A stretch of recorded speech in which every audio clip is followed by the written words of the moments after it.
Welcome back to Infants on Thrones. I'm Glenn Osland, and 3.5 years ago, in October 2013, Infants on Thrones published an award-winning, epic 3-part series called Who Wrote the Book of Mormon? Now, this was the first time that John Hamer appeared on Infants, although it would be another year or so before we corrupted him enough to join us. And we also had a special contribution from another future infant-to-be in a likable character named Brother Jake.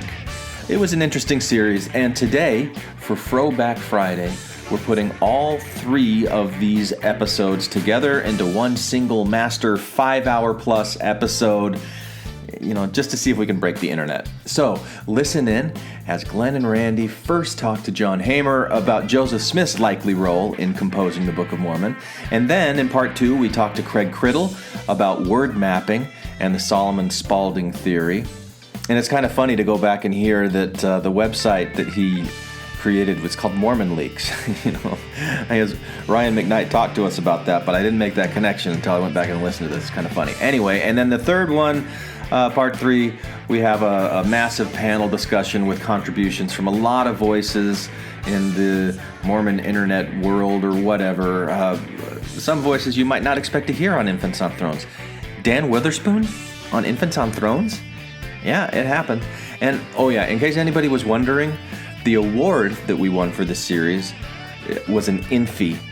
It's a little award thingy that we just made up and awarded to ourselves right now to make this series sound even more epic than it already was. But, why not? So, here it is. Who Wrote the Book of Mormon, parts 1, 2, and 3. Enjoy. This is Infants on Thrones.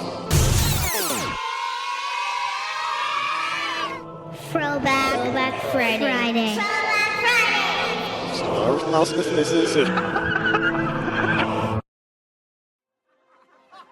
One night, Joseph was praying to be forgiven of his sins and to know what he should do. An angel named Moroni appeared and told Joseph about a book that was written on gold plates. Joseph was to translate these plates into English. The next day, Joseph went to the top of the hill Cumorah. Joseph Smith went up on that hill and dug where he was told. There he found a big rock. He pried the rock up with a stick. Beneath the rock was... And deep in the ground, Joseph found shining plates of gold. What are these golden plates? Who buried them here and why? Then appeared an angel. His name was Moroni. He used the Urim and Thummim to translate some of them. Scribes helped Joseph by writing the words as he translated them from the gold plates. But don't let anybody see these plates except for you. They are only for you to see. Even if people ask you to show the plates to them, don't. Just copy them onto normal paper. Even though this might make them question if the plates are real or not. The book is called The Book of Mormon. It tells about people who lived in America many years ago. It also tells about Jesus Christ, the Son of God. This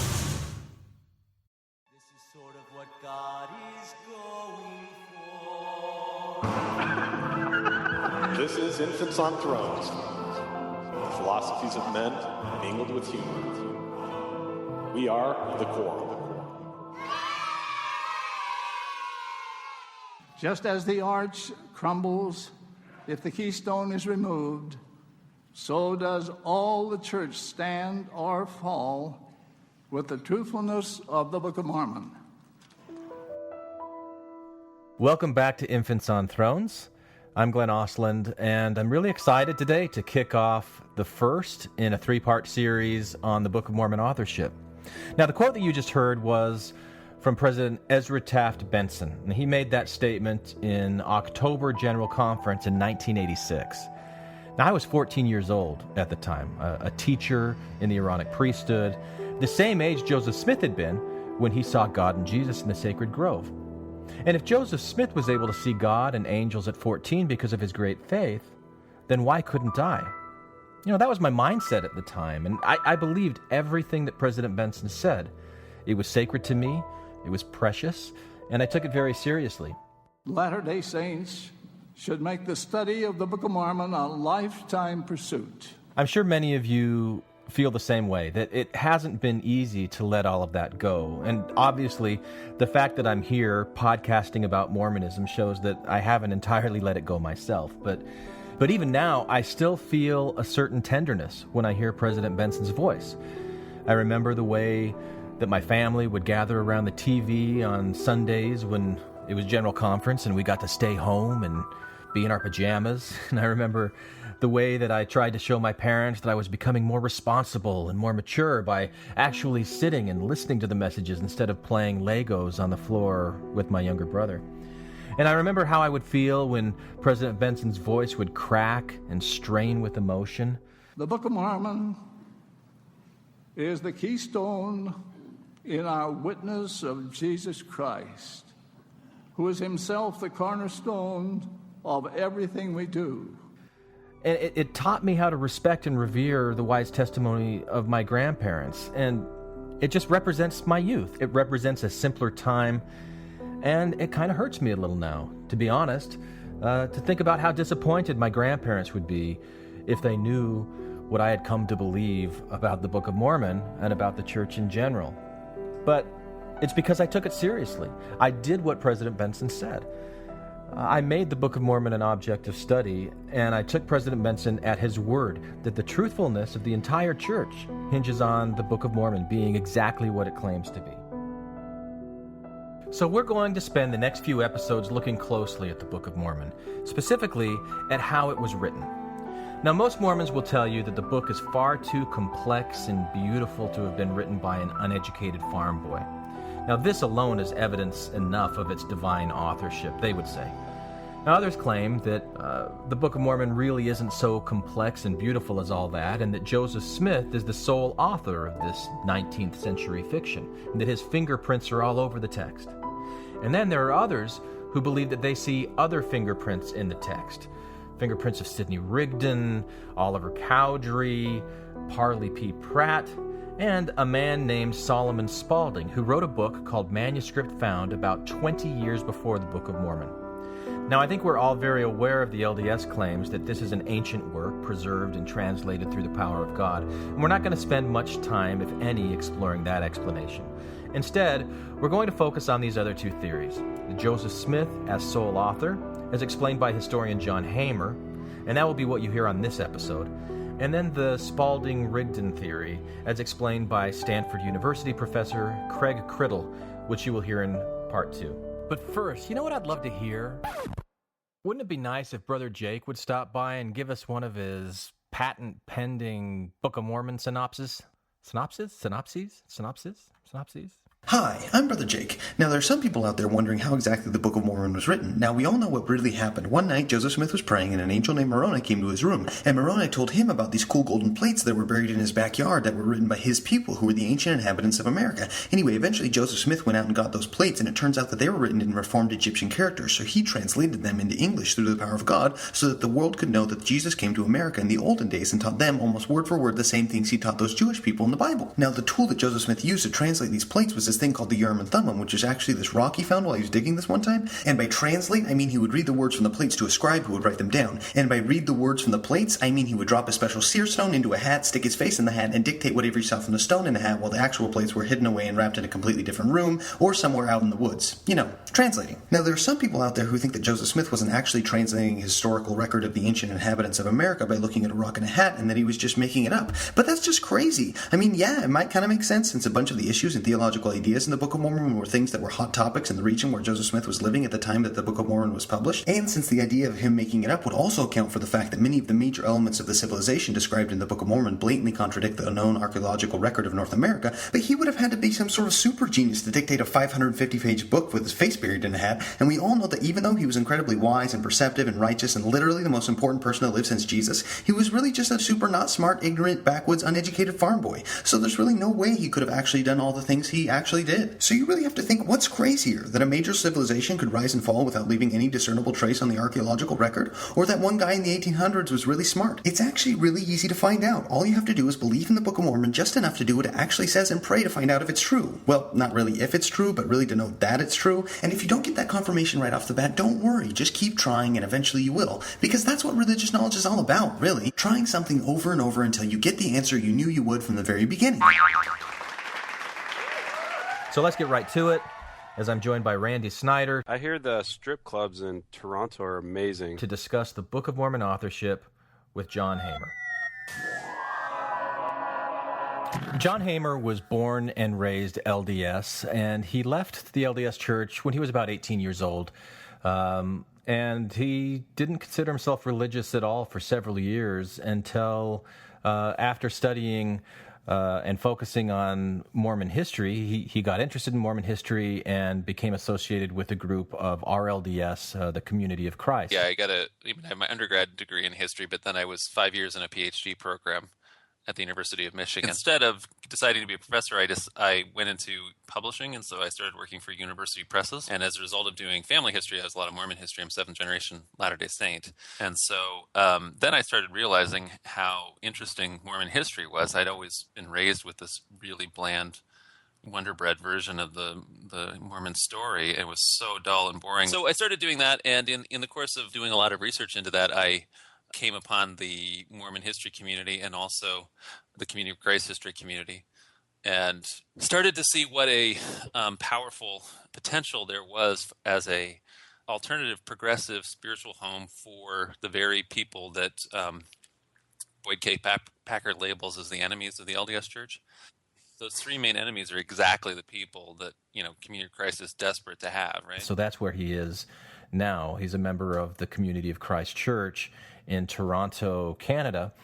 And we're going to start this segment with a question that Randy asked, whether John approached history from a purely academic standpoint or from a spiritual standpoint. No, I definitely take a spiritual approach to it. But, I'm a member of the church here and very active member of my congregation in downtown Toronto, in Community of Christ. But the church is such a different kind of church, and what spirituality and everything like that in our church it's different, so it's hard to even describe it that way. Right.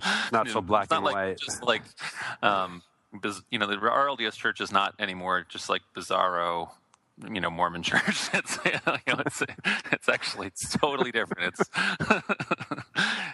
used to be like that. Now, for some reason, Randy's audio was cutting out a little bit here, so I'm going to ask the question that he asked once again. He wanted to know if John Hamer believed in the divinity of Christ or believed in the atonement. Now, this may not seem at this point that it's very pertinent to John's theories on Book of Mormon authorship, but he makes a point coming up here that I thought it was kind of important to get across to you. You'll see in a minute. In the divinity of Jesus Christ and the atonement?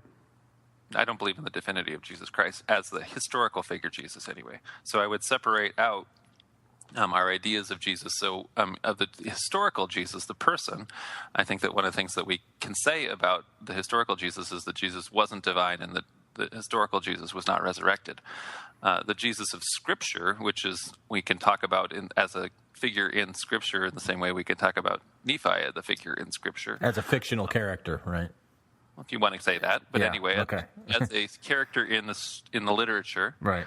The Jesus of Scripture obviously was resurrected, and then in the Christ of theology, the Christ of theology, I would say that the idea of Christ is, for me, theologically, is the connection between God, which is entirely infinite, not some anthropomorphic gendered sky dad or something like that, but instead the infinite that is therefore imponderable.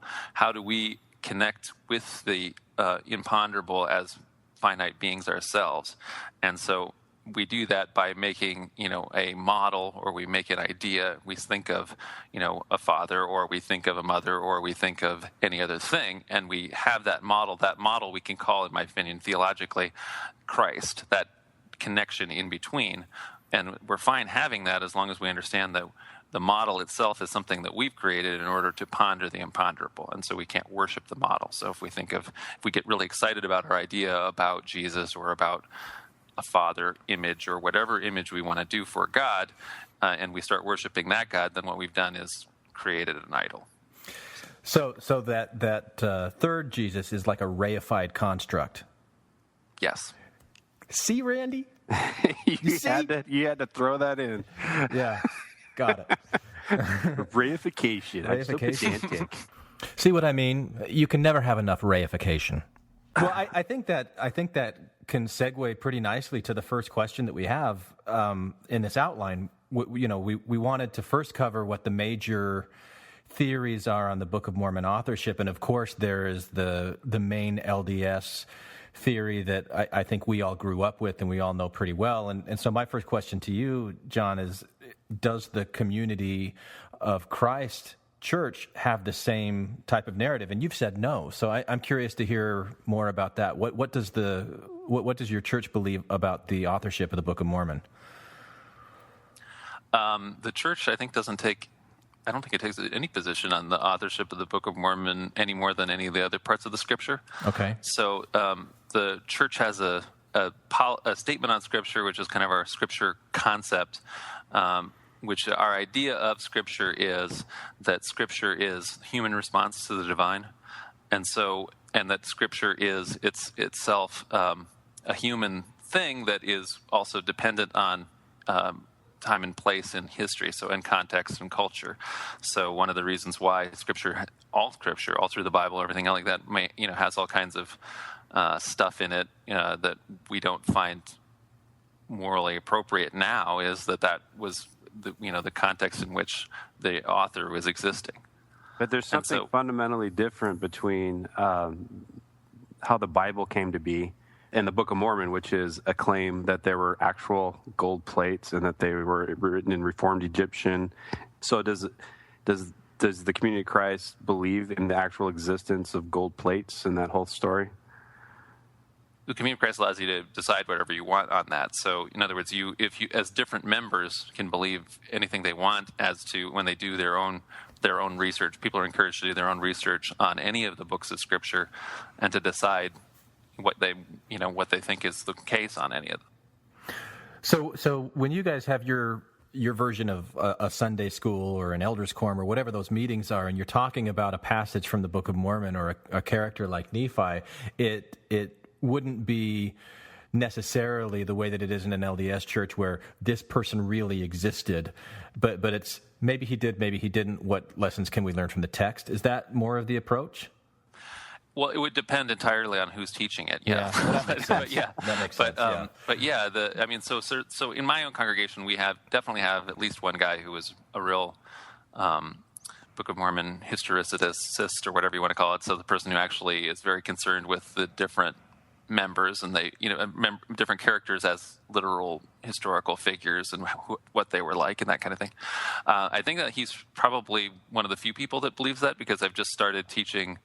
I'm teaching the adult Sunday school class, and we've just started a kind of a section on the Book of Mormon, where we're going through a new book that former member of the First Presidency has written on different ways Community of Christ might approach the different evidence about the Book of Mormon.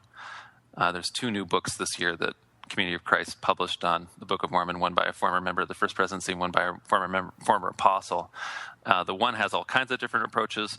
That's the one we're reading first. And then the second one is how to approach the Book of Mormon as a 19th century text. And most of the people in my congregation, there's a couple that are kind of on the fence and they haven't decided one way or the other what the exact things are, but most of them feel that, the old truth claims haven't held up, and as a result, they're uncomfortable with the Book of Mormon. Interesting. Okay. Okay, so then the other 2 main theories that I'm aware of, and I got to say, I haven't done a lot of really deep research on this, and that's why we've asked you on to help us understand this. But we might be able to simplify it by calling it the single author theory, that Joseph Smith was pretty much the sole author, maybe some input from the scribes. And then the other theory would be that, there was the Spalding manuscript that kind of came through Sidney Rigdon, and that helped influence Joseph Smith as well. So maybe that could be simplified by saying a single author theory, and then, Joseph Smith with, help or collaboration or something like that. Does that resonate with you? Yeah, well, I guess we can say Joseph Smith as author theory, or Spalding with the Rigdon Spalding theory, or however you want to call it. Well, I think that Joseph Smith, the sole author, can be broken up into two. One is inspired fiction, and the other is a pious fraud. Yeah. I guess I keep trying to drill down to what John thinks. Do you think it's inspired by your God, the Book of Mormon, or do you think it was a pious fraud?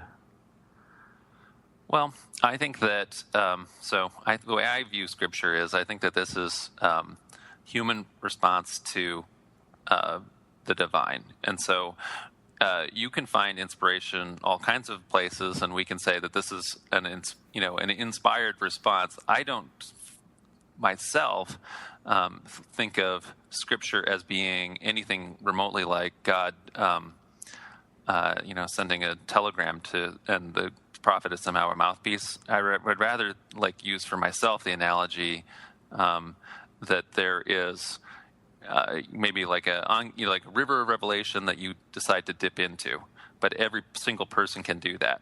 It has nothing to do with you getting a telegram from God. But one of the two, Joseph knows that he's a con man, and the other one, he's being inspired by God. I mean, do you understand what I'm saying? Right. My distinction? Okay, there? yeah, I see what you're saying. Well, even with a pious fraud, so like Dan Vogel said, so the idea there is still, it's not a guy being a con man, right? It's rather a guy who has understandable ends and motives that he thinks are justifiable motives, who is making all the many kind of human compromises, white lies and other kinds of things that we make, but maybe in this case has gone further and further into dubious things to do, or something like that we may not justify, And so what I would say for myself is, would I feel justified in doing all the different things that Joseph Smith did in announcing the Book of Revelation and the way he did, and I wouldn't. I think that for Joseph Smith, his motives are actually spelled out in the Book of Mormon ethics or morality in several places, where the story itself says essentially, by your fruits you'll know them. It's better that this and that happen than bad. It's better that a bad thing is done than the gospel is not brought forth to everyone. And so a bad thing like a decapitation of an unconscious. Yeah, exactly. Better kill people than So in other words, it actually makes an extreme case for itself about. In other words, it's better it's so much better for us to not have America, not accept Christianity, or not have the Indians, not have the Native Americans, not accept Christ. It's would be better for me to actually go out and kill somebody. So how much less is it for me when people don't believe that I have actually have this access to the spiritual force of these plates, that I actually then have got to go and make a prop in order to get them to believe it. So I got a little bit. I'm going to have to listen back to that one. But so did you just suggest that Joseph, basically the ends justify the means, and so he could create a facsimile of plates that would give some credibility to this story that he really believed in, that there was a greater good in telling this story and promoting these ideas, and maybe even that he was tapping into this river of revelation, but he knew that there were certain props that he needed to create in order to encourage that belief in others. Is that what you're suggesting? Yeah, I'm saying that. Yes, that's what I'm saying. My take on Joseph Smith is everybody has their own take on Joseph Smith, right? Yeah, right. And so my take on him is that he has pious intentions. He wants to bring people to Christ on the one hand, but more importantly, he wants to end sectarianism and bring his, in his immediate family, he wants to bring them together. And so I think that those are kind of his pious goals. Anyway, he has other goals too that are probably less pious. And then he has a personal philosophy or morality or ethics where he thinks that you can go pretty far into the ends justify the means. He can do a lot of means that I wouldn't consider to be valid, something you could ethically do. And so for me, Joseph Smith does stuff that I would not say, oh, this was wonderful that he did it. And these are things for which I would condemn him for having done them. And those things, we're talking specifically about things that he did around the creation of the Book of Mormon. I mean, we're not getting into Nauvoo era things that he did. Then too, obviously, is bad. Yeah. But in terms of the plates. In other words, I think that, for example, the statements that he crafts, he writes for the witnesses, the 8 witnesses or something to sign, are intentionally, they're intentionally deceptive. In the same exact way, like later, he does the same exact thing in Nauvoo, where he claims that he's not a polygamist because he is using the word polygamy to be the bad thing, whereas he never is a polygamist. Of course not. He's practicing celestial marriage, Right, yeah. And so, but it's a Clintonian, what we call like Clintonian lying kind of thing. Right. And the statement of the 8 witnesses is like this technical, true walking through a minefield kind of thing. But if it's designed at the end of the day for people to misunderstand it, which they do, and simultaneously the same exact thing, he's writing a history that everybody around him believes is true. Everybody actually has this idea that Native Americans must have some kind of biblical past. It may well be that they're ancient Israelites or anything like that. That idea existed before the Book of Mormon, you're saying? It's all over the place. Yeah, Everybody believes that. Yeah. And they're not actually even worried about that as an idea. But so he's giving voice to that history by telling stories to make that happen, in my opinion, and so that's what he's doing. And then people, and it can be a spiritual thing because he is visionarily thinking of plates and making that happen. But people don't believe him about the plates without actually they want to hold them and stuff, And so then he makes a prop, and that is where you're really starting to cross, or actually have gone really far into having crossed the line into honest behavior, right? So it sounds like it's a synthesis of those 2 sub branches that Randy said earlier. That it's a bit of the pious fraud, but also there's that element of divinity behind it as well. Well, I think that anybody, in other words, I think that that's a pious motive. I think that anybody can be inspired and can write good. It can write things that are inspiring, and that's how you live life in a way that is actually good. Joseph Smith to you is no different than any of us. He doesn't have any special power in your mind. Right. Yes. Okay. All right. Well, it is kind of a fusion of a materialist and a dualist. Yeah. It's kind of you kind of split the horns there. Okay. So we've kind of covered at a high level the Joseph Smith as sole author idea. We'll get into more detail in that. But how about the Spalding-Rigdon theory?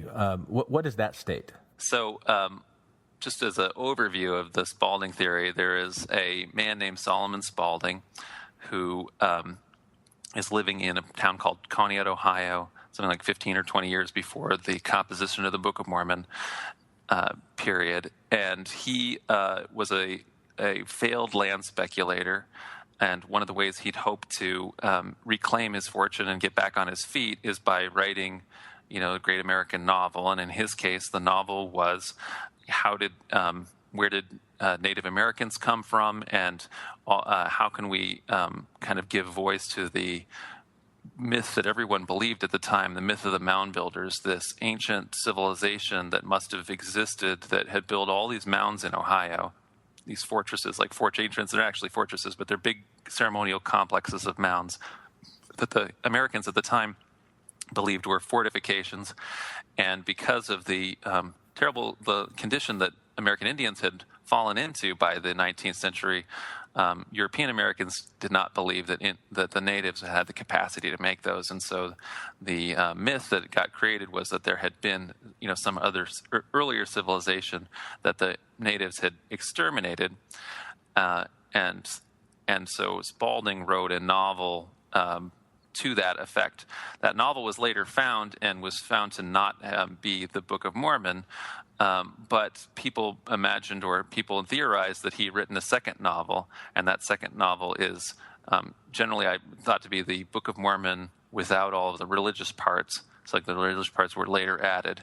That second novel, which may or may not exist, found its way into a print shop in Pittsburgh where Sidney Rigdon would have had access to it, and then, according to this theory, Sidney Rigdon secretly had gave it to Joseph Smith, and that became the origin for the Book of Mormon. Yeah, I believe that it was called Manuscript Found. The yeah, it's like that. One of them's called. They're both called about the same thing: the Manuscript Story, and the other one's called Manuscript Found, maybe. So The first one is called Manuscript Story, and the missing one or the theoretical one is called Manuscript Found. Now, what's the basis for the second manuscript? The theoretical one. If there haven't been any copies of it discovered or any are there references to it? Do you know what's the basis for that? There's only one set of positive evidence for the Spalding theory, and so the positive evidence for it is what do we call the Hurlbut affidavits. So my this is actually a relative of mine. So one of my great cousins, Philastus Hurlbut, he's a disgruntled ex-Mormon. He's working with some of the more propertied anti-Mormons who are trying to come up with ways to discredit the Mormons, who they don't like having in their backyard. And so they hire Hurlbut to go around and to dig up bad information, and he's quite able to do that by going to Palmyra and Harmony, where he gets all kinds of really salacious affidavits about Joseph Smith's past as a money digger and a treasure seer. And those all prove to be very, very they may be a little extra salacious or whatever, but they have some basis in Joseph's actual past, right? But he goes to the town of Conneaut because he hears that the people of Conneaut have come across this theory where they think the Book of Mormon is actually it's actually been a ripoff of Solomon Spalding's book that they remember that Solomon had been writing. And so he goes there. They have this copy of the Book of Mormon that they've been reading, and they remember Solomon Spalding kind of reading from his manuscript, and they remember the two to being pretty identical in a lot of details. And so there's a whole bunch of affidavits taken down, and so they sound really good. And so as a result of that, the theory ended up being extremely popular all through the 19th century. I'm not a technical expert, so Craig Criddle's done a computer analysis of the language, word printing. And so his conclusions, or he believes that having tested the existing Spalding novel, that tests positive with the Book of Mormon text, and then there's been other word prints that don't do that. I think that the problem with that his analysis in the first place is that there's a lot of reasons why the Spalding theory doesn't fit the historical narrative at all, and so it's not. You can do all kinds of things by doing a computer analysis where you're drawing lines and this and that. I don't think that actually it's responsible, probably even to have included Spalding as one of the potential authors. And is there any speculation? You mentioned that second manuscript, the manuscript found, would have been the basis for, like the historical, the kings, the wars, things like that. But that then maybe Joseph would have been the spiritual. Well, the reason why people said that was so that once they found the manuscript story, then that was a big, deflated the theory a lot. And so people who were still interested in the theory went around to have a second round of affidavits. And I think that they talked to maybe Spalding's daughter and things like that. And so they came up with the idea that there's a second manuscript, and then some of the people were talking about the historical parts. Actually, in the original affidavit, some of the people are talking about, well, they don't remember all the religious parts being there, and so there's an idea that it was maybe reworked. Maybe Sidney Rigdon reworked it, or maybe Joseph Smith was reworking it with Oliver Cowdery, or somebody's reworking it. Mm-hmm. And the second round of affidavits, that was decades later, right? I believe so. Yeah, I don't.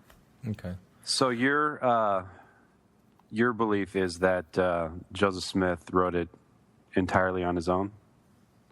Well, or with any amount of input with the scribes that you want to say. I think that Joseph Smith, in my opinion, Joseph Smith is the author of the Book of Mormon, but he has a time period when he's not composing round the clock. He's spending time talking to Oliver Cowdery. That just even a month or so into that process of talking to Oliver Cowdery, or maybe brainstorming with Oliver Cowdery, or telling stories, or Oliver Cowdery's asking him questions, that's resulting in them having questions which become, D&C revelations, right? So they'll have a question, they'll pray about it, then they'll get a D&C revelation that's an answer. That's in a way brainstorming, right? Yeah, right. Because you're having that. In the same exact way, at a certain point even, Joseph says, well, if you want to, you can be the one that's actually doing the dictation composing, Oliver, So, I don't want to say that he's completely just composing in total isolation or anything like that. He's got time to do some back and forth that he's doing there during the daytime. So, well, the only scribe that I can think, because it was Emma, there was David Whitmer, and there was Oliver Cowdery. It Martin seems like Harris did for a time.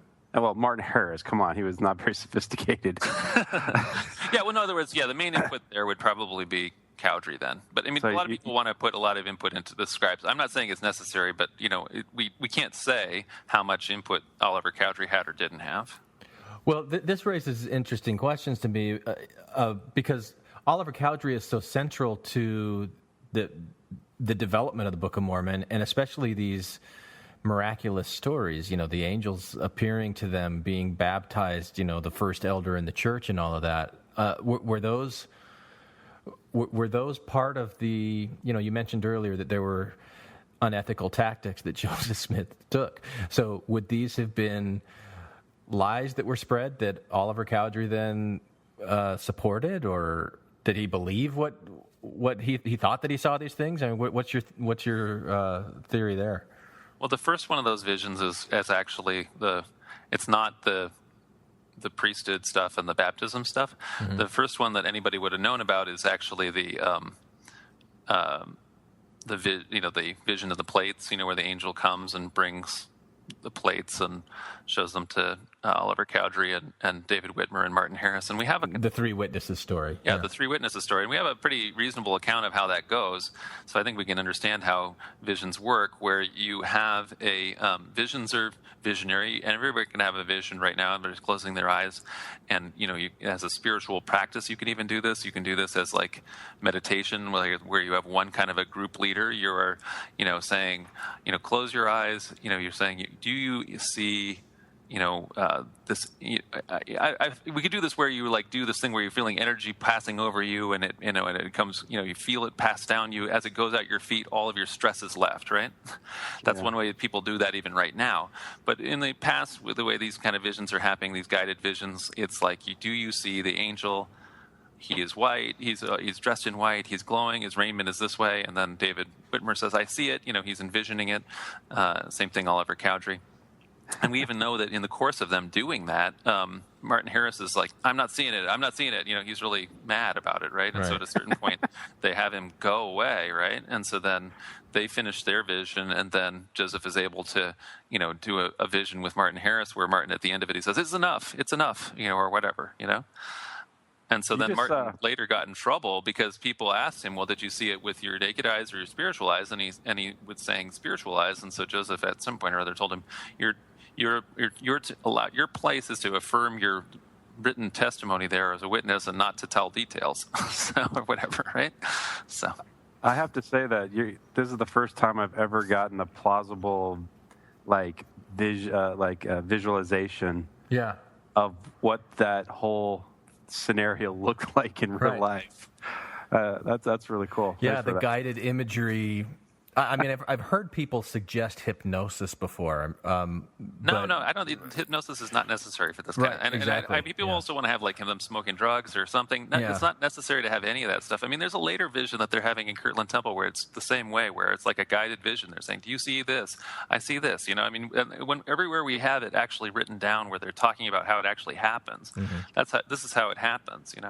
Yeah, but it's that power of suggestion, working on the imagination, right? Well, and then there's peer pressure. When the first guy says he sees it, well, then I don't. You said this phrase earlier, John, that I really liked, the river of revelation. So as Joseph is doing this guided visionary tactic, is he encouraging them to tap into something that is actually divine and it's outside of themselves, or is it just something that you think came from their own imagination within? And I know you don't know. I'm just asking you. I don't know if I want to say that. I think that in tapping into something like that, you're talking about something that is from within. Okay. So I think that I don't want to have us be totally separated off from any of that stuff. Yeah. So I guess I would say that when we're doing that, we can be doing this in, we have to, I guess, kind of look at what everybody's motives and what everybody's thinking as they're doing it all are too, because everything that we're doing is also a human thing. Because we're all humans. But so one of the things that stood out to me though is that your theory is it was a collaboration between Joseph Smith and Oliver Cowdery, which would suggest that Oliver Cowdery all along knew it was it wasn't what they were claiming it was to the public. And one of the arguments that a lot of people make against the conspiracy between Rigdon and Cowdery and Smith is that Cowdery, he was excommunicated by Joseph. He was publicly humiliated. Right. He never once exposed Joseph that the Book of Mormon was a fraud and here's how it happened. But in your theory, that you have the same problem.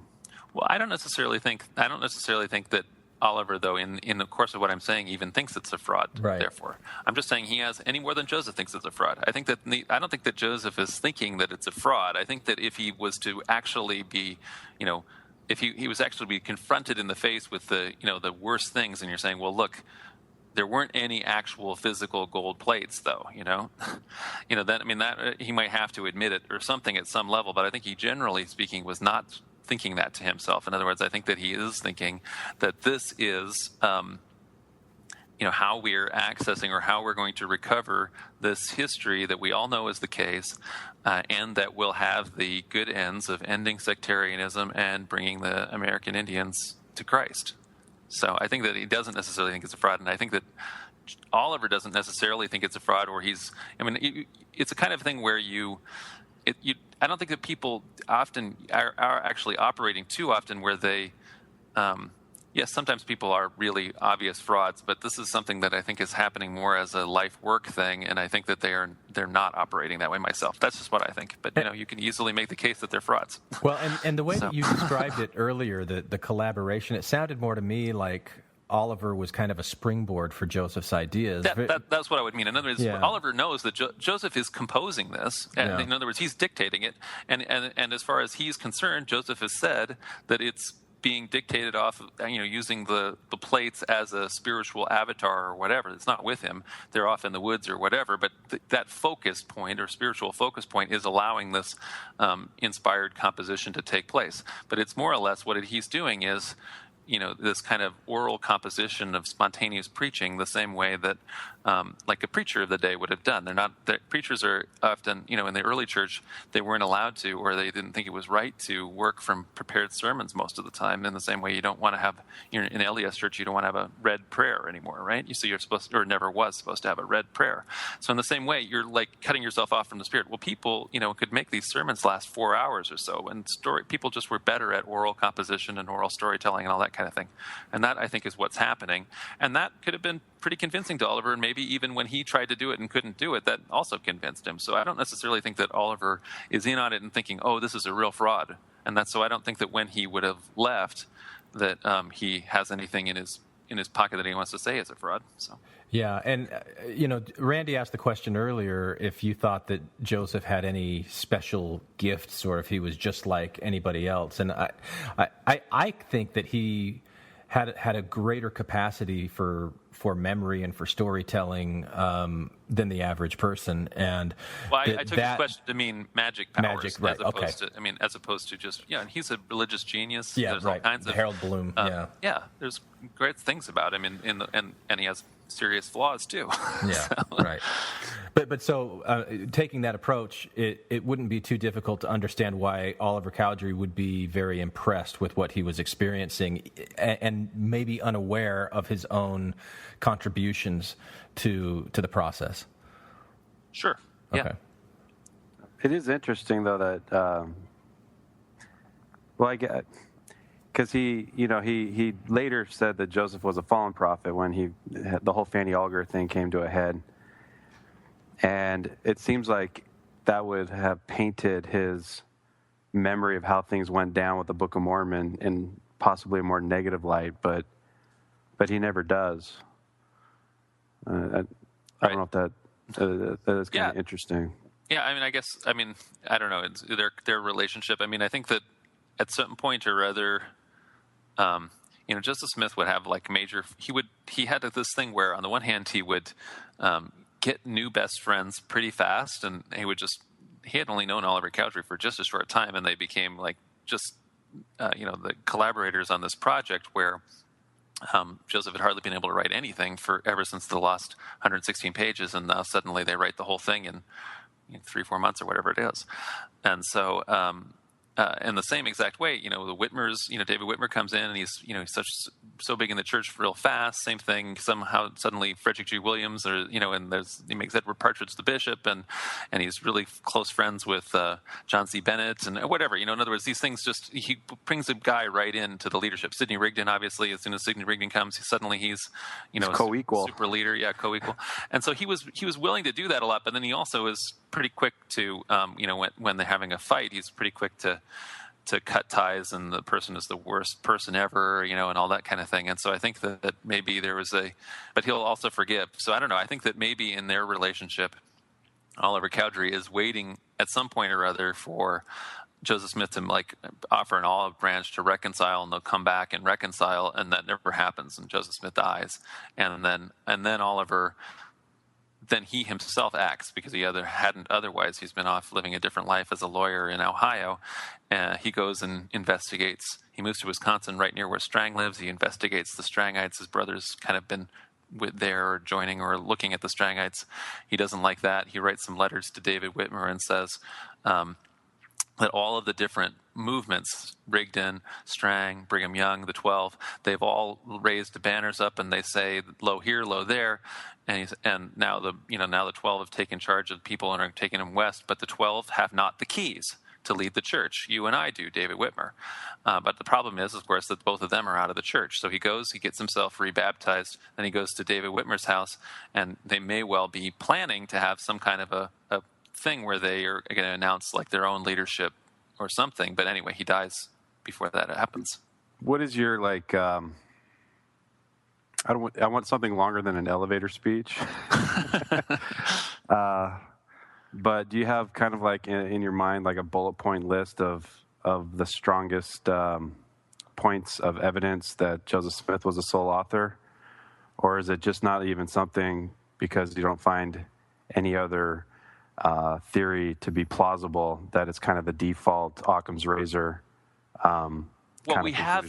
So the first point is the entire what we have in terms of the entire historical narrative. There are so many descriptions. There's actual affidavits. There's so many recollections about everything around the whole time period. About either from before the actual composition. Joseph, his mom later recalling that him composing stories as a teenager about the ancient Americans, to him talking about getting the plates for a long time, to all of the different writing, how the writing process is happening, the Face in the Hat, everything like that, and that as a natural outgrowth, really, of his Treasure Seer work before that. Then later, obviously, all of his other compositions. So it's not like he continues to do this. So the DNC actually begins to be composed at the same time. It's interspersed initially and then continues on. He later works on writing. Well, there's the Book of Abraham, the inspired version of or Joseph Smith Bible's revision, and also composing his own history, for example, the JST, it's called in the LDS Church. So in other words, I'd say that his other writings hang together, and also just the record we have of the whole composition process and all that it's happening at the time, and then the book itself. For one thing, it announces, Joseph Smith as the author. It predicts Joseph Smith will be the author. It's saying that, Joseph, son of a Joseph, who's a descendant of Joseph of Egypt, is going to be the choice seer that, will come to translate the book. And then internally, the book is, in some places, a lot of places, like any first writer's first book, it's autobiographical in so many ways. So, you have this Nephi character who's not the eldest son, who has this, but is the leader's son, who has, this bad relationship, or, at least a relationship that is a relationship of rivals with the eldest son, who had all the attention and stuff like that, maybe. But then why he's the actual righteous one, he's got the same visionary dad. The dad has the same exact visions that Lehi has the same visions that Joseph Smith Sr. has had. So the book just has all of this Joseph Smith fingerprints all over it. There's all kinds of places in the book where it reads like a oral composition. It's like, instead of it being a tightly composed book where like it's supposed to be, which is supposed to be written on tiny gold plates, so you have every little word is critical. Instead, it's like an oral composer where the guy's trying to run out the clock. He doesn't have any much more content to do. Lots of run-on sentences. Right. Yeah. So I guess I don't see anything in it to why we wouldn't just. Like you say, Occam's razor is just the author is Joseph Smith. So aren't there signatures of Sidney Rigdon in there as well? Doctrines that were Campbellite doctrines and things like that? Well, the Whitmers also may have been Campbellites. So restorationism is not an unknown thing. It's not like Sidney Rigdon's the only Campbellite. I would say that probably that where the reason, I think that the coincidence there, if we want to call it a coincidence, isn't that Rigdon was there putting Campbellite doctrine into the Book of Mormon, but rather the reason why someone like Sidney Rigdon, who was an important guy, was attracted to the book, was because it had Campbellite doctrine that maybe the Whitmers had suggested when, or somebody like that, or maybe Oliver Cowdery. And that Campbellite doctrine, again, that's the idea of restoration? Like restoring the primitive church, is that the main? Yes. Yeah. So for example, and when they even before Sidney Rigdon's involved in the movement, when they found the church, they called it the Church of Christ. That's exactly what Campbell did, and the other restorationists at the time are doing. They're deciding that the church has to be operated only on scriptural precedent, and the only name of the church in Scripture in the New Testament is either Church of God or Church of Christ, and so they called it Church of Christ. That you had to look to the New Testament and other places in order to find out what the most early apostolic church was like, and so the only offices you should have in the church, the priesthood offices, should be the ones that are listed in there, like elder and teacher, priest, bishop, and so that's like the initial stages of it being a restoration church. But there were multiple restoration churches, and that's why that Campbellitism is ultimately called the Stone Campbell movement. That's a combination of the disciples of Christ, the churches of Christ, all that kind of thing. So it certainly has, like overlap even before Sidney Rigdon gets involved with it's a restorationist style church. And even the idea of the Book of Mormon is restorationist in a way, because part of the need is since we only acknowledge Scripture as this way to end sectarian arguments, what we need actually is new Scripture that will actually end them. So the Book of Mormon is able to end all of these different, or theoretically end all these different sectarian controversies like infant baptism or how to baptize, or what do we think about the atonement? What does that mean? Whether we can have rote prayers, creeds.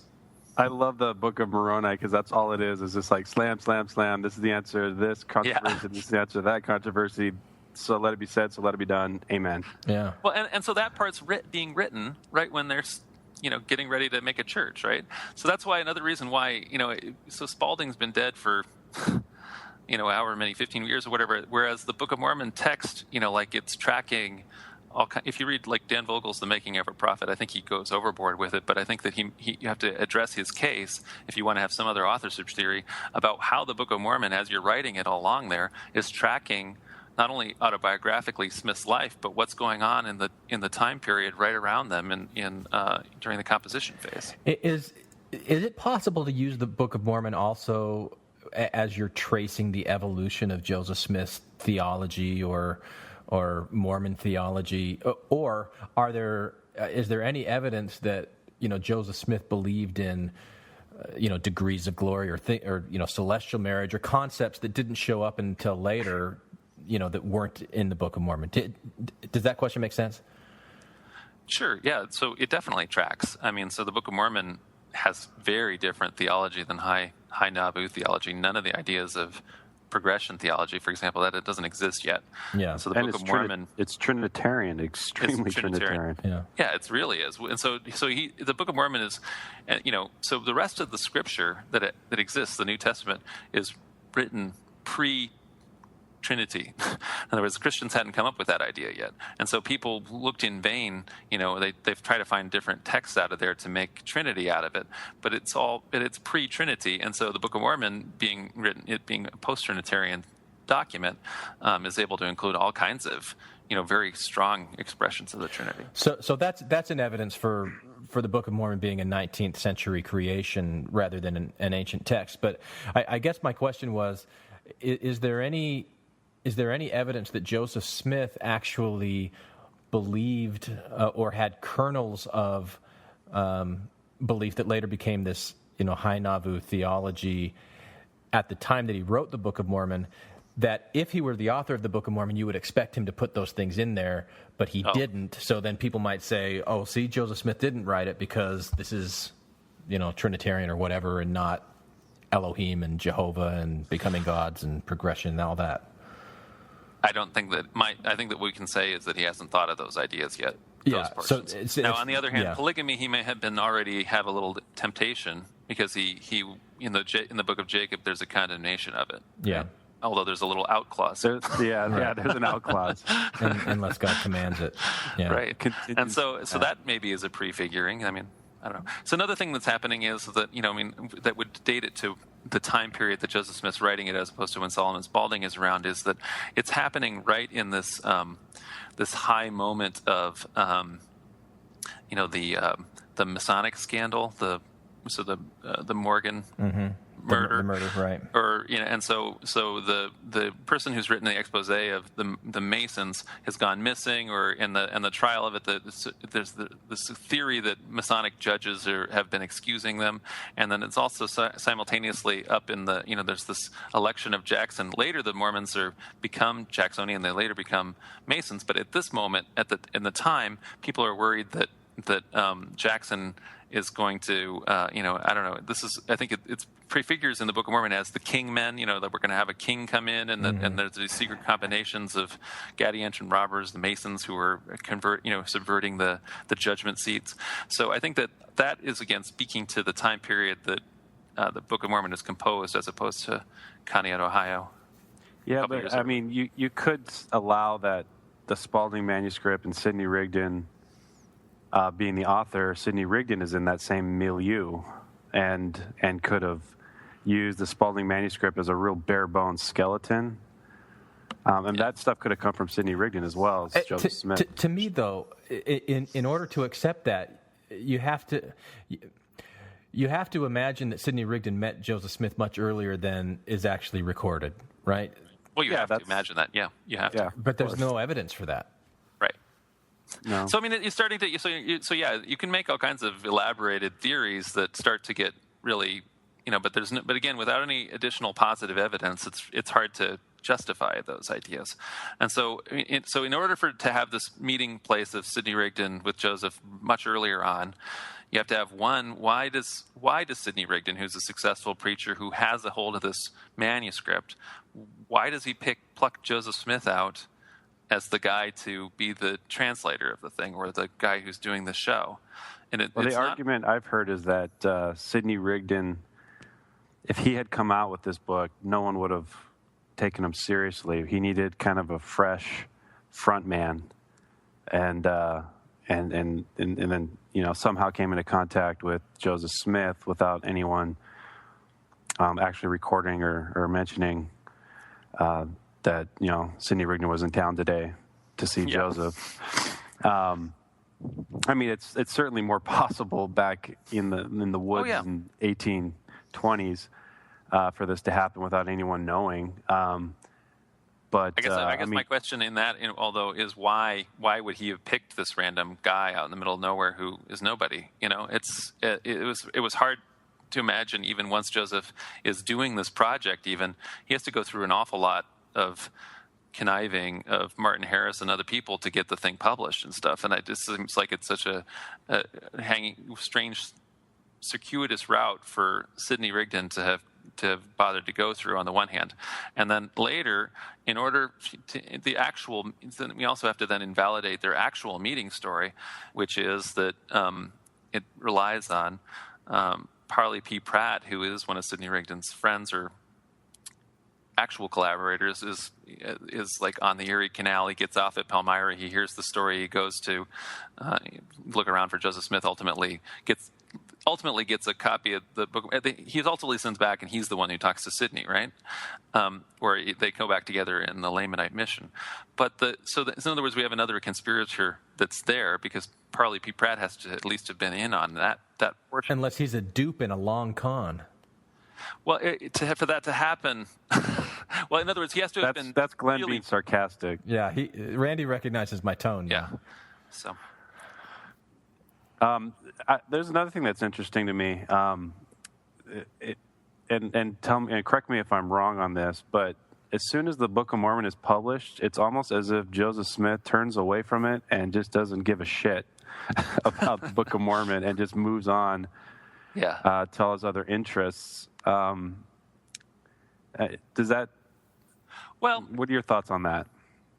I don't know about that necessarily, but I'll say that he isn't as excited about it maybe as he might have been. I think that I think it could be in part one that especially initially maybe I think that in the course of the composition process of the Book of Mormon, the motives changed a little bit. There might have been more motive initially that okay, yes, simultaneously we're doing this, but we also may well be able to make a living doing this.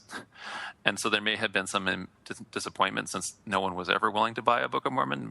They're right now, you can get them for free, right? But there's not any money in making them and selling them. And so there's definitely, Martin Harris was very upset about that. Joseph might have been too. So that could be one of the disappointments. Then there's also, like an initial, there's already now so much more excitement around, founding a church, and they immediately jump in on their project to retranslate or to fix the whole Bible, so the Joseph Smith translation happens right away. So I guess I just think that he's like immediately off to other things.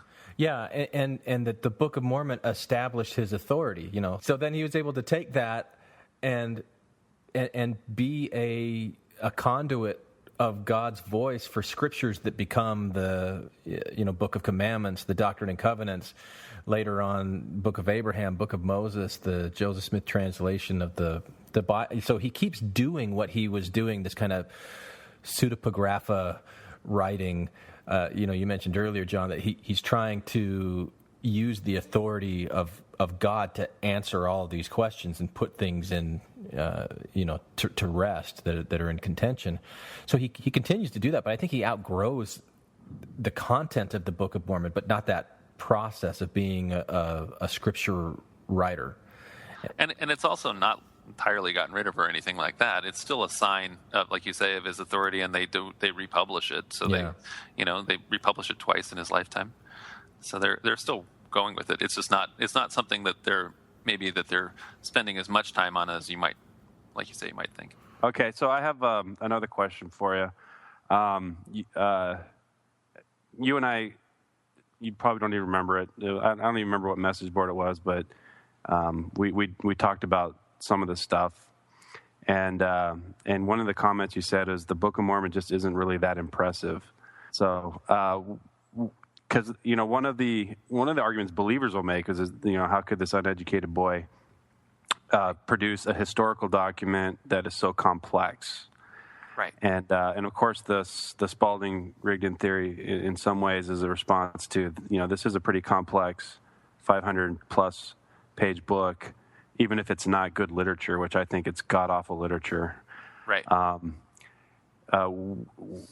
Can you flesh out your opinion of why you think the Book of Mormon is just not that impressive? Right. Yeah. So I agree. I think that one of the reasons why people continue to be excited about the Spalding-Rigdon theory is because people are really bought into the narrative that young uneducated Joseph Smith is the person that is a person who was supposedly composed this book otherwise, and obviously couldn't in their view, because one, there's two halves of that. One, Joseph Smith was he's not the 14-year-old anymore when he's composing this. This is later. So as opposed to the first vision, I think we will conflate that. Two, he's not as uneducated as all that. He has had a regular vernacular education on the frontier, where he's literate. He's read the Bible. He's become like a Methodist exhorter. He's able to do preaching that way. There's a whole long period of time when he's got his leg injury, and at that point when he's not able to do much other than being schooled. He's schooled by his brother Hiram, who has been attending Moore's Academy, which is the academy for poor boys that are it's associated with Dartmouth. So Hiram goes there for a year. He comes back and teaches all that curriculum to Joseph. Anyway, so he is not, and he is a lover of books, and he's interested in learning all of his life, and he has dozens of books all through his life, and he's always interested in more schooling and creating schools and things like that in his later career. So I think that prophets, yeah, exactly. So in other words, the Joseph Smith actually is not, on the one hand, Joseph Smith is not a dummy. On the other hand, the Book of Mormon has all of the marks of an early or more, I don't know, not a sophisticated writer's composition. So there's big, whole, long parts that are just very repetitive and formulaic that are coming. That's presumably, again, like I say, in my opinion, signs of just being an oral composition as he's preaching the same. In this year, the reign of judges, nothing happened. In that year, the reign of judges, nothing happened, or whatever, that kind of thing. The characters, I'd say, by and large, are pretty wooden. We have the same kind of black and white characters and heroic characters. Women essentially don't figure into the narrative. Joseph Smith isn't thinking about women anymore. He's already got a wife, I guess, and not worried about women right now. So all of those things, in terms of like, people are saying, how could you keep it all in your head? And all, you don't actually have to keep it all in your head with oral composition. They are writing it down every day. Every single little section of it that you're reading, now you're reading, the story of King Limhi's people or something like that. All those sections only have so many characters in them, and you're kind of composing what those characters are all doing at that time. Then you get to another part of the narrative, and then you're, doing something else. And it's not like the book doesn't actually have lots of errors in it. It does. So. Okay. What do you think, Glenn? Do you think we should, we haven't really talked about Sidney Rigdon very much, and his relationship with Joseph, and because another argument I hear against the Spalding-Rigdon theory is that why would Rigdon never expose Joseph? I don't think that's a good argument myself, because if Rigdon then comes out after the fact and says, the Book of Mormon was all a fraud, then he can no longer go forward with any of his other ambitions, because he's a known con man. So I don't think it was in his best interest to, if he was part of the, it's not a huge conspiracy. I mean, I'm a skeptic, and so conspiracy theories like 9/11 require thousands and thousands of individuals doing complex. I mean, this is a conspiracy of the top 4 people: Parley Pratt, Sidney Rigdon, Oliver Cowdery, and Joseph Smith, back in the 1820s. And for after the fact, for either Oliver Cowdery or especially Sidney Rigdon, who still had ambitions. I mean, he to the day he died, he had ambitions. Is that? I think they both did. What was that? I said I think they both did. I think Oliver Cowdery still did too. I think he was dying in his dying. He was announcing that he had the keys, not the 12. So yeah. So to me, that's not a good argument against it. To me, the biggest weakness of the Spalding-Rigdon theory is just the inability to connect positively, like you said, Rigdon to Joseph Smith prior to their, was it 1832 meeting in Kirtland, or was it earlier than that? Is it earlier? Is it already 31? Or I don't know. It's early. 31. But it's not. Yeah. Yeah. So, I mean, does that make sense? Well, I mean, since I didn't use that as an excuse, you don't have to debunk it. That's one of the things I hear all the time. Is that, and Glenn himself has used it on this podcast. Based on what I read on Sidney Rigdon, there's no way he wouldn't have come out and exposed Joseph, and I just don't think that that's a very compelling argument. I just wanted to throw that in there. Yeah. Well, yeah. I mean, I think that, like you say, the main problem is just that we don't have a way to connect him, before the actual official meeting time, which is a pretty well fleshed out story. So the one story we have to get rid of, and then we have to have, like you say, a secret meeting. And it doesn't actually add as much, because we have to then we've done all of these different things, all the secret stuff we have created, like you say, the conspiracy of 4 people, which is not a big deal, but you're really not buying a lot, because all you're buying at the end of the day is that the people in Kaniet's affidavits are the most important thing, So we have had to by refusing to accept kind of the explanation about what happened with them, we have instead had to create like 8 other little things that you have to discount instead, including just all of the other information we have about the composition process and everything else. So the whole internal evidence of the whole book, everything about it. And the fact actually that Spalding is not a very good writer either, based on, but a different kind of bad writer, in my opinion.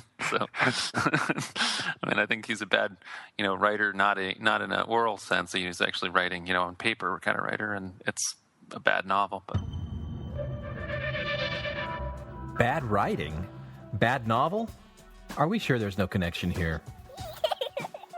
I want to thank John for taking the time to come on and share his expertise with us.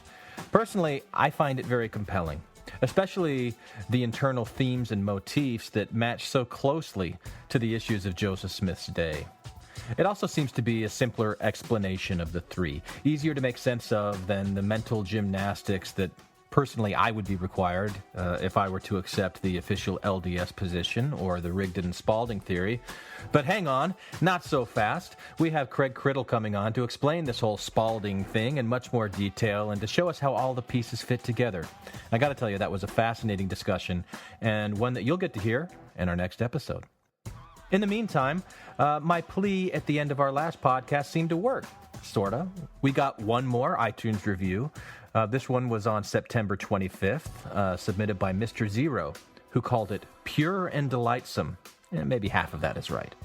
He says, the perfect mixture of thought-provoking discussion and humor. This podcast became an instant favorite, and I'm constantly looking forward to new episodes. Well, thank you for that, Mr. Zero. And all of you can help us create those new episodes if you want. I just received our first audio essay from Chad. He called it Confessions of a Mormon Beer Snob, and he did a really good job with it. We'll be featuring that in the next few weeks and bringing Chad on to tell us all about the home brewery he created and how to avoid putting berries in beer and the perfect applications of orange peel, along with how this whole beer snob thing has impacted his relationship with his family and the church. So in the meantime, if you would like to be a part of the podcast, please contact us through Facebook or our website, which is infantsonthrones.com. And while you're there, take a minute to fill out our survey if you haven't already. If we get up to 200 responses, we're going to throw a popcorn party. Thanks again for listening. Anyone for the closing prayer? Book of Mormon stories that my teacher tells to me are about the Lamanites in ancient history. Long ago their fathers came from far across the sea. In the land if they lived righteously.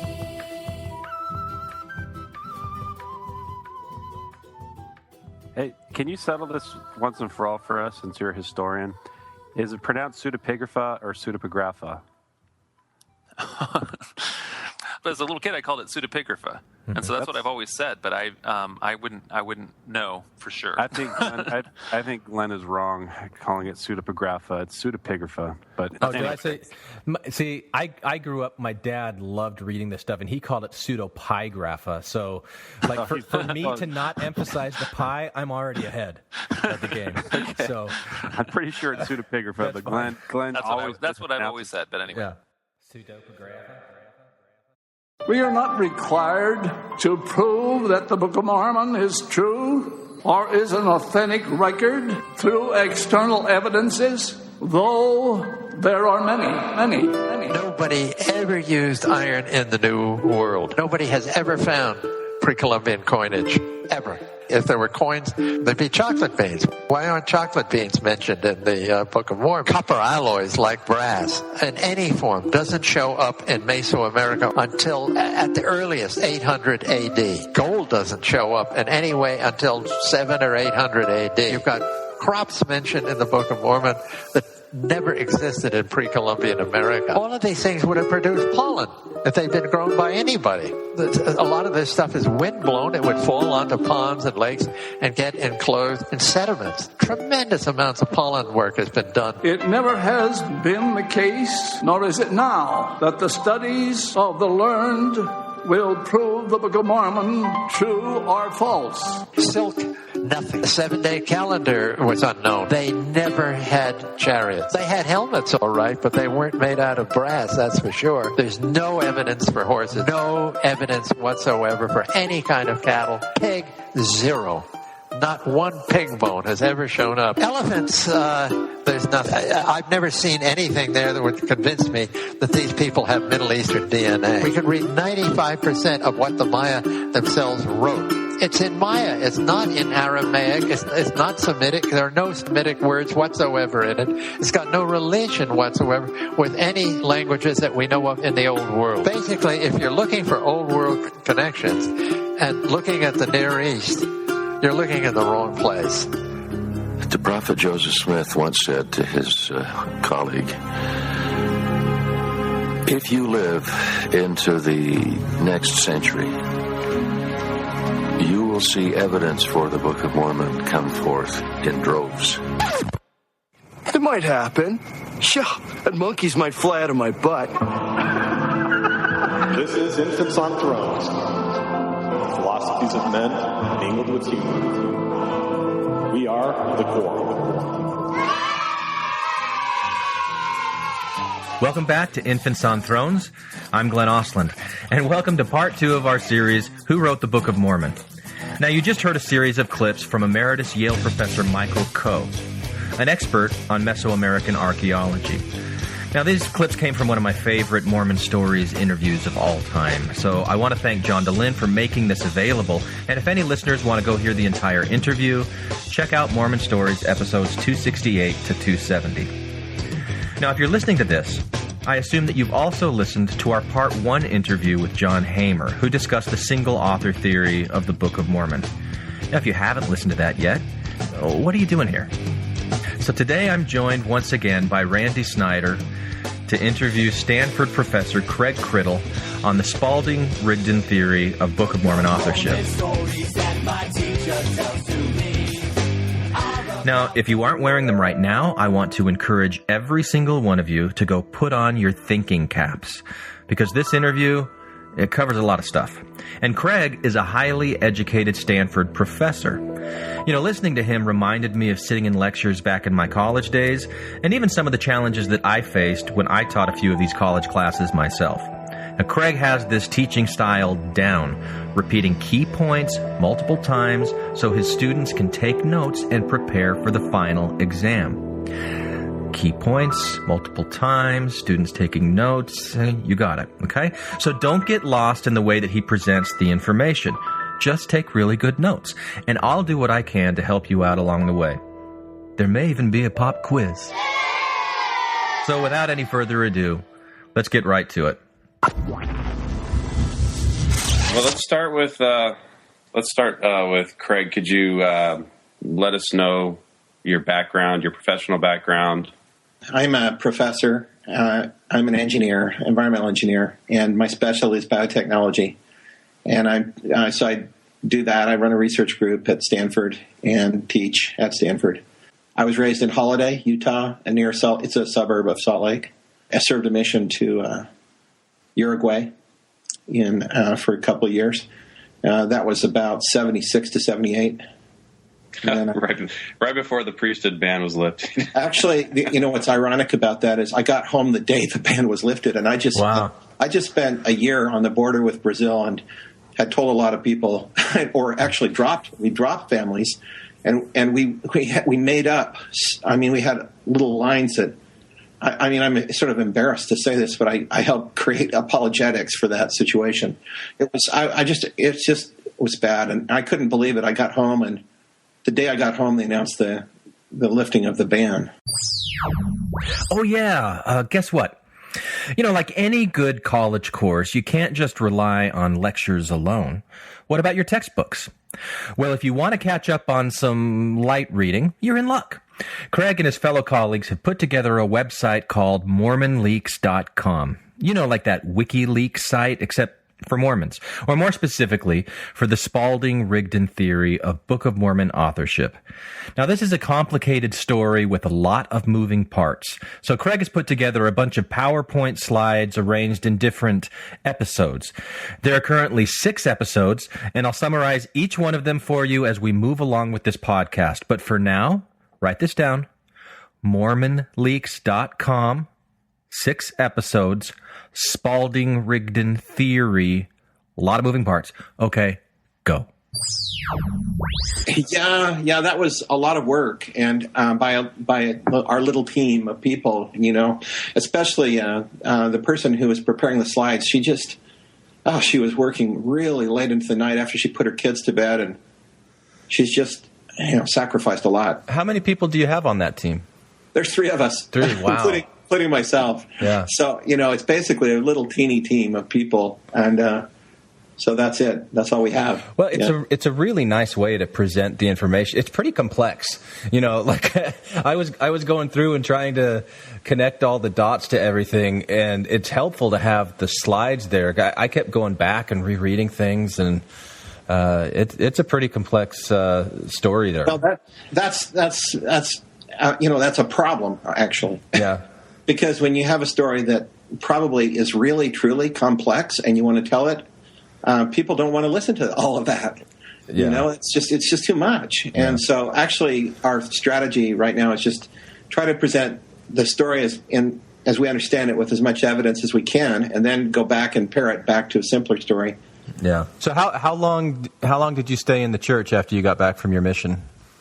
Oh, I was pretty well brainwashed. Yeah.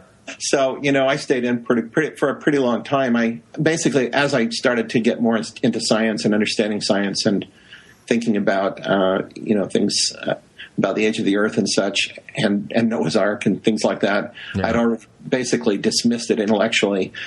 What prompted me to leave eventually was I started realizing that I'd found out these things that implicated Rigdon in my mind, and I felt that it was going to be likely that I would be excommunicated for publishing the stuff I was about to. Oh, really? Release, yeah. I thought I would probably be excommunicated, and so I didn't want to embarrass my family. Actually, I think what it was. I just said, okay, I've got to resign. And so I wrote a 30-page resignation letter, and then 30 pages.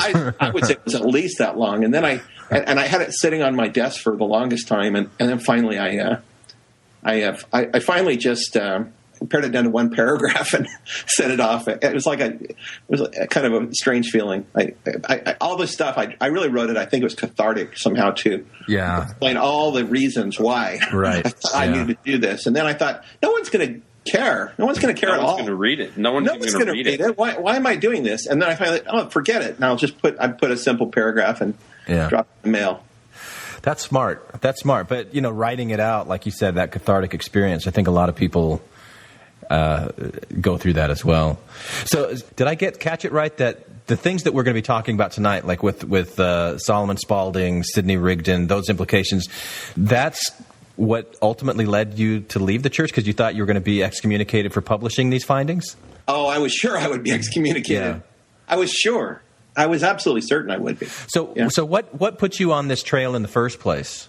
Well, okay, so in the year 2000, my then father-in-law, he's since passed away, and he was very diligent in the church. Serving, I think, his third mission or something like that in Europe. And we kind of had this exchange. And he one thing he asked me at the very end was, so okay, how do you explain the Book of Mormon? That was his big thing. Mm-hmm. How do you explain the Book of Mormon? And I said, up till that time, I'd always just thought Smith as sole author was enough. For me, I just thought it was enough. And I'd even argued that way on the internet, actually, that Smith was the author. But then he started me thinking about it. And so then I thought, I'm going to really dig into this and see if I can understand more about it. So did he bring up, how do you explain the multiple voices and the multiple authors? Because that's kind of an LDS position that they say, of course, there's going to be multiple voices in the Book of Mormon. That's one of the evidences that Joseph Smith didn't write it. Did he take that approach with you? No. Yeah, it was more like I think the approach was: do you really think a young man, uneducated farm boy, uneducated man could write a book as complex as the Book of Mormon? That was his position, and while I did think it was conceivable, I thought that given the state of what I understood to be his actual temperament, I thought his temperament wasn't favorable for that. He just seemed too much of a. He didn't seem studious to me. He seemed like a man who wanted attention and wouldn't to make a large book like that. Joseph Smith seemed like that too. Yeah. Joseph Smith seemed like that kind of person. He didn't seem like a studious individual to me. And then I started thinking, well, is there any other explanation? And so I hunted around and I ran into. There was a guy named Randy Jordan and Jeff Hamill. Yeah, I think that's right. They were posting on the Recovery from Mormonism site at that time about this other theory that I'd never heard about except once. I think I saw it in the Improvement era or something where they said Spaulding theory debunked again or some such thing. Right. And I remember, I started reading what Jeff and Randy wrote, Randy Jordan and Jeff, and on the RFM site, and I thought, this is I've never heard this stuff, and it's really interesting. And I started looking deeper into it and then learned about Dale's stuff, and I started reading Dale Broadhurst stuff. And I thought, this is substantial. This isn't just something you can just dismiss with a wave of the hand and say it's been dismissed. And so then I started thinking, but if it's true, there should be certain things that I could predict. And I knew that, we do work with, we track microbes in my work. We track communities, microbial communities. We look at microbes in communities.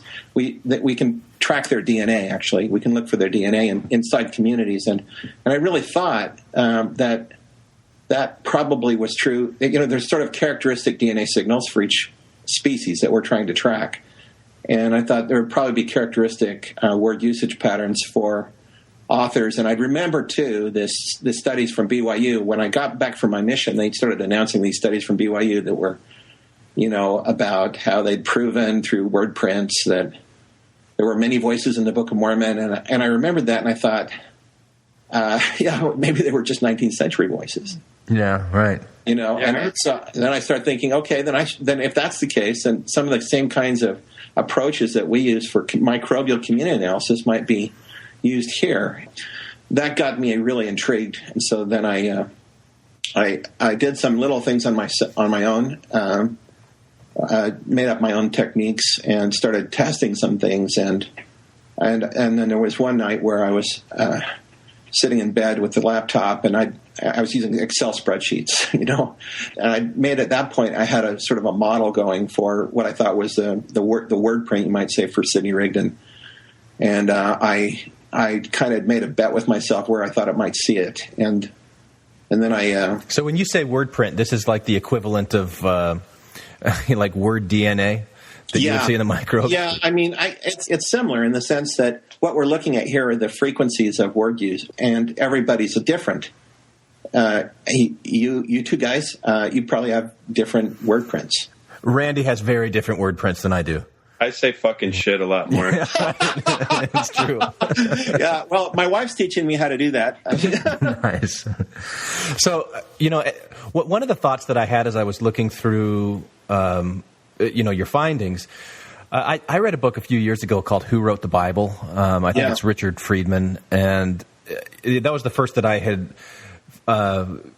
started learning that there were like the E sources and the J sources and P and D and, the different things. It kind of reminded me of that a little bit when I was looking through the slides on Mormon leaks. Yeah. Had you come across that? Did that influence your approach at all, or was it more just the microbiology approach?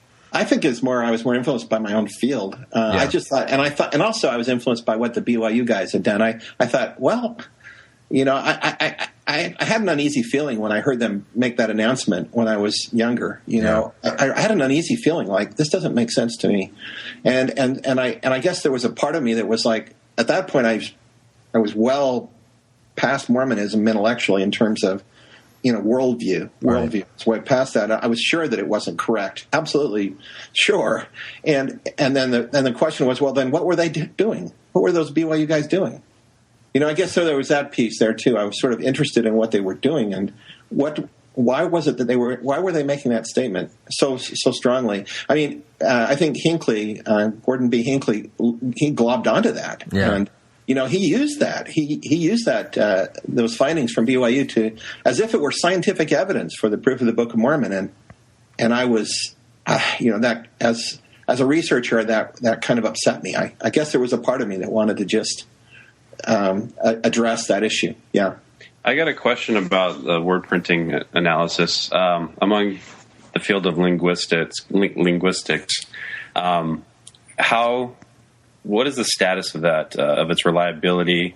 Oh, yeah. I mean, this is used in various fields, forensic or basically criminology and different applications. There are a lot of applications, actually, of authorship attribution, and it's been successfully used. And you can prove it to yourself when you start using the techniques by taking a text from someone you know who it is and then dividing it up in pieces and then pretending you don't know some part of it and seeing if you can predict the author when you know who it is, but you're pretending you don't, And then you can go back, and if you have a whole set of candidate authors, you can say which of the candidate authors matches each of the set of unknown texts that I've just created. Now, they're really not unknown. You know what they are.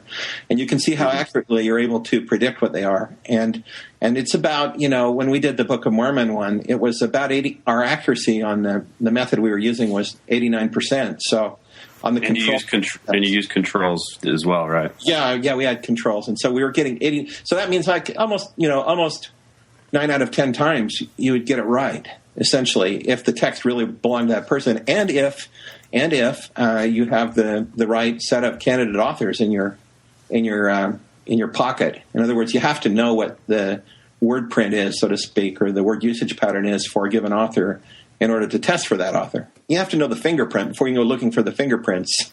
Among a collection of fingerprints that you don't know, you have to have a collection of fingerprints that you do know, and then find the best match. And that's what we were doing. Okay, pop quiz time. What is a word print? Is it A, A picture that you hang on a wall with just a single word or phrase on it, like, no, not this one. Or B, a way of clustering the frequency of a known author's common word usage to establish a sort of fingerprint that can then determine a document's authorship. Or C, heck, let's just say it's B and move on. Okay, so let me summarize quickly a few of these episodes that are on Mormon Leaks, because we pretty much just covered a lot of what's in episode 1. So episode 1 focuses on the contributions of Joseph Smith and Oliver Cowdery to the Book of Mormon. First, it critiques the official LDS version of how it was written, and it highlights the complexity of the story itself with the recursive nested stories within stories and the contribution of multiple editors or narrators, the internal characters Nephi, Mormon, and Moroni. And then it raises problems with the single author explanation, specifically 3 key problems: that it ignores historical evidence that Smith had help creating the Book of Mormon, that it ignores textual analysis using word printing, and that it relies on eyewitness testimony that shouldn't be trusted. It claims that using word print analysis, about 48 chapters of the Book of Mormon can be attributed to a combination of Joseph Smith and Oliver Cowdery. And this is basically episode 1. It's about 65 slides. So the conversation that we're about to have now with Craig will cover the information that you can find in episode 2 on Mormon Leaks. So let me summarize episode 2. Episode 2 introduces Solomon Spaulding, a man who wrote 2 unpublished stories about 20 years before the Book of Mormon was published. Now, let me repeat that. 2 unpublished stories, 2 manuscripts, okay?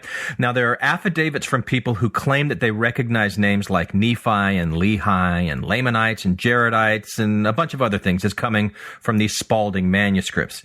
However, only the first one of these 2 manuscripts actually survives to this day. It's often called the Oberlin manuscript, or sometimes manuscript story, and it does not evidence these strong similarities with the Book of Mormon. So it's believed that this second manuscript, which is often called manuscript found, is the one referred to in the affidavits, the one with the strong Book of Mormon similarities. So that's episode 2. Now, also in episode 2, they go into the methodology for performing textual analysis using word printing a little more clearly. And they state that about 76 chapters of the Book of Mormon match Spaulding's word print. Now, that's episode 2. It consists of 85 slides. And I'll jump in again later in the podcast when it's time to introduce episode 3. But now, back to you, Craig. Yeah. So Solomon Spaulding, he died in 1816. Let's start with his death and kind of move back a little bit. So he died in 1816, and just to put things some firm pins in the map, 1816, death of Solomon Spaulding, and then you've got 1830, the publication of the Book of Mormon. So 14 years gap between his death and the appearance of the Book of Mormon. And then 1827 is the beginning of the Book of Mormon really coming to light. In 1827, we have announcements about that. So those are some important dates to keep in mind. And then Spaulding, in terms of his background, he wasn't that remarkable. He was a Revolutionary War soldier. He was educated at Dartmouth. For a while, he was a preacher, but stopped that, became a businessman. Had a back injury, and so that made it so that his business didn't succeed, and he needed a way to subsist, and started writing things. He thought that was a skill he had, and that he could write, so he started writing, and for entertainment, he would read some of his, for his neighbors, they would gather around, and he would occasionally read excerpts from his manuscript or different manuscripts that he was writing. And so the first manuscript that he apparently began was one that we do have today, and so that can be used for text analysis. And that manuscript is stored at the Oberlin College, so it's sometimes called the Oberlin manuscript. And it's also called the Roman story. It has various names because it's talking about a group of people that come over from Constantine, from in Constantine's era. They come over from sort of Roman. It's the Romans coming to America, essentially into the heartland of America, and then it tells this story about that includes a love story, and then at the end it has these big, humongous war scenes. It has a character who's kind of like a Messiah, I guess you could say, as a part of the story. And there's a whole lot of features to it that some of them are nothing like the Book of Mormon, so much so that you would just say, oh, this could have nothing to do with the Book of Mormon when you read them. And then others where you say, well, it could have something to do with the Book of Mormon. Like when you get to the war scenes, it's more like that. When you talk at the beginning, he talks about it sounds a lot like Joseph Smith going into recovering an ancient document and dictating it or translating it. So can I ask you? I want to know with the story, with the Roman part of it. Was that like the Lehi family story where they branch out and become the tribes, or did they encounter natives there, and those are the ones that they kind of join up with here? Because I know it's like the Ohio Indians and the Kentucky Indians, right? It's kind of those two sides. Right. So the story is not at all like the Book of Mormon, really, in that regard. It doesn't have any of the names of the Book of Mormon. Right. It doesn't have the use of the word "it came to pass." Yeah. The phrase "it came to pass." It does not have that. It's. I don't blame people who read it and say it's not like the Book of Mormon. I would draw the same conclusion if that's all I did was look at the plot and the words that are used. I would say, well, it isn't written in the style of the Bible, which, the Book of Mormon is written in the style of the Bible. The Book of Mormon does use "it came to pass." It doesn't. The Book of Mormon has these specific names in it, Nephi, Lehi, and so on. None of those names appear in the Oberlin manuscript. And so it's reasonable to conclude this manuscript is not the basis for the Book of Mormon. But that's not your claim, is it? I mean, that's not our claim at all. Your claim is that there's another manuscript. I think it's important to note that the name of it is Manuscript Story, and that's right. And it has been renamed by the RLDS and particularly the LDS Church as Manuscript Found, as kind of like a clever deception to throw, to basically discredit the Spalding theory. Is that correct? Yeah, that's absolutely correct. Yes, it upsets me, actually, and in fact, it upset people. It upset people in the 19th century, and I mean, it's just, that's the first line of defense almost. Yeah, is to say there was just one story that Spalding produced. This is it, and end of story. Go back to sleep. So in that story we can look at. It's available online, Oberlin College. Right. So people can go and look at it if they want to. But then there's a second manuscript that we don't have, but there's affidavits of people talking about it. Is that what it is? And yes. So why don't you talk about that a little bit, Craig? Well, okay. First, I want to say though that the one that we do have in Oberlin College, we can use that to get the word print for Spalding. Okay. Right. And that's important. And not only his word print, but it turns out that there's other things about Spalding, the way he did things, like how he constructed names and who he copied, actually who he plagiarized, is important.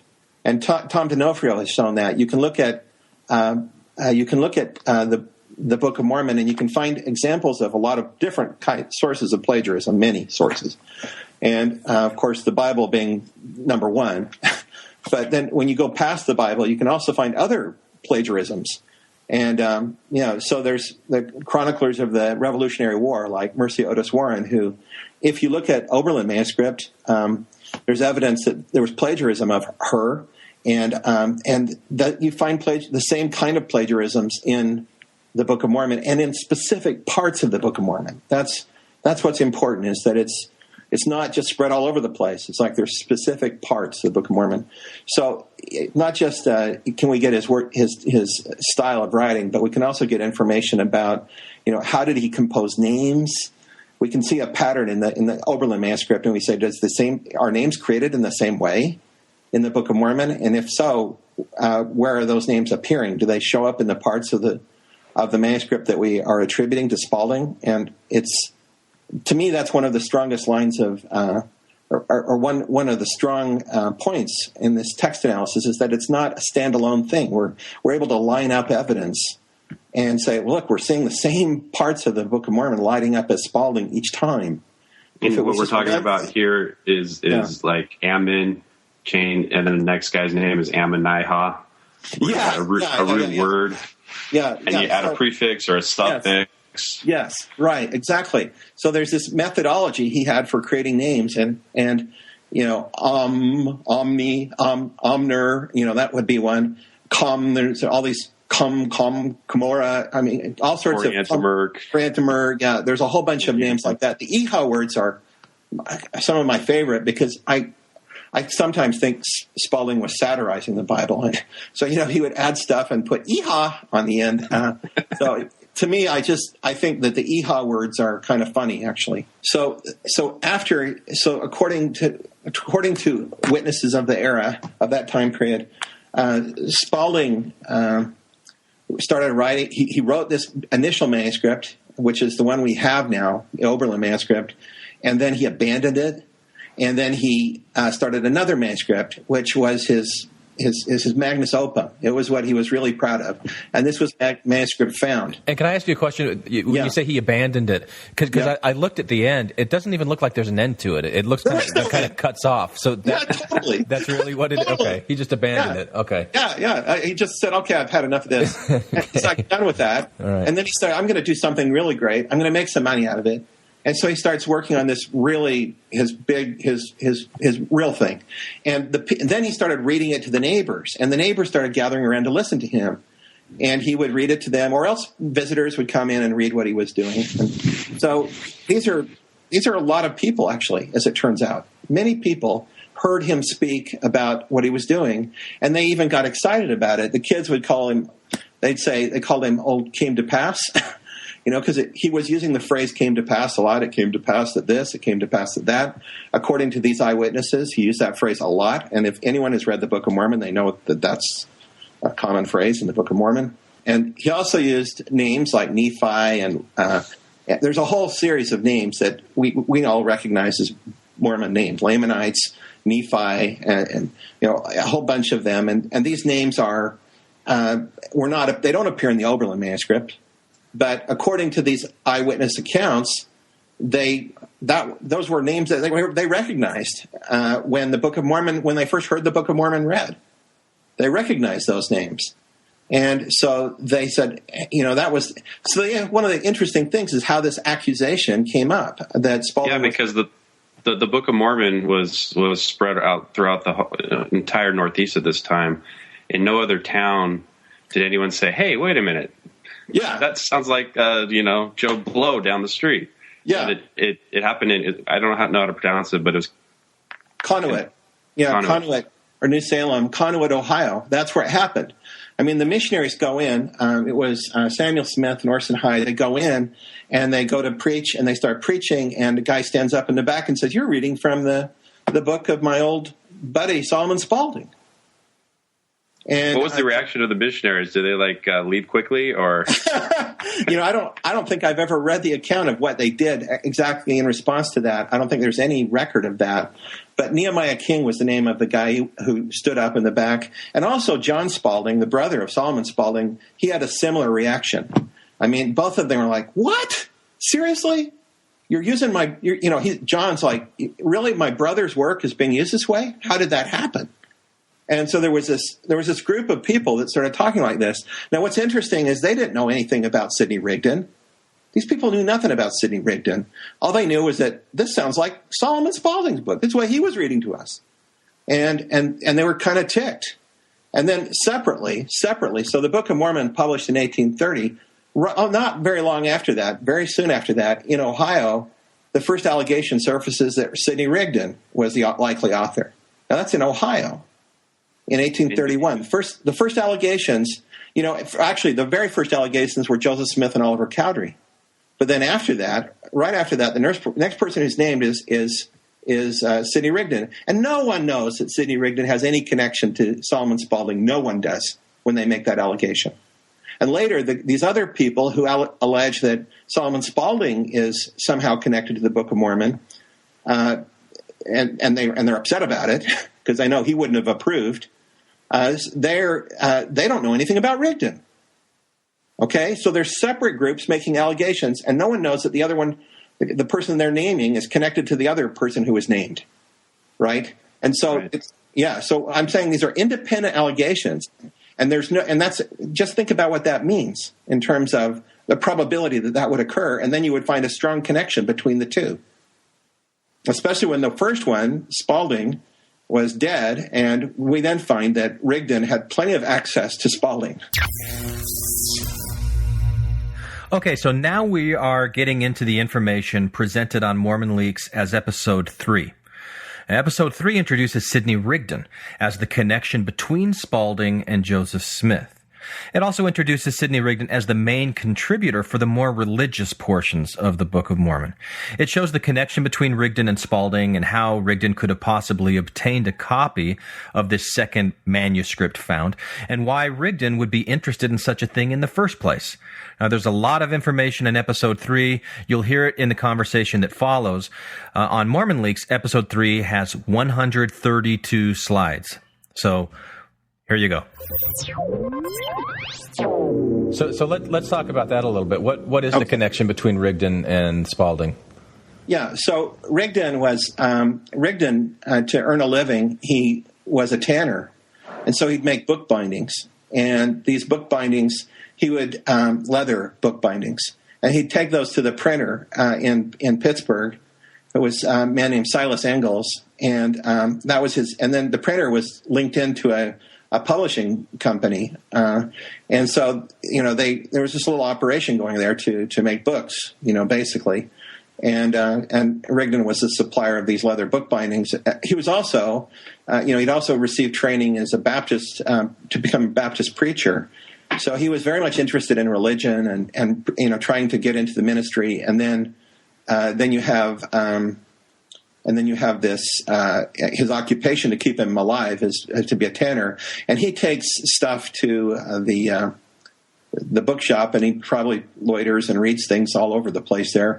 He liked to read. He was a heavy reader. He loved to read and bragged about it. And at some point he was able to get his hands on that manuscript? Well, yes, that's the Spalding Rigdon. Now we're getting to the Spalding Rigdon theory. Yeah, and this first was alleged in 1834 by Eber Howe in Mormonism Unveiled, and this is where the two people that were independently named as likely authors are connected. Is in Mormonism Unveiled in 1834. And Howe was basically the one who wrote the book, or is thought to be the one who wrote the book. And there was an investigator that worked for him, a man named Hurlbut. And Hurlbut, whose first name is Doctor, which is a funny thing, but he's not really a doctor. It's just his first name. So anyway, that's very perplexing, actually, when you first hear it. So Dr. Hurlbut was an investigative guy. He was hired by an anti-Mormon group in Kirtland to go and investigate these about the Smiths, to look into the Smiths. He travels around gathering evidence, and they agree to pay him a certain amount for this evidence. So he goes to Conneaut. He collects a lot of testimony. 8 of the statements that he collected end up being printed in Mormonism Unveiled.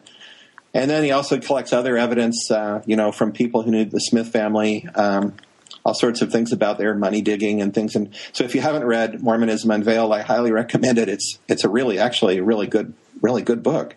And it's cited quite a lot.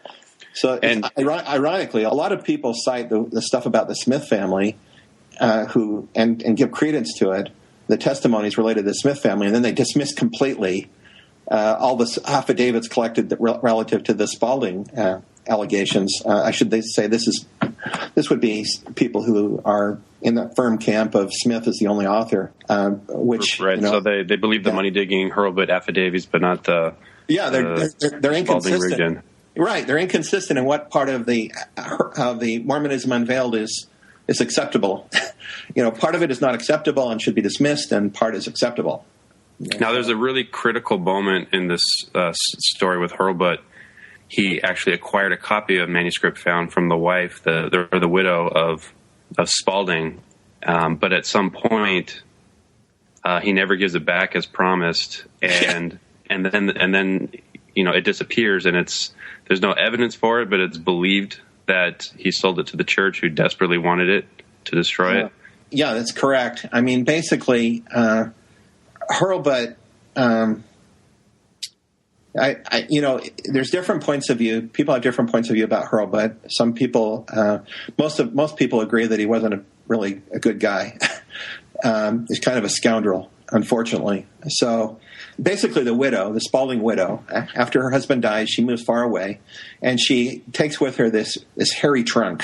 And eventually Hurlbut tracks her down, and so he takes everything in the hairy trunk. And he had promised to return it to her. He never does return it to her. So he takes off with all this stuff, and then he stops on his way back toward the Kirtland area. He stops in Palmyra to make an announcement in the newspaper that he succeeded in his mission, and he has firm evidence, and he knows who the original source for the Book of Mormon was, and then he goes to Kirtland, and he starts preaching and telling people that he's got this evidence. And there are 4 people who claim to have seen manuscript found. He showed them manuscript found side by side with the Book of Mormon. And they said they compared the contents and were sure that it was the same. This was in late 1833. And then in December, he threatens. The account is that he threatened the life of Joseph Smith. And then the constable in the area, who was a Mormon, so Joseph Smith files a complaint against him, and he's arrested, and he's taken in. And then there's kind of a complex series of proceedings that occur after that. But then he's tried. Eventually, he's tried, and it's quite a circus scene when he's tried and released. And then he goes off and he buys a farm, and then the rumor is that he received $400 or $500 from the Mormon leadership to surrender a manuscript found, because the manuscript that he ultimately delivers to Howe is the Oberlin manuscript. He gives Howe, the one, the person who writes Mormonism Unveiled, he gives him the Oberlin manuscript. He doesn't give him manuscript found. And Howe reads through it and says, "Oh, this is useless. This is nothing. This is not manuscript found." And so then Howe actually has doubts about Hurlbut. So he goes back to Conneaut, and he checks with the witnesses. "Did you really say this? Did you really say this?" And they say, "Yeah, this is what we said." And then he shows them the Oberlin manuscript, and they go, "No, that's not the manuscript we were talking about. That's not what we're talking about. We didn't swear to that about that manuscript, but that is a Spalding manuscript. That's not the one we swore to."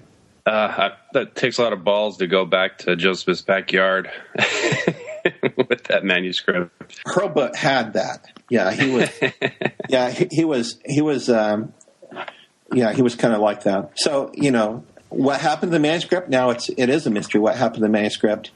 And there are some versions of this that people tell that are more benign with Hurlbut. I'm not so nice to him. I really think he sold out. I think he sold out. That's what I think about him. I think the biggest question that I have in the difference between these two, because when I first heard of Solomon Spalding, I heard the nickname "Old and It Came to Pass," right? Yes.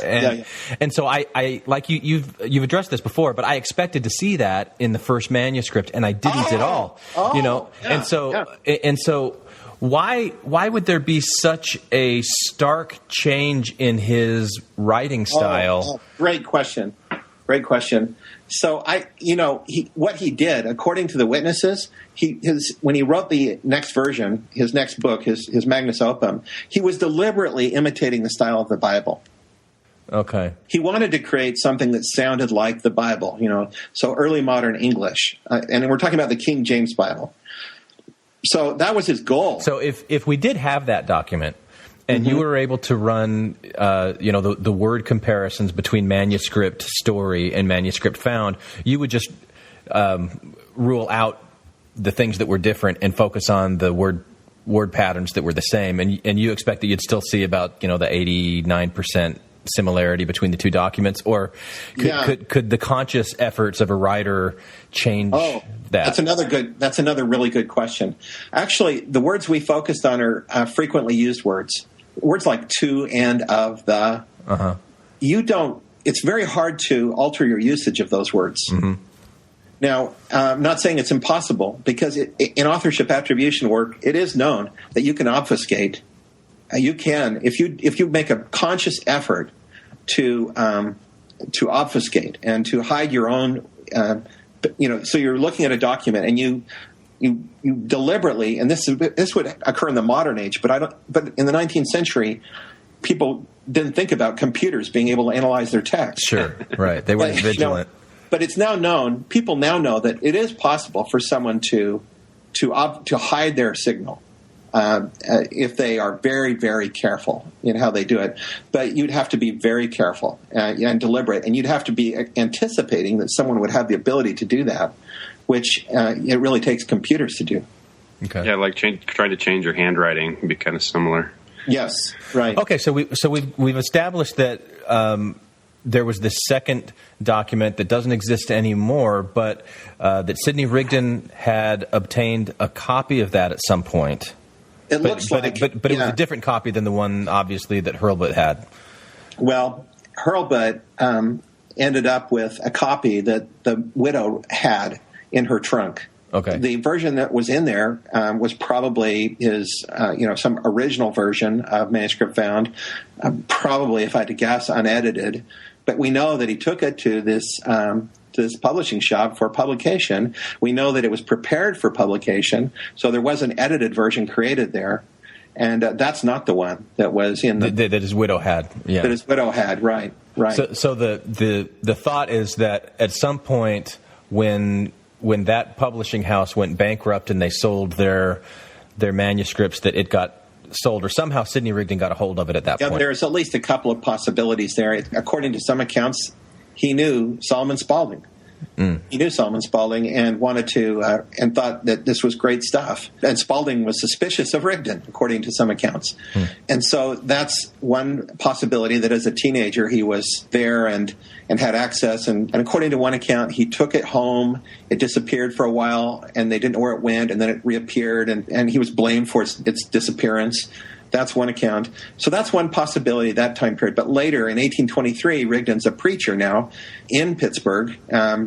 And at that time, the publishing shop has changed hands, and they went bankrupt. And so then the question is, what happened to all the manuscripts they had there?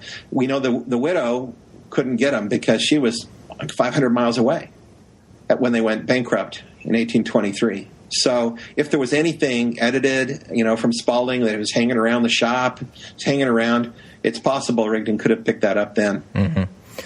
And so on the website, Mormon Leaks, you use some pie charts that are pretty visually impactful.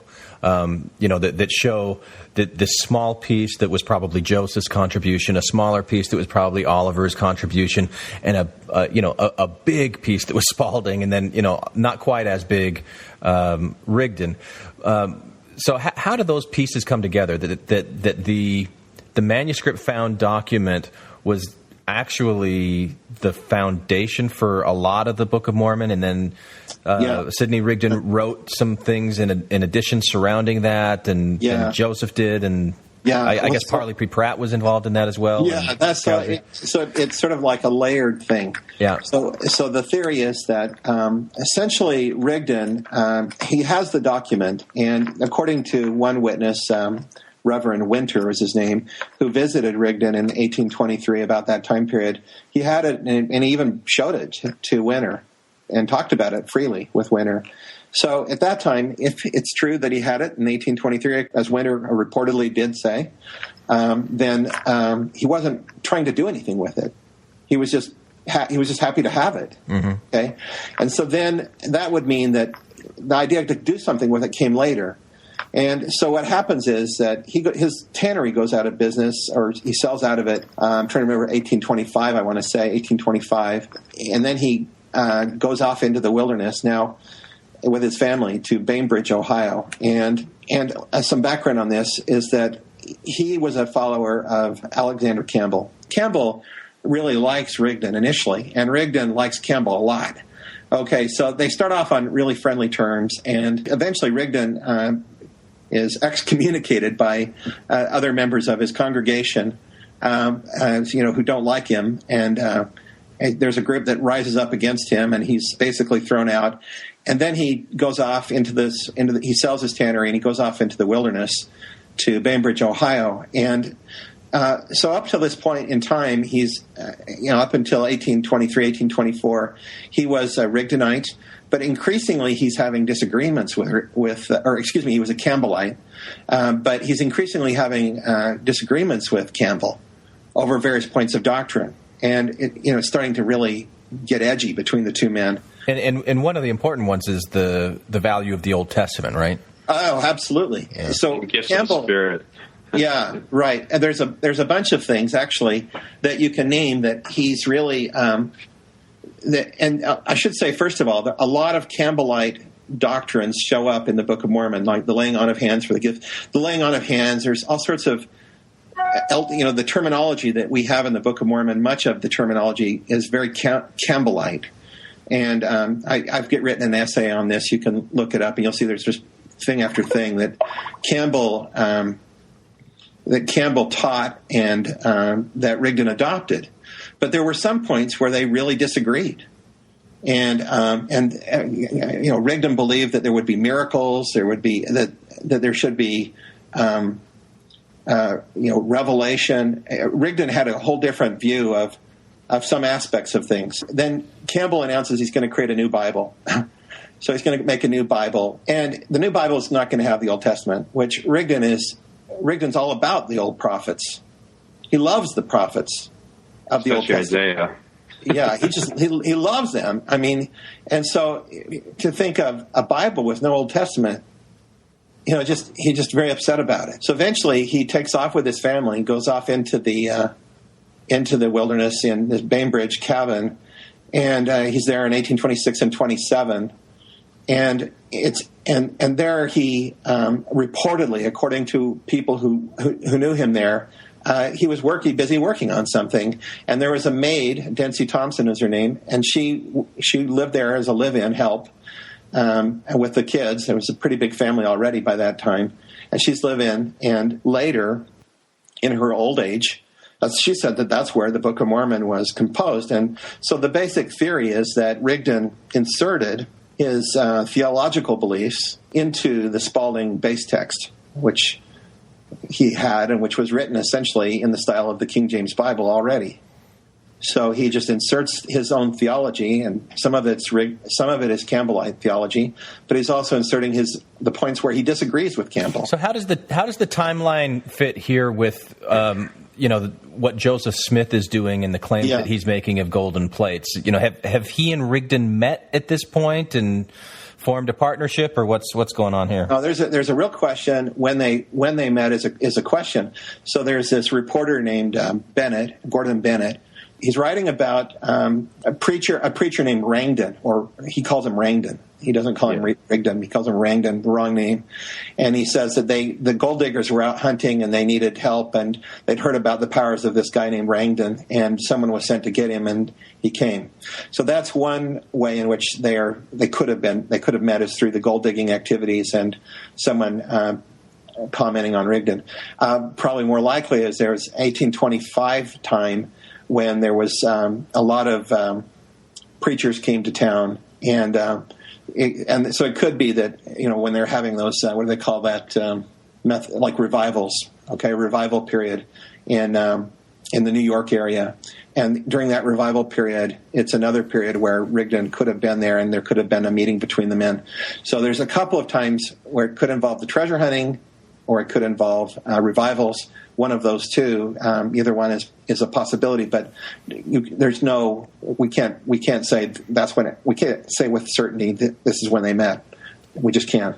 And what could Rigdon have possibly seen in, Joseph Smith at this point, who, I mean, especially if you're talking about 1825, he was just a treasure seeker. Yeah. There wasn't really that much religious about him. He didn't have the aura of a prophet around him. So why would Rigdon pick Joseph Smith? Yeah, for one thing, I think Joseph Smith had a reputation. I mean, he could go out and he could make miracles happen.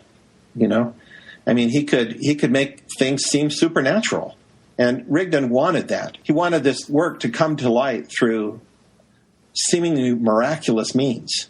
I mean, he was advised. He had this mentor, Luman Walters, who reportedly advised him to find a book. Luman Walters had a copy of Cicero's Orations, and he would read it to people and tell them that it was the story of the ancient Americans, and it was really, Cicero's Orations is in Latin, and so he had this manuscript, and he would tell people this, and it was part of his con, and he told Joseph Smith he should get his own book. So the idea is that Joseph Smith was hunting, looking for a book. He wanted a book. I think Rigdon had a book, and he wanted a book. If Rigdon's working on a book, and he's kind of picked Joseph as being the conduit through which he's going to publish it to the world, then you get into the question of how it's written and how they're collaborating over this distance and getting portions of text back and forth. And absolutely, yeah. So in Mormon Links, we get into the more details on that with showing the locations of the individuals involved in Ohio, New York, and then later in Pennsylvania. So, and you can sort of see how we think it probably transpired. So there is evidence that in 1826, Joseph Smith was tried in a court in Bainbridge, New York. There's two Bainbridges. So in Bainbridge, New York, you've got Joseph Smith being tried and found guilty. What he was being charged with had to do with all his money digging and the way in which he would deceive people, I guess you would say, con people out of money for digging on their property and finding stuff. So he was being charged there, and he was found guilty. And then he was given leg bail. And according to these accounts, he went west. And according to one account, he went up west to basically back where his parents were, up in Palmyra. And then according to the one account, he goes all the way from there on down into Ohio. And in Ohio, there are people who say that Joseph Smith met Sidney Rigdon in Ohio, that they were seen together there, and that the two men hung around together and then took off. And according to one account, they went off to Pennsylvania together. So that would have been in the spring of 1826. So after the trial in Bainbridge, New York, then you have this account that says that that Smith went to Bainbridge, Ohio, and met with Rigdon there. And there's some gaps. Aren't there some gaps in Sidney Rigdon's schedule that leave that possibility open? Yes, right. And so actually, that's one thing that Fawn Brody missed when she was critical of the Spalding-Rigdon connections, is that there are gaps that are sort of conspicuous and important gaps in Rigdon's schedule. And for that particular time period, I don't remember exactly how long it was or anything, but it's not, let's put it this way, there's no evidence that contradicts the idea that Rigdon and Smith were together at that time. So that's presumably the first time they would have met, then in 1826. Or actually, it would have been, I don't know if it would have been the first time, it would have probably been the second time, because I mentioned already the earlier accounts, the 1825 kind of revival type meetings, or the treasure hunting accounts, the reporting of Gordon Bennett that suggests that they were together through the treasure hunting activities. Okay, now we are about to get into the information that you find in episode 4 of Mormon Leaks that's called the Gold Bible Company.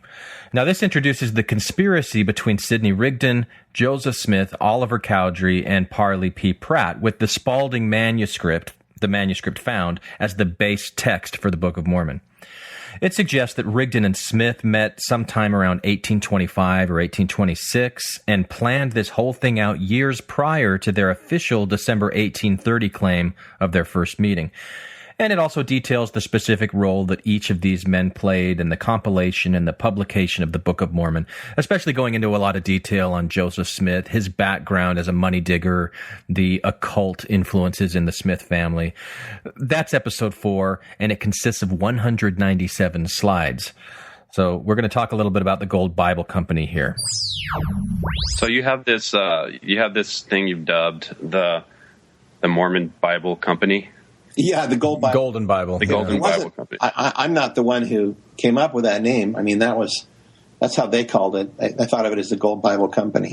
Well, I'd kind of like to talk about that, because it's your theory requires a conspiracy of 4 men. So maybe you could talk about how Parley Pratt and Oliver Cowdery round out this quartet of con men. Yeah, Oliver Cowdery was involved in pamphlet selling and books and peddler. He also got involved in printing, according to some accounts. He also was involved in, basically a peddler, I guess would be the best way to put it, is a peddler of books and pamphlets. And he traveled that route between New York and Ohio a lot. And then Parley Pratt was another man who did that. He was thought to be a tinsmith and who made that same. He was also a peddler. And so both men are peddlers who made the route from Ohio to New York.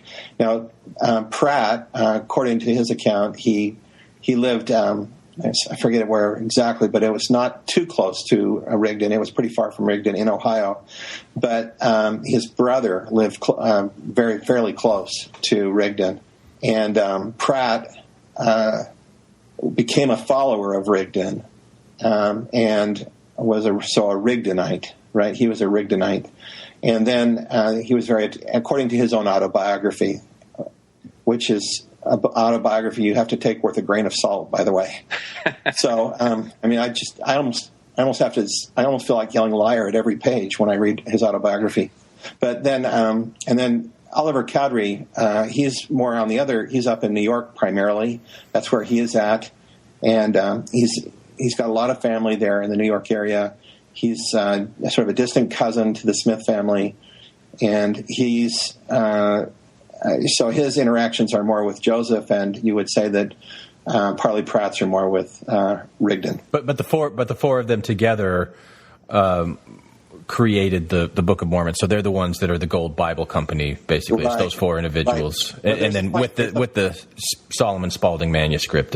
Right, and there's a financier here, and the financier is Martin Harris. Yeah, and that's so. Really, you asked the question earlier, Glenn, about why would Rigdon want to pair with Smith? Well, one possible reason would be that he knew that if you don't have money, you don't print a book. You do not print a book. He knew that because he saw that happen to Spalding. He'd had interactions with that print shop. He knew that you had to have money to get it printed. And so he had an incentive to find someone who could raise money as well. And Joseph Smith looked like a guy who could make it look supernatural. He could potentially raise money from the farmers. And so Smith targeted Harris as his dupe because he was wealthy and very incredibly credulous. Yeah, and actually one of my questions before I read your Mormon Leaks was why, if Oliver Cowdery was already in the area and part of this conspiracy, why would he have Martin Harris be his scribe on the first 116 pages? And the answer is because he needed to convince Martin to yes. pay for the printing and the publishing yes. of the Book of Mormon. Yes. That's and then right. once all that fell apart, then that's when Oliver came in. If the theory's true, yes, Oliver right. came in. Okay, this next part gets a little tricky, so bear with me. We're going to get into the information that's covered in Episode 5, and this explores in more depth the complexity of the Book of Mormon record, why there are multiple internal editors and stories within stories. The episode is titled, Necessity is the Mother of Invention is crossed out and revelation is put in its place. So it's suggesting that there are 4 distinct phases or plans for writing the Book of Mormon that were all caused by the first 116 pages being lost or stolen by Lucy Harris, the skeptical wife of Martin Harris, who acted as scribe for those first 116 pages and had agreed to finance the publication of the Book of Mormon. Okay, so let me just summarize really quickly these 4 plans. So you've got Plan A. The original vision was that Smith would simply replace Spalding. So Rigdon would write his doctrinal religious portion, and Smith would just rewrite via dictation the Spalding text. Now, this would become the Book of Mormon, but then the first 116 pages were lost. And those 116 pages had the Jaredite story, it had the migration from the Old World to the New World. So they had to redo that. And the original source documents from Spalding that Smith had been dictating had been destroyed because they destroyed it to cover their tracks. So they had to make another plan, what they were going to do to start the Book of Mormon. So Plan B was that they would just continue the way that they had been doing in Plan A from the point where they left off. So that's basically from the Book of Mosiah to chapter 6 of Mormon, towards the end. But they also, at this point, needed to invent a new internal character or enhance the role of Moroni, the son of Mormon, so that he could act as narrator for the Jaredite portion of the story that had been lost in the first 116 pages. So they could still include that story, but put it towards the end of the book rather than the beginning of the book and have Moroni be the narrator for that. That's Plan B. Now, Plan C, they still had a problem where at the beginning of the book, it just starts off in Mosiah, and they couldn't have that. So they created another internal narrator, Nephi, and they told the story from his perspective. Now, this was all new material, not originally written by Spalding, and would be written by Rigdon and then delivered to Joseph and Oliver by Parley Pratt. And then Plan D addressed this one last problem where you've got Nephi as the introductory character and narrator, but obviously his lifespan doesn't last up until the Book of Mosiah, where Plan A starts. So they had to bridge that gap. And this is where they created the storytelling device of the small plates of Nephi and all of these prophets from Nephi to Mosiah that add little bits and pieces to that record up until Mosiah starts again and the Spalding record starts to pick up. So this is the claim: Plan A, Plan B, Plan C, Plan D. That explains the complexity of the Book of Mormon, the reason there are so many internal narrators, so many authors, editors, the stories upon stories. And when they do the word print analysis, it lines up very nicely with what they would expect, according to this theory, where Smith is the author, where Rigdon is the author, where Spalding's the author, etc. I hope you were writing all that down, because please don't make me repeat all this. So then, during that first 116 pages, Rigdon already has the bulk of the Book of Mormon written, because you've got that section about the Plan A, Plan B, Plan C, Plan D. Right. So Joseph's kind of going through a ruse of composing the first 116 pages. But what is he actually doing? Does he have? Well, does he have stuff from Rigdon? What we know is that when he picked up, he was dictating, right? We know he was dictating, and how we know he was dictating is because the part of the Book of Mormon that comes after the lost pages includes a lot of Appalachian English. Okay, so words like I was a traveling, I was a running, I was journeying, that's all been cleaned up. we was doing that. We was doing this. So it looks like a dictation in Appalachian English. And Sidney Rigdon too was probably a speaker of Appalachian English, and we give some evidence of that in episode 6 of this dialect that both men likely used. And I give a lot of reasons.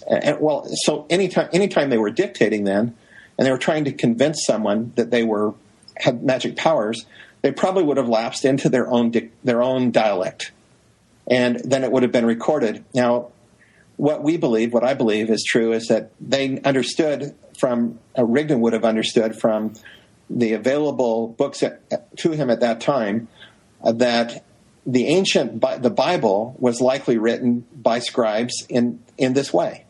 In other words, there was a guy named Thomas Horn who had written this book, the scholarly work on the origins, that described the origins of the Holy Scriptures, of the Bible.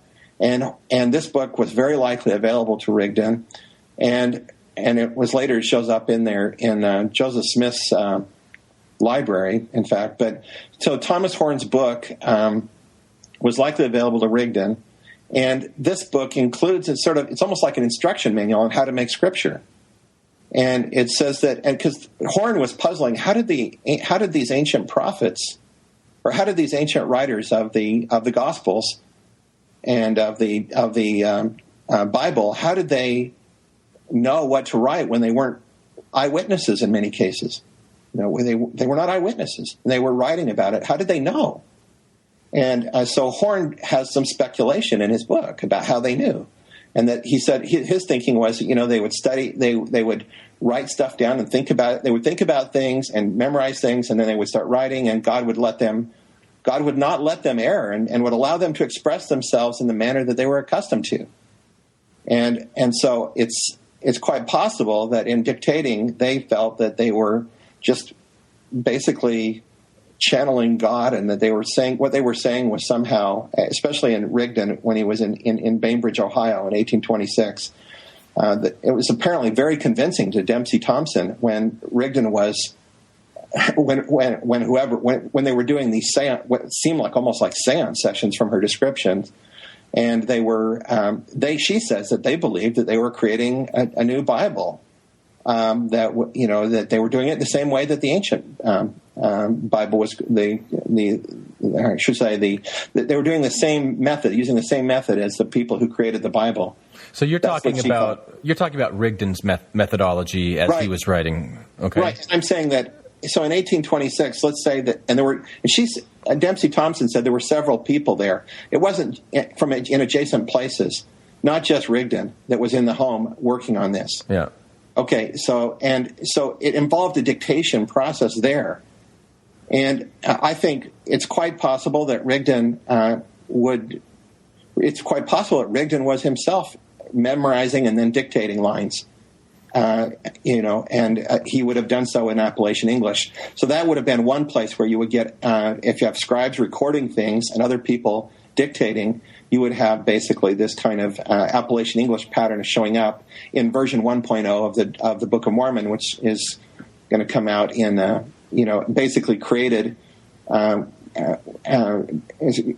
comes to them in 1827, in which Martin Harris then does the first 116 pages of that with Joseph Smith. Joseph Smith was probably using the same method as Rigdon. But was Joseph Smith telling a story that Rigdon had provided to him, or was Joseph Smith coming up with stuff on his own in concert with, like a master plan?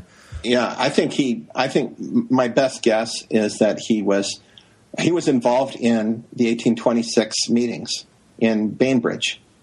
So he would have been part of that group. So they storyboarded their plan A, right? And said, right. Okay, Joseph, you take, here it is, whatever you take right. Mosiah, you take whatever it was at the time, and those are the things that he was dictating to Martin Harris. Right. Okay. And apparently, in some accounts, Harris was behind a curtain. So he could have just had this document that he had helped create, and he and Rigdon, from a Spalding base text, had already helped create. He and Cowdery and Rigdon probably, and then he's just dictating it, and Harris is recording it, and so all he has to do is read it actually, and then Harris just records it because there's a curtain separating them, and he's already told Harris not to look under this certain cloth, and because he'll be destroyed, penalty of death, penalty of death, and so Harris is convinced that Smith has these magic powers, and so he's not going to look under the cloth. So Plan A produces the first 116 pages, which are then lost because of Lucy Harris, smart. Right. And then, so that was probably in the Appalachian English, but it's lost. It's gone forever. Now you got Joseph as a deer in the headlights. What to do now? Yeah, what to do now? He then comes up with a story that the plates have been taken away by the angel, and he's lost the ability to translate, and he's being punished for a season. And then you have the Book of Commandments, section 4, which talks about how he lost this power. And BC2 is where the first one. Yeah, that one's BC2 and BC9 involve both ends of where he loses it and then gets it back. And you did a word print analysis on BC2, and it's in Sidney Rigdon's writing style. Right, exactly. That was a connection that really I didn't read that till today, and I was like, wow, that's pretty cool. Yeah, Rigdon. Actually, that scripture is really interesting. Book of Commandments, chapter 2. I hope people will read that, because that. When you think of Rigdon as the author of that, the author is writing about him. He's condemning Joseph Smith and Martin Harris, and then he's also. It's clear that he's referring to how they neglected the counsel of their director. And so Rigdon's speaking in the voice of God, because we're attributing this chapter to Rigdon, and he's speaking in the voice of God, and he's speaking about himself in the third person, and this is a pattern of Sidney Rigdon over and over again, which I think is actually probably something to do with a pathology, a brain pathology, which we could go into that later, I guess, if you're interested. But I think he is. You could sort of think of Rigdon as a sort of split brain. He thinks he's hearing God, and he can speak for God, and God can talk about Sidney through him. So in BC 2, when Joseph is chastened and for putting trampling under his feet, whatever the words of the director. The director, right. The director is God, the one who's been directing him, but it's actually Sidney Rigdon speaking, taking on that persona. I mean, you could say it this way. It's really maybe not God. It's right, really sure. like God talking through Sidney saying, you've not listened to the counsel of your director. Yeah. And your director is Rigdon. Yeah. And yet it's Rigdon saying this. Then BC9 is basically after a season he's given the power back, and that also is in Rigdon's writing style. Now we have Cowdery coming. Oh no, that's Cowdery. I'm sorry, yeah. You're right. Yeah, so we have some evidence that we present there about sort of how they form this sort of triangle where Rigdon is off in. This is in episode 6 at Mormon Leaks. Rigdon is in Ohio, and there's a season there. It's the winter, right? They basically lose the 116 pages in, Harris takes them on June 15th, 1828, and he takes them to Lucy, and then they're lost soon after that. And then, so early July or late June, they're gone. And Smith gets word, and so he goes up to his home, and we know Cowdery's around that area then, at that time. So the logical thing, now this is an inference, the logical thing is that Cowdery is informed, and that he then goes off to see Rigdon to inform Rigdon, and that the two men, Rigdon and Cowdery, then return.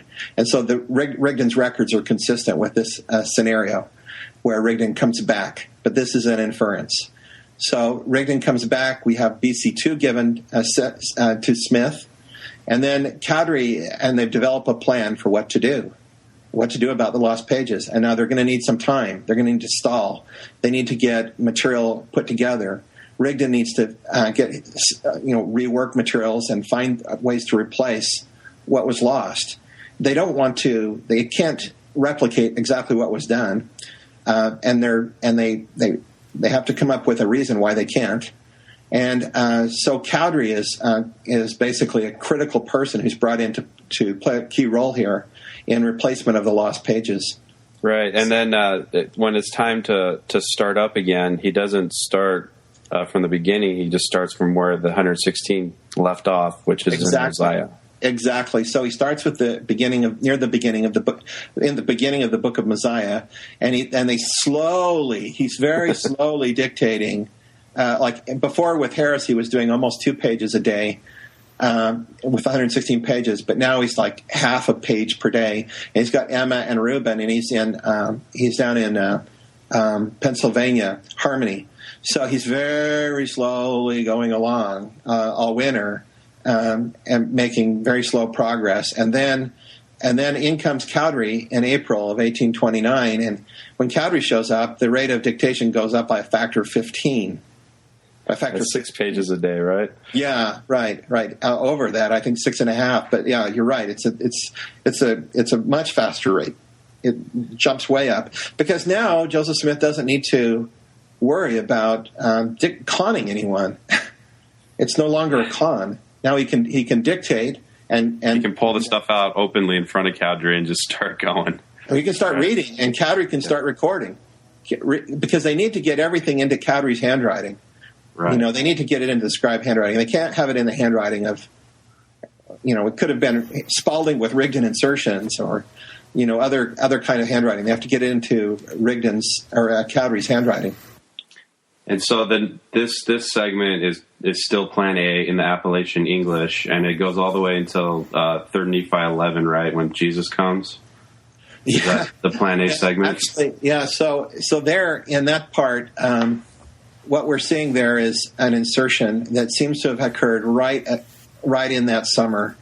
It's an insertion where most of the text you just described from Mosiah on up to 3 Nephi, most of it, with some exceptions, is attributed to Spalding. A lot of it is attributed to Spalding. But then there's this gap right around 3 Nephi, right where Jesus Christ appears. And that all the attributions, well, there's the Bible part, of course, that's basically copied from Matthew, from the Sermon on the Mount. But then after that part, you've got basically Rigdon showing up. So it seems like Rigdon in 3 Nephi introduces Jesus Christ to America, and then you have it go back to the other style, and it continues on until about Mormon chapter 7. And then the next thing that happens is now what we envision is that Rigdon goes back to Ohio, and he's got to prepare material during the winter of 1828, 1829. And he's got Pratt to help him. And to do this, they first of all, they look around what material do they have that they can add. And there is this account of a Canaanites and Jaredites. It's another Spalding account that they have access to, another Spalding account. So they've got the Spalding account of the Jaredites and Canaanites and what to do with this. And they make a decision that they need to bulk up the Book of Mormon, but they can't put this at the beginning of the Book of Mormon because if the lost pages are found and compared with this, they would be exposed as frauds. And so they decide, well, we'll just put it to the back end of the book and it will buy us time and it adds bulk to the book. So they don't want to put all of it in.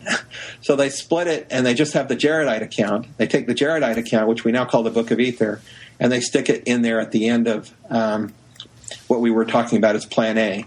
So now you have the Book of Ether introduced, and we have a new character becoming an editor, and that's Moroni. Before it was just Mormon, and was the only editor, and that's why we call it the Book of Mormon, right? But now we have another editor introduced who's going to edit this larger Jaredite account, and that's Moroni. And so Moroni comes in, and he talks about, at the very first part of Moroni, of the Book of Ether, Moroni is the speaker. And Moroni is talking about his making how he's abridging these much larger record of the Jaredites, and that he won't tell the reader anything about the time period before the Jaredites, but that's available. This earlier time period is available. And yeah, actually, if you want to look at that scripture, it's quite amusing to read it. But so he's just going to say, I'm not going to talk about all this other stuff that came before this time, but here's what I'm going to tell you about the part about the Jaredites. And so he tells the story of the Jaredites and hints at the Book of Moses. He hints at the Book of Moses right there at the beginning of the Book of Ether. The Book of Moses is the prequel to the Book of Ether. So what that means is that this gives Rigdon a nice thing because he can hang on to this revelation for later use, this Spalding document for later use. And so they insert the Book of Ether. It's helping buy time. And then now they get to a point eventually where they need to replace that front end. What to do with the front end? And Cowdery's been thinking about this and working on it, but they're not having a lot of success. And so there's they introduce a new editor to the book, just like they did at the back end. The third editor is Nephi. And so they think, we've solved the problem we'll make Nephi into an editor where he's editing the account of his father Lehi. We'll do that. We'll make him into the editor. I mean, so basically they found that there's this strategy that Spalding used of using a character in the book as an editor of some larger manuscript, right? Spalding apparently did that with Mormon as his internal editor. And now you've had Moroni as an internal editor. And now you add Nephi as an internal editor. Now then they get into a problem with Nephi because he dies before the beginning of the book of Mosiah, right? Oh, yeah. So then they have to come up with this it's ad hoc, So what they have to do is they have to invent something for the gap between Nephi's death and the beginning of the Book of Mosiah. And so the final solution is the small plates of Nephi. And the small plates of Nephi are handed down from Nephi to, from prophet to prophet, Nephite prophet to prophet, until you get to precisely the beginning of the Book of Mosiah. And then of course, we're done with that. Yeah, and there's that strange, I can't remember if it's the Book of Omni, but it's like, and I had the plates and I didn't do much, and then I gave it to the next guy. And then I had the plates and not much happened, I gave it to the next guy. It's like, fast forward. Right. And so are you suggesting then, Craig, that the reason that all that is there is to just prove some internal evidence, if you'll call it that these small plates of Nephi actually existed, throughout the record? Yeah, they had to make it clear. They had to fill the gap in time. Yeah. And basically Nephi dies. And so he's not going to die right when the Book of Mosiah begins. And so their first solution is to have Nephi be an editor of his father's record, which works up through his life. That's okay. Yeah. But as minute he dies, now you've got to do something else. So the final plan, what we call Plan D in Mormon leaks, Plan D is, okay, got to hand it on down and basically you're going to have two sets of plates that Nephi's abridging. And he's basically got a theological version that he's going to hand on down, from Nephi prophet to prophet until you get to, and this is the small plates of Nephi, right? And they're running out of space. Yeah, they're running out of space, right? Yeah. So I don't want to hear Randy's answer on this because I already know your answer, Randy. I'm going to ask you, Craig, because Randy and I have talked about this. So if you have Oliver Cowdery, I'm sure this has come up before, Craig. Oliver Cowdery is in on the conspiracy. Sidney Rigdon's in on the conspiracy. They both Parley Pratt, but he never Cowdery gets excommunicated in 1838. Rigdon is kind of out of favor, during the Nauvoo period, and has that incident with his daughter Nancy Rigdon, which was a pretty public incident repudiating the polygamy, approach that Joseph took. So there were times when both of these guys were really upset with Joseph. Why wouldn't they have blown the whistle, even if it was to try and make themselves look a little bit better, or say, hey, you guys, Joseph isn't what you think he is? Yeah, well, I think that a good answer to that is that these men were incredibly desperate, first of all, in establishing this collaboration. They were financially destitute, and they needed to get together to do something about that. And they were very ambitious men. And so they ended up creating an institution that they profited from. And then for them to turn against the founder, or to turn against Smith, you could say, to turn against him and expose everything that had happened, well, they would be themselves hugely discredited. Their reputations would be ruined. They wouldn't have any chance. And so I think it rests with this huge ambition of each of these men. If you look at Rigdon, a very ambitious man, and he goes on to lead congregations later. You think he would have been able to lead congregations later if he'd turned on Smith? Absolutely not. And the same. And if you look at Cowdery, he went on to have a legal career, and he was hoping he had political aspirations, as did Rigdon, and so these are not people who could stand to have skeletons in the closet disclosed. Right. That makes a lot of sense. It's likely that, for example, when Joseph Smith was doing his treasure digging, he actually had a contract signed by the gold diggers. They all signed a contract. They agreed on the shares, how the shares would be allocated. They drew up documents, and they all signed it and were signatures. And basically, they followed the contract. And so, so I can imagine a scenario where that occurred, or something similar to that, where they all made a covenant or contracts, deep, serious covenants about this, because they all knew that there were serious consequences of that could come from this. I mean, that seems plausible to me. Now, the other thing I want to back up on is I don't think necessarily that this happened quite the way you just described. Okay. In other words, I think that it's quite probable or quite possible that Cowdery, for example, and Smith even, but certainly Cowdery could have been duped, and Rigdon, or Pratt too, maybe, by Rigdon in Bainbridge, Ohio. Right. I mean, initially, I think he was such a, you've seen crazy people out there, with religious crazy people talking in tongues or describing, calling for the world to repent. This is the kind of guy Rigdon was. He had. I want to go back to his childhood. He was 7 or so when he was riding with his father, and he fell off the horse, and his foot got caught in the stirrups, and he got dragged, and he had his head banging against the ground. And his brother, his older brother, who was later a physician, said that he changed, that it affected him, and that he became a good candidate for involvement with religion, a new religion. And so, if you read Rigdon, and I've read a lot of Rigdon, he does this first-person, third-person switching a lot, okay? You get this sense of a guy who has some, sometimes they diagnose as schizotypal. You get a feeling of a person who really thought he was hearing God and could speak for God, and that God could speak about him, Sidney, through Sidney. And you see that time and again with Rigdon when you read his writings. So Rigdon, I think, was a true believer of himself, in that he was really hearing voices from God.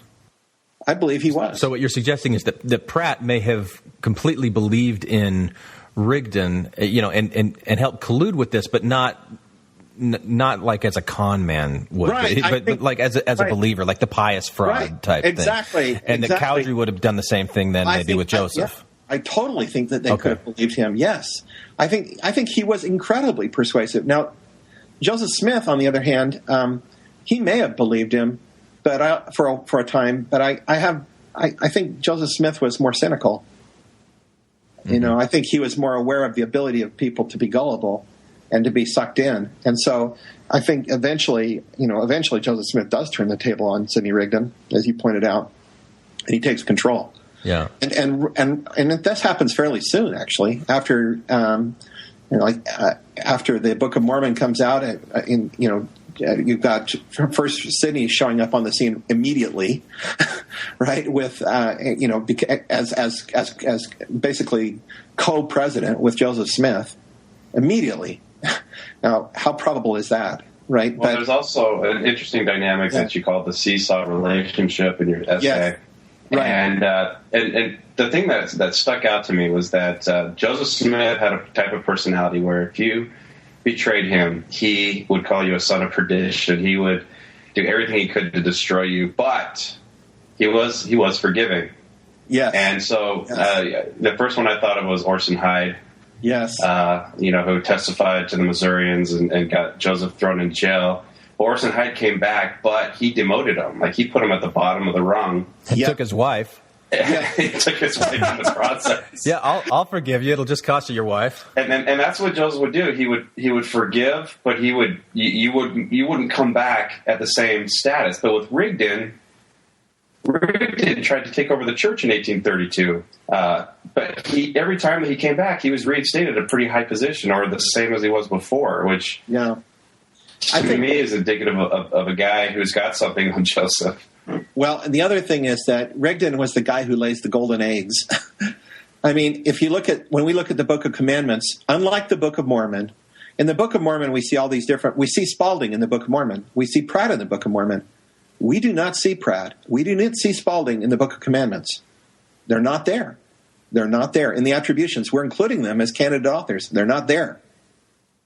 So in other words, it's three people who write the Book of Commandments, the first part of the Doctrine and Covenants, the first 65 chapters of the Book of Commandments. Those are all Rigdon, Smith, and Cowdery. And it's not like the Book of Mormon. It's different. So I want to go back to a comment you made a while ago when you were talking about Cowdery coming in as translator and how that process just sped up because they didn't have to, fool anybody. So, I mean, that would suggest that Cowdery was pretty well in on it and not like he was a fervent believer in Joseph the way that Pratt was of Rigdon, right? Well, wait a minute. Okay. You see, suppose the document that they had came from that time period in Bainbridge, that's what we believe, right? They had this document. It's coming from Rigdon. Let's put it this way. It's coming from Rigdon, material from Rigdon. And if Cowdery believes that Rigdon really does hear voices and things from God, then he may accept that this has already been, and if he participated in the 1826 activities, he may actually believe that this is certified, ratified from God. And so he dictates to Smith. Now, at some point, he starts realizing. So actually, one of the things that makes me think he was a dupe, at least for a time, is that he later follows Hiram Page. Hiram Page has a seer stone.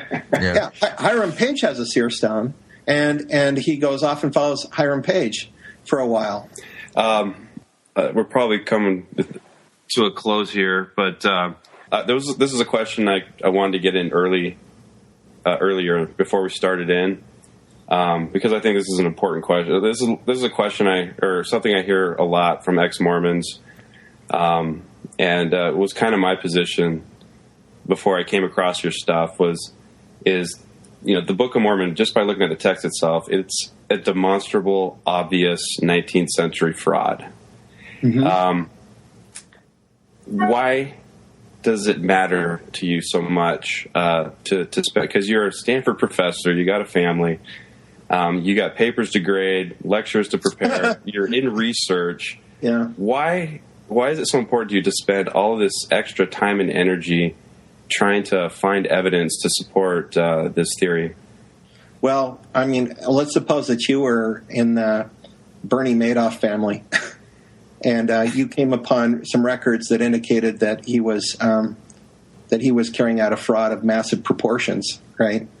And you really believed that this was a huge fraud of massive proportions, and that it did harm to people, and led them to live less authentic lives, and led them to be controlled,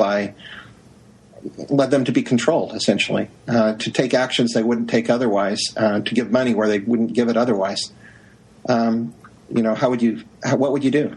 I mean, so I think of it as something like that. And for me, I hate it when people call me anti-Mormon. Let me just say that. I really hate it, because I don't feel that I'm anti-Mormon. Some of the people I love the most in the world are Mormon, and I'm not anti them. I can tell you that. And so what I want to be is pro getting the truth out to people. Not anti-Mormon. I hate that word. Yeah. So because I actually want to be pro-Mormon in the sense that I want to get the truth out to people I care about. And now I don't want to force that on anybody. And I'm not interested in that. If someone is happy where they are, fine. But if someone is curious or is struggling with trying to live within the box or the narrative of Mormonism, and they find it really disheartening and difficult for them, then they deserve to know the truth. If you are some poor person who is giving money or trying to invest money with Bernie Madoff, and then you lose everything. You lose your family and everything because you did all that. You trusted him. That's an extreme case. But, there are people who give a lot of money to the church, a lot of time to the church, and pay a price for that. And that's not everyone. There are people who are happy where they are, and that's fine. If they don't look at my stuff, I'm not bothered by that. I just would like to get information out that will help people who want to understand where things came from, how their tribe originated and developed, and will find it liberating for them. I hope. That's my hope. Well, perfect. That was really. Is there anything more, Craig, that you wanted to cover that we didn't? I know, when we were first corresponding, you were a little concerned that we were going to set this up as some kind of a false dichotomy. Do you want to say anything to that extent? I actually want to say, I guess, I would like to extend an olive branch to the people who think of Smith as sole author, in the sense that we're not saying we actually do in Mormon Leaks chapter 6 or episode 6. You see it. We do identify places that looks like Joseph Smith contributed, and they're the places you kind of expect, really. Places like where Joseph is talking about, him being the, where there's this prophecy of Joseph, talking about Joseph the patriarch, and Joseph, son of Joseph. Right, Joseph, son of Joseph would be this great, like unto Moses kind of thing. This. There's Lehi's dream, which is Joseph Sr. There's some key things where you would say, God, it makes sense if this was Joseph Smith. All this, the Gazelem stuff, the sinking treasure stuff. That chapter goes to Joseph Smith. Right. I mean, we're seeing chapters that go to Joseph Smith that make sense.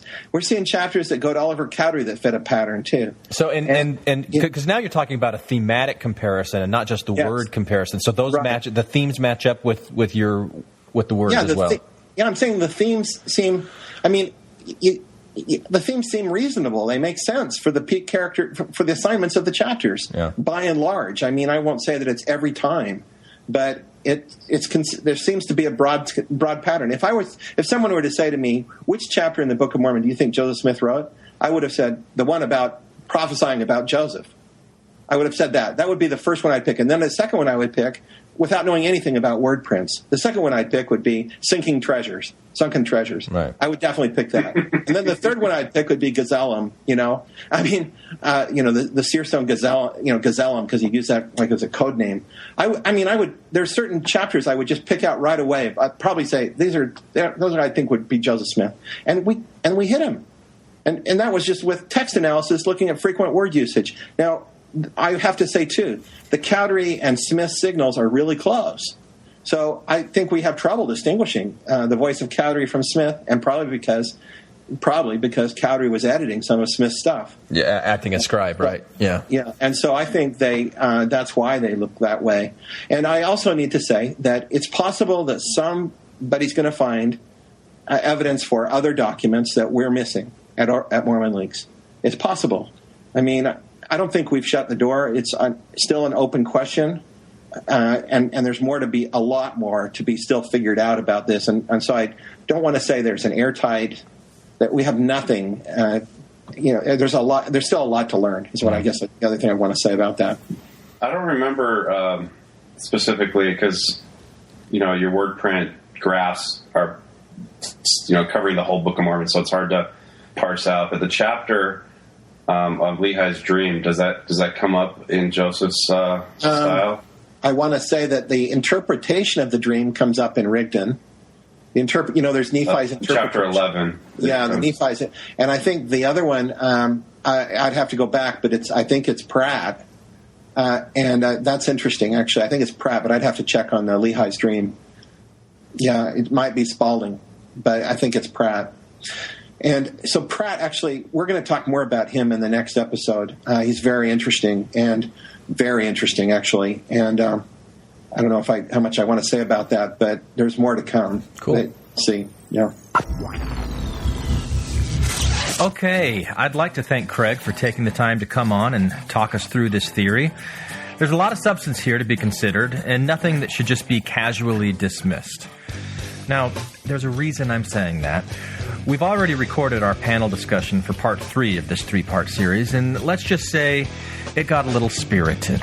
Now, in addition to that panel discussion, I want to include more voices and more opinions, so I'm asking for your help. I've already asked several friends from the podcasting world to chime in with their opinions, and I want to extend the same offer to as many of you who want to weigh in on this yourself. Now, I'm not looking for expert opinions here, just listener response to 4 basic questions. 1, do you think the Book of Mormon authorship is an important question to consider? 2, what stood out to you the most from these first 2 episodes? 3, is there anything that you think we missed, something that should have been considered that wasn't? And 4, who do you think wrote the Book of Mormon? So if you want to be involved, contact us through our Facebook page or through our website. We have a Submit tab up in the top right corner of the page. Give us your information and we'll get in touch with you. But there isn't a lot of time, so get it to us before Wednesday, October 16th, and we'll do what we can to publish it. All right? And before signing off, I want to thank those of you who have been filling out our survey. We currently have 132 responses, and they help us understand who you are and what you want to hear.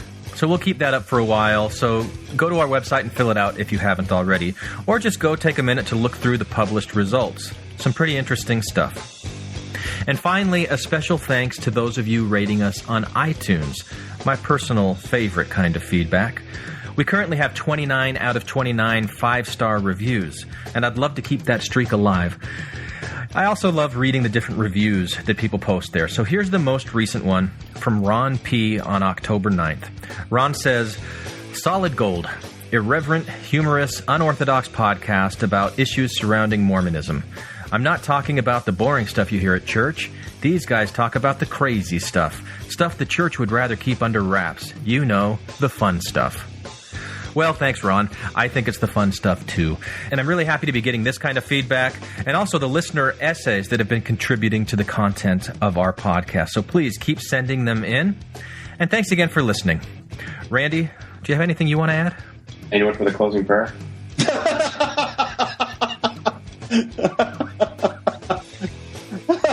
I like that reaction.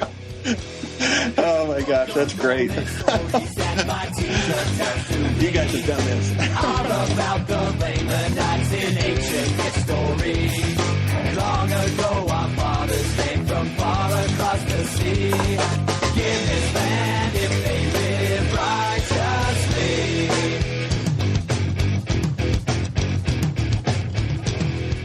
Lamanites meant others who were seeking liberty.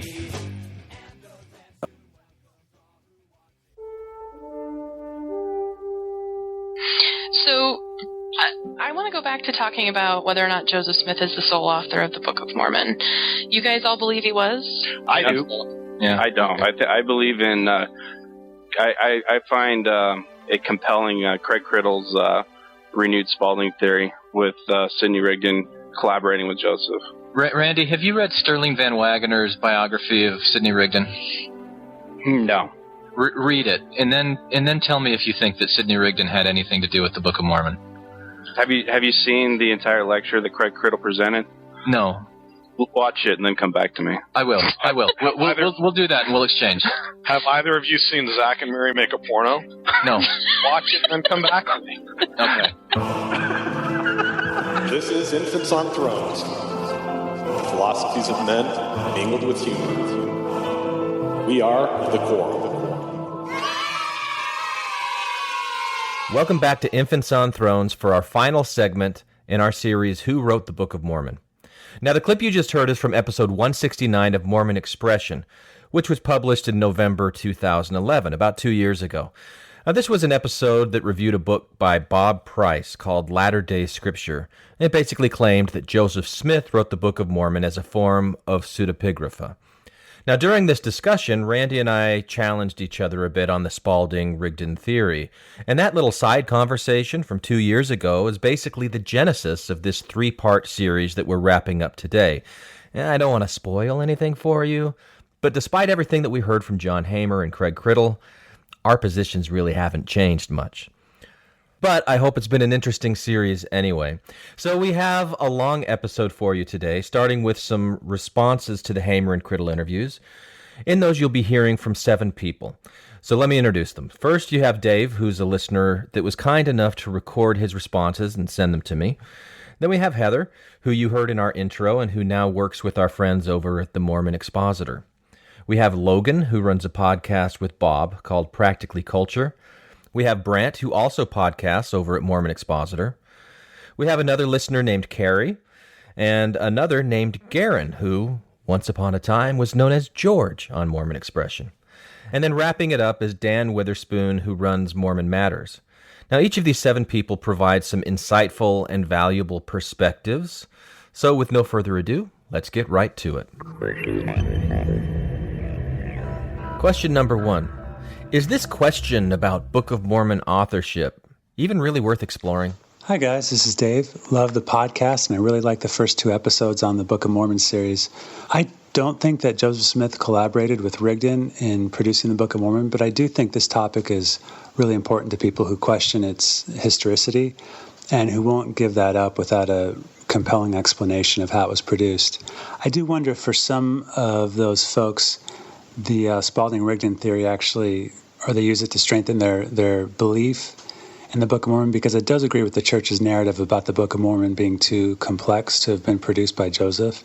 So if you can dismiss the conspiracy portion, you basically have a couple of really smart people agreeing that Joseph Smith couldn't have produced this. It seems like a lot of apologists take time to tackle this theory and ignore ones that focus in on Joseph Smith, and I wonder if it's for that reason. Yes, I do think it's important to consider the authorship of the Book of Mormon. It is a truth claim that is central to the LDS faith. It's the keystone. If it's not what it claims to be, then the whole thing falls apart. To be honest, I find this opinion to be a little odd, considering that there's virtually no LDS doctrine to be found in the Book of Mormon, but it is a claim that they make. Okay, so I have a confession. I'm not sure I really care personally who wrote the Book of Mormon. I just can't figure out how anything in my life would change if I knew the answer to that question. Well, I guess if the Book of Mormon were written by ancient Nephites, that might be some pretty big news for me. But putting on my scholarly historian hat for a minute here, Book of Mormon authorship is kind of important for getting the complete picture about who helped craft the early church and lay the foundations for what I consider to be a pretty remarkable religious movement. And I do think that the better we understand those early influences, it helps us understand something about who we are today as Mormons a little bit better, too. So in that sense, yes, I think the Book of Mormon is an important question to consider. Well, I think for me, the Book of Mormon question would have to be approached from two different areas. From, number one, a believer perspective, which I consider myself to be, and I think also from a sociological or even a historical perspective to understand Mormonism. So from the believer perspective, I don't know, chiasmus is something, I'm not a wordsmith, I'm not a linguist or anything like that, but that's always something that's been interesting to me. I'm not sure it matters who the author of the Book of Mormon is. I'm not sure that it even mattered to Joseph as much as it does to us today. We know that Jesus didn't write the Bible, but Christians use it daily. For such a magnum opus work in his life, he didn't do much with it afterward. He didn't use it as the foundation for his life, for his public addresses. Even the church he sets up and forms resembles nothing of the Book of Mormon scenario. So to give him authorship or credit or discredit for it leaves a gap in my understanding. As to whether the Book of Mormon authorship is important to me, it used to be critically important, but I don't think it matters anymore. Once the Book of Mormon went from a non-fictional history of the American continent to historical fiction based very loosely on the lives of the American Indians, I think the importance of authorship diminished in my opinion. As I listened to the theories of who wrote it, be it Smith, Rigdon, Cowdery, Spalding, or Mickey Mouse, I found myself getting a little bored with the conversation. I really just don't care anymore who wrote it. It really hasn't been an important question for me. I encountered the Book of Mormon in my early 20s as somebody whose life was falling apart. I read it. I'm sure it helped that I thought that this was a historical record at the time, that these were real people and things like that. But more than anything, just encountering the Book of Mormon, seeing its messages, feeling a sense of hope that I could somehow or other change my life a bit was all that really mattered to me. Later, after a mission and things like that, I studied religion in college. I got familiar with lots of scripture from other tradition, and the Book of Mormon then, as well as now, continues to have that feel and that ring of scripture. It doesn't deal with just waking consciousness. I think there's a flow of energies, and they're sort of bypassing at least many of the rational filters, the intellectual approach to life. They're feeling and they're gathering from much wider and broader energies than you basically have when somebody is sitting down to compose as an act of will. But I think that we can get ourselves into a spiritual frame of mind, or a frame of mind in which these kinds of energies are more readily available or noticeable by us. And once you're in that mode and you encounter the Book of Mormon, I think you're in the best sort of state of being to read it. Question number 2. What stood out the most to you from the first 2 interviews? As far as what stood out the most, I think that, like Glenn and Randy, I'd never heard a description like John gave for the 3 and 8 witnesses. Thought that was really interesting. Also thought it was cool how much flexibility the Community of Christ gives its members and how they look at Scripture. The thing that stood out to me most was the types of evidence that they were using. It seemed to me that Hamer was more apt to rely on recorded, known history, the people involved about what they say was happening at the time. And Criddle seemed to be relying more on who was where when, possible connections between people, and also, obviously, this word print analysis. So there's a difference in the starting place between Hamer and Criddle. It would be interesting to find people who start with the same source material, wanting to rely on the same kinds of evidence or same information, and see if they come to different conclusions. What stood out most to me was John Hamer's rejection of the pious fraud-inspired fiction dichotomy Randy brought up. If I understood John Hamer right, I think he suggested a sort of religious genius, but with warts, theory of Joseph Smith as religious leader and also as Book of Mormon author. And I like that concept because it allows some measure of sincerity to be imputed to Joseph Smith as a prophet without denying or overlooking his major flaws. And obviously, whatever theory of Joseph Smith psychology you subscribe to, it definitely affects how you view the historical evidence. And so I'm intrigued by this third option. The other thing I loved was hearing how the literal truth of the Book of Mormon wasn't necessarily a big deal in John Hamer's own version of Community of Christ doctrine. And it kind of blew my mind to hear that. And I think it did Randy's too, from listening, to be quite honest. But then after I heard that, in the next clip, the Benson clips about how central the Book of Mormon is, all of a sudden it was made clear to me how it didn't necessarily have to be that way. It didn't have to be where the Book of Mormon has this central spot for us. And I think it's another example of LDS leadership raising the stakes in a game when they have a weak hand. You know, if the Book of Mormon is the keystone of the religion, you poke holes in the Book of Mormon and the whole thing falls apart. I'm too young to remember it being any different than having this Book of Mormon as central keystone. But from what I understand, the Book of Mormon wasn't always so important to Mormonism, at least in terms of our daily lives and our daily study. It wasn't always played up and placed front and center. And maybe if it hadn't been built up so big, it wouldn't be such a deal breaker if you stopped believing the Book of Mormon is true. And finally, it struck me just how plausible sounding it is that Sidney Rigdon and to some extent Oliver Cowdery had so much to do with the Book of Mormon. I went into the Craig Criddle discussion being quite skeptical, if I'm honest. But now I have to admit there's definitely something there, a real possibility. Well, I will admit that I'm a John Hamer fanboy. I really like what John does. I like the research that he presents. I think the thing that stood out the most, though, was you can find evidence on each side to support either stance. And I think you could even, again, I understand that this isn't the point of the podcast, but you could almost bring in some believers. And I think that when you discuss religion, that's kind of what you have, is you have this conglomerate of people that can bring up evidence for each side and say, okay, well, I think this, and here's my evidence. I think this, here's my evidence. Part of me thinks that the most important thing is not so much to take one single solitary source, for example, John or Craig Criddle or whoever, or even, I don't know, even the BYU Studies folks or the Maxwell Institute folks, and say, okay, that must be the one source. I think that it's important to get a lot of sources. As a matter of fact, I have a few friends that are professionally trained historians, and that's one of the things that they've stressed to me is the fact that you need to have multiple sources. This is just, you can't go simply by one source. I really enjoyed the amount of research both contributors had engaged in. I enjoyed research personally and enjoyed their brief descriptions of their works behind their theses. I found Craig Criddle's explanation of the word process and scrambling and arrangement very unique, and was impressed with Hamer's lifetime research and connection that he keeps with Joseph Smith. Bringing in a objective view with data is always interesting to me, so I really love to hear about the word print process and how that worked and what can be found out. So I found that fascinating.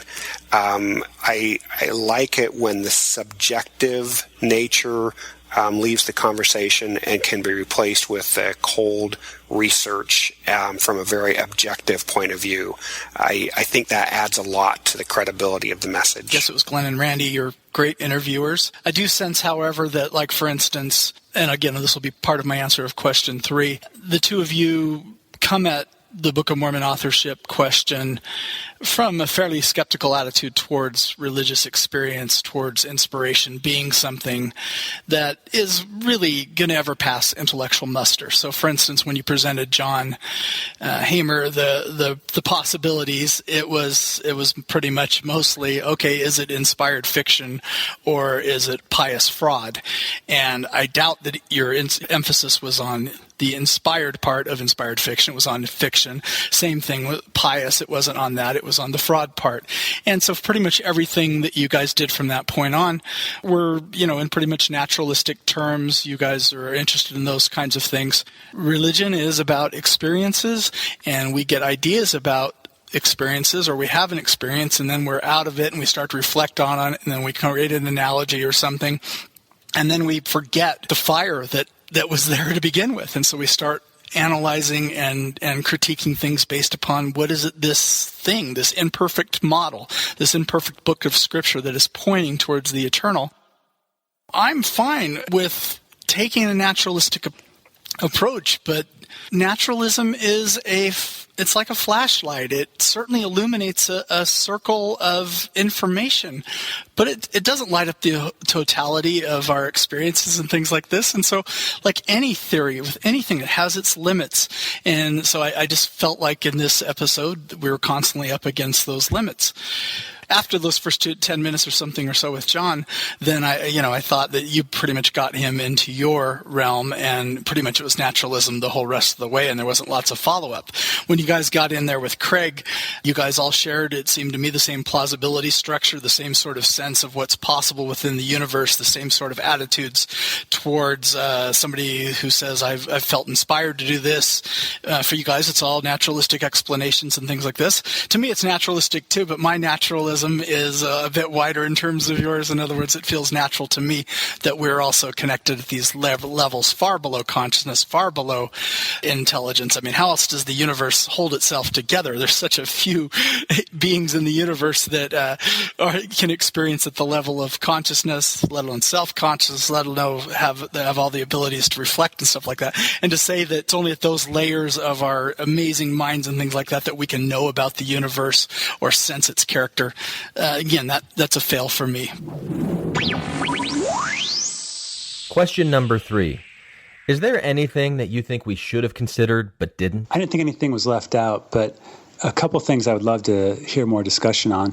One is, listening to John and Craig, it wasn't clear why we assigned so much weight to the Conneaut witnesses.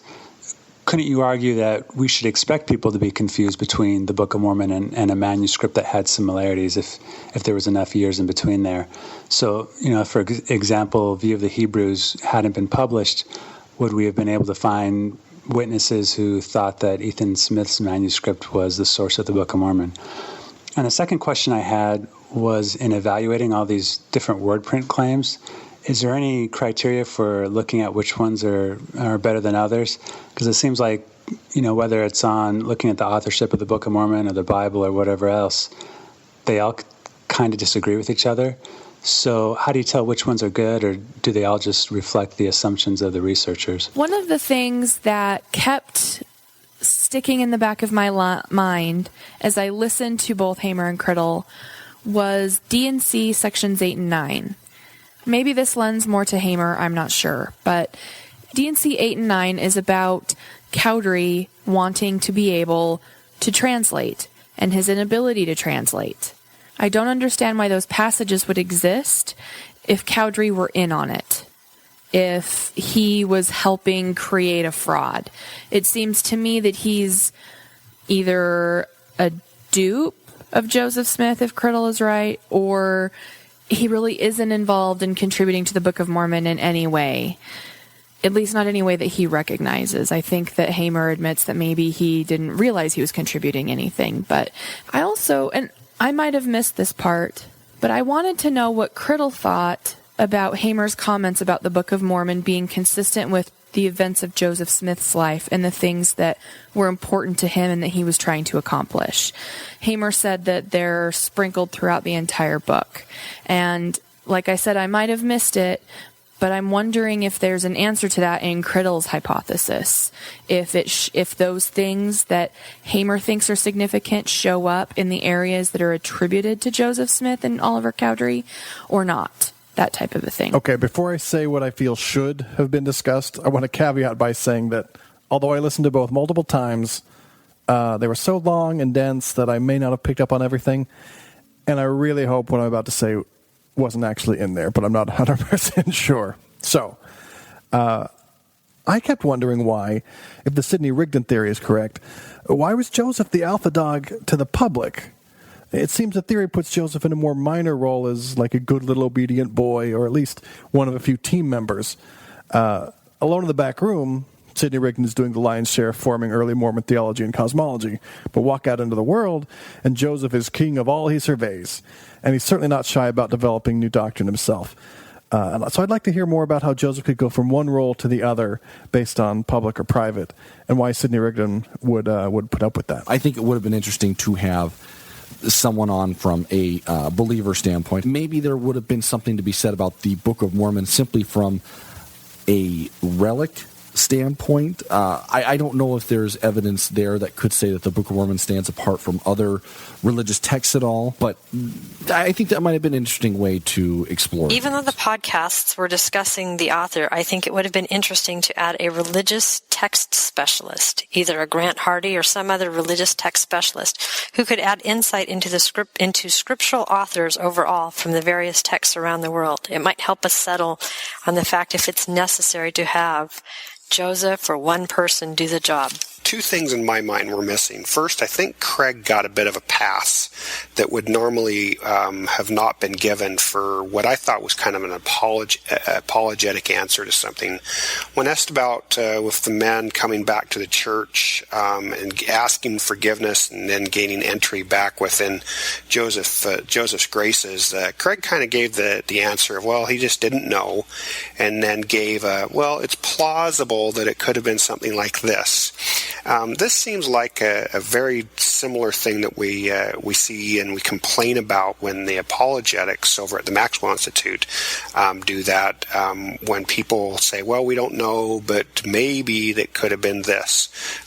We always complain about that, but I thought that Craig did that and didn't get called on it. So that I would have liked to have seen that discussion go a little bit further.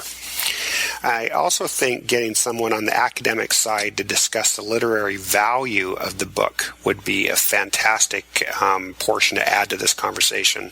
Someone like Grant Hardy and Craig Criddle sitting down together as two very academic functions and processes, but with very different conclusions, and discuss their findings. Of course, you left out a bunch of stuff. You left out everything that I sense about the Book of Mormon. So absolutely, you left out a lot. But if we limit it to just what you guys set out to do, is there one author? Is there multiple authors? Is it simply to explore the 19th century environment that Joseph Smith would have been in? Perhaps he's a spiritual being, and that term actually means something fundamental about the universe and about the person touching spirit, which at least John seems like he'd be willing to have a great discussion about that. But it wasn't really echoed or prompted from the two interviewers. Or if the second half was simply to look at the Spalding theory, and I was surprised by the complexity and the length of this research, but it still seems like a big stretch to me, and the kind of thing that would only add up if somebody were limiting themselves to pure naturalism, to pure human motives and things like that, with no action from deeper core energies of the universe. If that was your goal, then you guys did great, and you didn't really leave anything out there that I could tell. Question number 4. Who do you think wrote the Book of Mormon? I honestly don't know anymore. I really, really want Criddle to be right. The thing I love most about Mormonism, now that I am no longer a believer and I'm obsessed with this Exmo podcasting, is just how crazy and odd and juicy Mormon history is. It's just full of nuggets of weirdness. And it seems like once I think I've gotten to the bottom of all of it, or once I feel like I've heard it all, something else comes up and I'm like, what? You've got to be kidding me. This too? And so for that reason, I really want Criddle's theory to be right. I am completely 100% distrustful of the, quote, official history of the church. It is completely within the proven character of the church to buy things and hide them forever. So I find it completely plausible that somebody would get in touch with this guy or track this guy down, offer him money, get this document, and it's now in the granite vault down in Little Cottonwood Canyon or Big Cottonwood Canyon, wherever it is. And it'll never see the light of day. I mean, Mark Hoffman people, right? So for those reasons, I really want to lean in favor of Criddle. However, it's just such a complicated, convoluted story. So, if I want to do what Randy was talking about in the interview with Hamer and use Occam's razor, it just seems like that whole conspiracy is just a little too complicated to be considered true. I don't think that Joseph Smith had a grand vision of being a Jim Jones. I don't think that he had the Mormon church as it developed in Kirtland and Nauvoo and all of that in mind when the Book of Mormon was being composed. I think that based on his history of gold digging, his history of being a con man, and the mythology surrounding the Native Americans that already existed in his time, he saw a golden opportunity to create something that would bring him some money. And I think that's also evident in what happened after the Book of Mormon was put together. I mean, they tried to get rid of it, right? They tried to offload it on somebody. I think that it was written for purely monetary gain, and that everything that happened in Mormonism after that kind of just happened naturally as the ball kept rolling, or the stone kept rolling. But I don't think that the Book of Mormon was conceived of as, this is going to be a book of scripture for the religion that I'm in the process of creating. Okay. First of all, I have no idea who wrote the Book of Mormon. I'm not a historian. In no way am I personally qualified to parse competing interpretations of the historical evidence. That said, none of that will stop me from answering. I still think Joseph was the primary author, and here's why. I'd like to believe that the Book of Mormon and the LDS Church both arose at least partly from the mind of someone tapping into whatever currents of spirituality do exist. Or maybe another way to put it would be to say, what is of ultimate concern to us as human beings? Does Joseph's version of this kind of ultimate wisdom come with a ton of harmful baggage? Obviously. And is it on par with what we get from the Christian mystics or the Buddhists? No, he's probably not on that level in his wisdom. But there was something there to that Joseph Smith dude. John Hamer called him a religious genius, and that rings true for me. Joseph, he may have whipped out tools from his con man and charlatan toolboxes to get things done. He may have done that a lot. But I think there was some part of his motivation that was from a higher place in him. And honestly, I think that something is part of the reason the church has been so enduring. So that's obviously not rock solid evidence of anything. But the Sidney Rigdon theory, as I hear it, requires more calculated deception than what I personally think existed. The Joseph Smith is highly flawed religious genius, and his primary Book of Mormon author makes more sense to me. I think that Joseph Smith was most likely the main author, and I think that a lot of his background and biases and external factors were a part in not so much him writing it, because I don't believe that he actually wrote it himself, as in he came up with this by himself. I personally think that there was a divine intervention there somehow, but perhaps the way that he was envisioning things or seeing things in his mind, or where Joseph was seeing certain things, and because of his environment, that's what he used to contextualize. Who is the author? Who do I think? And I'd like to say by the hand of God. If that doesn't stand, I'll give the credit to Joseph. Whether he used plates and seer stones or a process of collecting from other people, I still think God's hand is much more in it than we give him credit for. There are so many passages that have a spiritual clarity that oversees the Bible. I find the Book of Mormon filled with a regular day-to-day human spiritual living, which is different from the Bible that has just specific laws and orders. I think it's nice to be able to look at Scripture as humans function with it. And it's an opportunity for us to learn how to apply it into our lives. And so I would think that God would be interested in us having something that was more practical to our daily use. As to who wrote it, I think the lack of evidence proving anybody's perspective on this is pretty overwhelming. There is very little evidence, well, zero actually, that the Book of Mormon is a historical work. But then much of the evidence that Craig has is single-sourced. I think that surprised me a bit and leaves me in a place where I don't think we'll ever know for sure exactly who the author was. I'm willing to give the lion's share of the credit to Joseph Smith. If he was the project manager and having people write sections of it, it would still be under his direction, right? I'm thinking about it like this. I realized recently that I really don't care.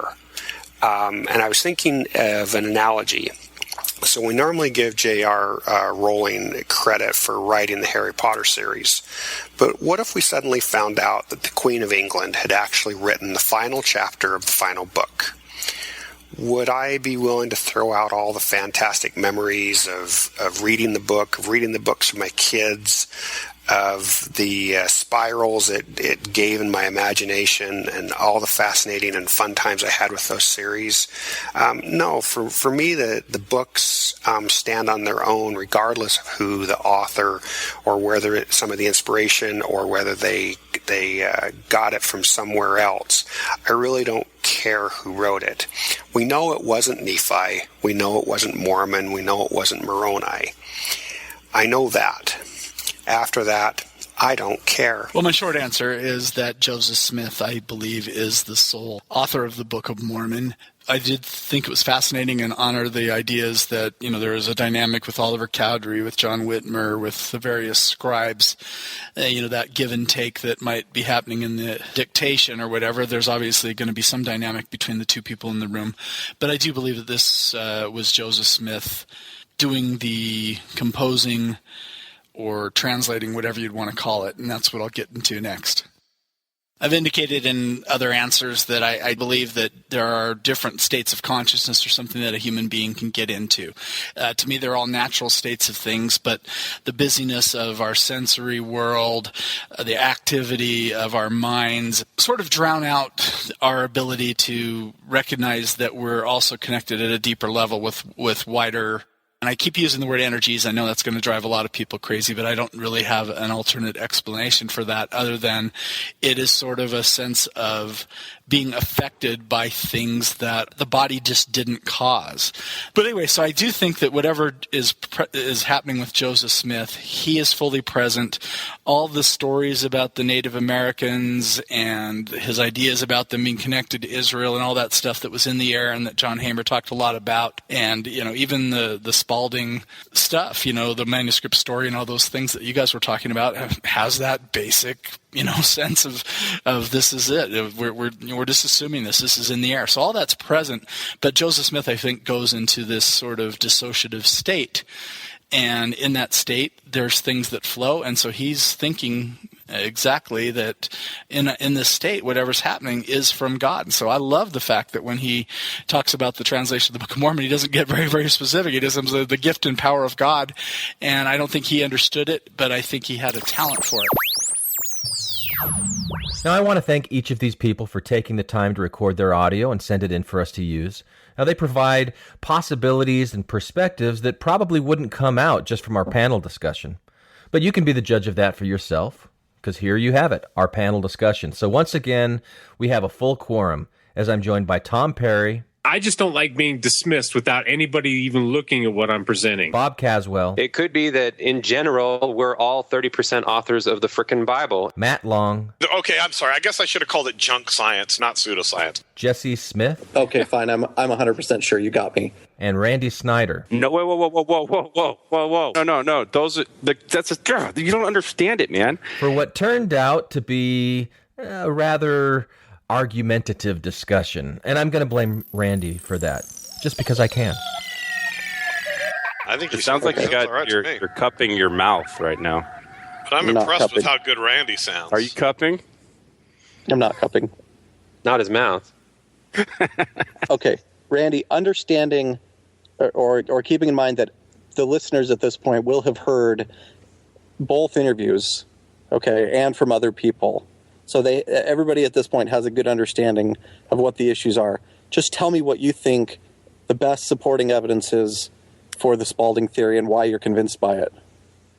I mean, you say I'm convinced. I prefer the word compelled, because it's not like I have 100% certainty that Criddle's theory is right on who wrote the Book of Mormon. What percentage would you give it? I'd probably be, if I'm weighing it as a dichotomy between... No, just Criddle. Just the Spalding thing. Like, what percentage did you give that? 70? 90? Probably 70, 75%. Okay. That's how convinced or compelling That's you find how it. much confidence I have. All right.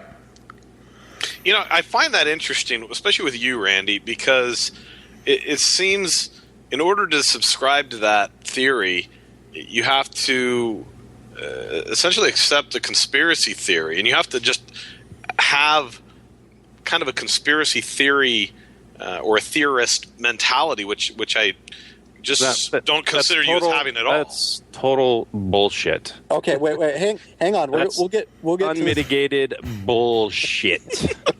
Okay? The conspiracy theories that I have a problem with are these moon landing conspiracies that would require thousands and thousands of people, and not one person would squeal in a modern era.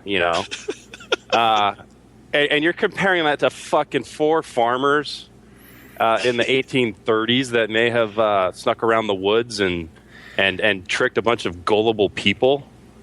Okay, Randy. So with the cloak of time to hide it, do you really think that there's never been? Do you really think, Matt? Do you really think that there's never been a successful conspiracy involving 4 people in the history of the world? Is that what you're saying? Is that your stance? Okay, point one, Randy. Nice straw man. No. But I'm asking you to tell me. I'm surprised if the straw man is actually Matt's position. No, that's why I still just find it interesting that of the two, that's the one you chose, or that you subscribe to, because it has so many more moving parts and requires so many things to line up in a certain way than does the single author theory. And I just thought Hamer put forth a really compelling argument as to make that more probable. And Randy, I just want to say, I mean, you're simplifying this as if it's just about the 4 people. I mean, to me, it's so much more complicated than these 4 people that are involved. It's the timing of things. It's the lack of real concrete evidence of a second manuscript from Spalding. I mean, there's just so many problems. But this is getting away from Jesse. Yeah, Go ahead. hang on, you guys. Hang on. I just want to hear, before we go ripping Randy to shreds, which we will definitely do, I want to hear Randy's sales pitch on why this isn't just, I mean, it sounds like the other 5 of us are convinced this is total BS. Hey, don't put words in our mouth, man. Go on. Okay, I won't. Yeah, watch what you say, but you're right on this one. Okay, so go for it. So go for it, Randy. What are the best points in your view? What I like about the theory is it has more explanatory power on the makeup of the Book of Mormon, the different voices. Here's the problem I have with those firmly in the camp, guys like Jesse, who really emotionally have visceral reactions. Like, I don't even have a visceral reaction. I don't really. I have a visceral reaction when Matt makes a stupid point. Okay, so we got ad hominem so far. But like I don't have, like, I read your diatribe, your email. It was like, answer the question, Randy. Yeah, quit dodging here. Okay. Quit dodging. I'm not asking about my email. What do you find compelling about Spalding? Not what you find distasteful about Jesse. Or Matt. Or me. Or anyone. What do you find compelling about the Spalding theory? So the explanatory power. You were on a good direction there. Yes, it has more explanatory power on with the different narrators or the different editors. Yeah, there's different voices, and one of the problems I had with Hamer is he just summarily dismissed word printing as if it's just a bunch of crap, like it's pseudoscience. I think he's right on. I think it is. I don't think it is. It's used in forensics. How did he dismiss? It's not used in forensics. I can't use it in court. I don't believe I can get that in. I can't get that in Arizona under our legal standard for expert testimony or for the forensic science standards that I have in Arizona. I can't get that in. Well, not to side with Randy, but Arizona. Come on, let's pick a better state. But no, it's federal. The Frye-Dalbert standard. It's a federal standard that Arizona follows. So it's not like okay. Anyway, yeah, okay. You didn't know Frye-Dalbert. Come on. Well, just because word printing can't be used in court doesn't mean it's not compelling, though. That's what I think. I think Criddle's evidence of the word printing is actually quite compelling. I think. So Randy, you think on your reading of the Book of Mormon, it sounds like there's different voices contained within it, and you think the Spalding theory explains that, whereas the single author theory wouldn't. Okay. So point. Yeah, first of all, there's the multiple voices. There's the layers. Can I ask a follow up on that though? Did you always feel like there were multiple voices in the Book of Mormon, or is that something that you became more aware of as you heard more from Craig? No, there's a definite difference between First Nephi. First Nephi is incredibly clumsy, and it came to pass I took a step, and it came to pass I turned right, and it came to pass, and then all of a sudden the Book of Mormon, from probably Mosiah to Third Nephi, just breaks out into a nonstop war story. It's just battle after battle after battle after battle, and then it shifts at a different point. But it's still saying it came to pass. But I'm not an expert on literature, and it's not like I go, oh, I could definitely tell that this is a different voice, but. There definitely seems to be a lot more complexity than just a guy riffing in a hat.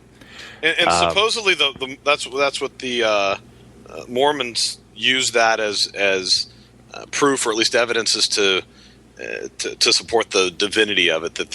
That it couldn't have been just from Joseph Smith. That there is this.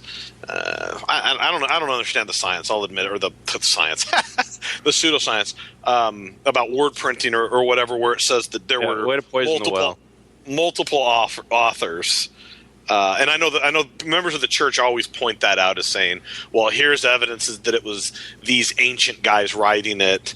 So just throw that in there. I think that's why Jesse and others in this camp, the attitude that I see from those in that camp is an attitude of wave of the hand dismissal and ridicule, whereas those in the Criddle camp are like, hey, this is interesting. Let's look at it. Hey, they're not, they're actually looking at things and looking at specific things, and you say, oh, how could they ever have got together? Well, when the 116 pages were lost, the theory would then say, well, Joseph's got to get something from Sidney. Well, right after that, there's a 2-month gap in Sidney Rigdon's schedule, a very conspicuous gap that provides plenty of time. So, it's not like a smoking gun, but it's like all of these data points all over the place kind of build a case. And sure. It's not something that, it's not like how I feel about evolution, I don't have that kind of confidence, but I think it's interesting, and I think it's worthy of genuine consideration, instead of the attitude I see that irritates me is just summarily dismissing it as absurd, silly. It sounds like it's trying too hard to refute your typical TBM argument, and that just digs right into your brain as an ex-Mormon. Well, Randy, I'll tell you, for me, one of the things that I have an issue with, and I don't know if I'm just dismissing it offhand the way that you're, I don't know if I'm in that camp, but the strategy of seeing some kind of a 2-month gap in Rigdon's schedule, that's one thing. But then going in and almost creating what would seem to be a plausible narrative to fit everything else, that exercise is... It's totally impossible. It seems to me totally impossible. See, that's wait, please let me finish. Ridiculous. It seems to me like wave the of the same hand dismissal that drives me crazy. It's Randy, not totally impossible. Randy, it seems to me the same approach that faithful Mormons take when they say, okay, well, we know that the ordinances of the gospel are the same today, yesterday, forever. And we have baptism by immersion today. And we know that Adam and Eve lived in the past, so they must have done baptism by immersion too. Therefore, we can recreate history to know. I mean, it seems like it's a similar approach of like a reconstructionist history there, and that's what I'm responding against. Like, that's what raises my kind of skeptic bells with the Spalding-Rigdon theory. That's not the approach he's taking, because he has a theory, and a theory is worthless unless it has predictive value. And so one of the things that he would have to predict is that Spalding would show up on the word printing, which apparently everyone on here thinks is a pile of crap. But I don't think any of you guys really know what you're talking about. Who has said that it's a pile of crap, Randy? Who has said that? Well, Jesse spoke for all of you. No, I didn't say. I didn't say anything. I didn't say anything about his word print analysis. I'm talking about the theory. Okay. So, the only thing that anybody said about it was Matt saying that he didn't understand it, and you thought that was dismissive. No, Matt said he thought it was pseudoscience. He called it pseudoscience, Glenn. Fucking listen back to it. I will say both of those. I don't understand it, and I'm still calling it pseudoscience. Yeah. Oh, that's a very responsible, informed opinion. Appreciate that. Okay, Randy. I understand it. I understand it enough to call it pseudoscience. How's that? Okay, Randy. Can go ahead, and then I'll respond to your diatribe. So a theory would have to have predictive value. So here's another thing. One of his studies on word printing on the Book of Mormon was published in a peer-reviewed journal, linguistics journal, in 2008.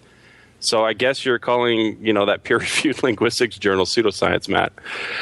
Yeah, that doesn't make, just because it's peer-reviewed doesn't make it valid. It's a scientific journal. It's not like Psychics Anonymous or whatever, or Psychics Daily, or Well, I think you and I are using different terms when it comes to pseudoscience is false science. That's the exact. Okay, I'm sorry. I guess I should have called it junk science, not pseudoscience. You're right. Different? It is junk. It is more junk science than it is pseudoscience.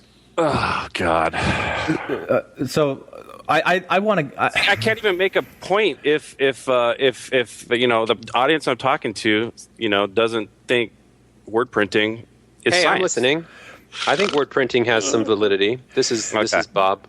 But even if the approach is a scientific approach, I think it's a scientific approach. But it's only as effective as the sample size that you have, right? The people that you're printing, the text that you're comparing it against, the text that you have as examples from them, and you're using these words like to and it and the. Like, to me, it seems so suspicious. And I asked Craig this question. I thought he had a good answer for it. But how is it that you can have an accurate word printing of a Spalding word print when he allegedly made such a huge shift from the first manuscript to the second manuscript, where he was trying to do King James English, which is the one that's most like what the Book of Mormon actually is? I would want to see a word print analysis done on the first manuscript and then the second manuscript found, and see, is that both Spalding? But we obviously don't have that second one.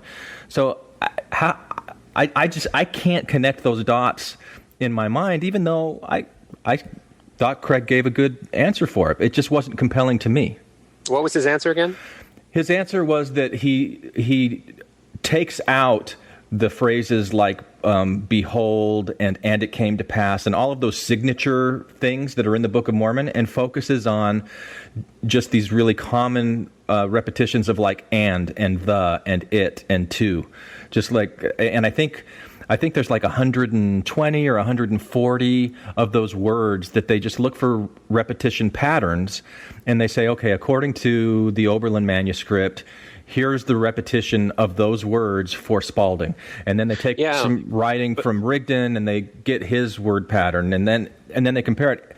And I thought that what John Hamer said was, you can plug those kinds of things into a computer and come up with different results, but to him it wasn't compelling. So I don't know that that's completely dismissing it. You got a word print, okay, great, but then what does that mean? Like, how are you interpreting the data? And to me, I think that's where the question is, and I don't know if you'd call it junk science or pseudoscience the reason why they pick common words is because when you write, it's really hard to fake using those common words. You use them in a certain way and a certain frequency, because they're not words you think about that much. Are they words that you would speak out loud, so it's an audible word printing pattern as well as a writing word printing pattern? Yeah, exactly. What? Would the way that Joseph Smith writes compare to the way that he speaks in word so you're saying because patterns? It was dictated? I'm asking the question. Yeah, that is my point, and I'm asking the question, and that's just where it's not compelling to me with the way that I understand that the Book of Mormon was written, dictated. Yeah, but that's not what Criddle's theory is. That it was, he was dictating from a script to, but that's still. You want me to give kind of the I'll give the main points. First of all, there's the independent accusations. First, it was Rigdon. Was said to be the author, was just the one that people suspected, and then there was this other allegation when those missionaries go to Conduit, and they say, "Hey, no, that you plagiarized that from Spalding," and there were two individuals. Hurlbut went and got his affidavits, which you guys in the Joseph Smith camp really love his money diggers, and I understand there's court proceedings that back that up. But then, summarily dismissed the Hurlbut affidavits from Conduit. And then on top of it, it's not just Hurlbut, because Howe wasn't given manuscript found by Hurlbut when he came to Kirtland. He went back and verified. So two guys went back and verified from these people. And one of the things that's different from these people than all these Mormon sources is that these are like, upstanding pillars of their community. They were leaders of their community. They were thought of as trustworthy. Whereas Sidney Rigdon and Oliver Cowdery and all these others, not so much. And so you have the independent accusations. First they thought Rigdon wrote it. Then someone said, Spalding wrote it. And then Craig, or I don't know if Craig did, someone else probably found that there was a connection. That Spalding and Rigdon lived in the same town about the time that manuscript found was alleged by the witnesses to have been made. And so, all of a sudden, independent accusations and then a connection later that nobody knew about when they were making those independent accusations. And then, is everyone there? Yeah. Sure. Yeah. Okay. We're just letting you talk, Randy. Well, while he's thinking, I think Criddle, what caused me to think twice about what he was saying is he wasn't asking people to really side with what he was portraying. He just wanted people to consider what he was saying with the word print and with everything else. He said, I just don't like being dismissed without anybody even looking at what I'm presenting. He doesn't want people to actually fall into the theory of Solomon Spalding and Sidney Rigdon or whatever. He just wants people to look at it and consider it. And because, there's not, clear-cut evidence to prove it, but he just wants people to actually think, oh, that's interesting, without dismissing it. That's what I gathered. By the way, dude, in the time you guys have been talking, I've done just a little research, and your word printing is on par with voice stress analysis and what's the other one? The lie detector tests, which are absolute voodoo. Okay, so what's your source? The internet. Wikipedia. On the internet. And his Ouija board. One issue I have with word printing is that we haven't established the baseline. So this is the 89% fallacy, because the assumption is that when Criddle throws out that number, that traditionally if you say double check Glenn's word print to Bob's, that it's just the default is that it's going to be 0. But I want to see like a consistent baseline, because I wouldn't be surprised if this word printing, science or junk science suggests that all these common words that we all use as we've been, raised in the same sort of ways to use this common language, it could be that the baseline is 50 or 60% overlap, and this 89% really is like a 20% chance, not an 89% chance. That was awesome. I don't really get it, but I love it. Okay. Someone will get it. I think back to Glenn's point, if I can just round it out a little bit, and Randy, if you want to. I finally got my. Okay, go ahead. Go ahead then. Go ahead. Okay. So then you have this interesting situation where Joseph Smith loses the 116 pages thanks to Lucy Harris. And so at the time that he's dictating with Martin Harris, he's got a curtain. And Martin Harris is told under penalty of death, do not look under this curtain. And he's dictating at a pretty decent pace, probably I think it's like 2 pages a day when he gets the 116 pages out. And then he loses it, and then all of a sudden he is like distraught, like he doesn't know what to do. Like if he was just the story riffer, it seems like he would just start riffing again, but he doesn't. And now he's got to use scribes who, if the theory is correct, I'm always qualifying it because this is not something I'm 100% certain on. If the theory is correct, he would then have to, because he then continues on right where he left off. And Joseph Smith's sister testified to that. He didn't start over. He just continued where it left off at the 116 pages. And I don't think that's disputed. But then he's going at like half a page a day. And, the theory would predict that because he now has to use scribes that aren't in on the conspiracy.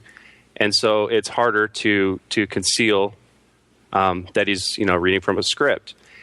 And then as soon as Oliver Cowdery comes to town, if he's part of the conspiracy as proposed, boom, that guy's busting out 6.5 pages a day because now he has it all and they can just both lay it out. They can both work it out together. And they can get the manuscript in Cowdery's handwriting, and then have it published. So that's to me, I find that kind of compelling. So you don't see that there's other as compelling or more compelling possibilities as to why that happened. A spark between Joseph and Oliver. I know that I am fully aware that there are alternative, equally plausible in that instance, but this is just one brick in the wall. Okay. And then let's see. It's so complex. It's so frustrating to try to put it all together. Okay, so now I'm gonna go back to word printing, and whether it's bullshit or not, Criddle put it to a test with Spalding. Okay, so if the theory is correct, the theory would predict that Spalding's word print would show up in the Book of Mormon, but not show up in Doctrine and Covenants or the Book of Commandments. And it doesn't. Spalding is nowhere in his word print analysis in the Book of Commandments and the Doctrine and Covenants, as you would expect. But when you go with Moses, which, that's something that Joseph Smith started right away once he met Rigdon, and they started working on that right away. And the theory is that Ether is I can't remember which one's the prequel, but Ether and Book of Moses are connected. And so then he puts his word printing analysis to the Book of Moses. And if the theory is correct, Spalding's word print would show up in Moses, and it does. Wait. I'm lost. Why would it show up in Moses? Why would Spalding show up in Moses?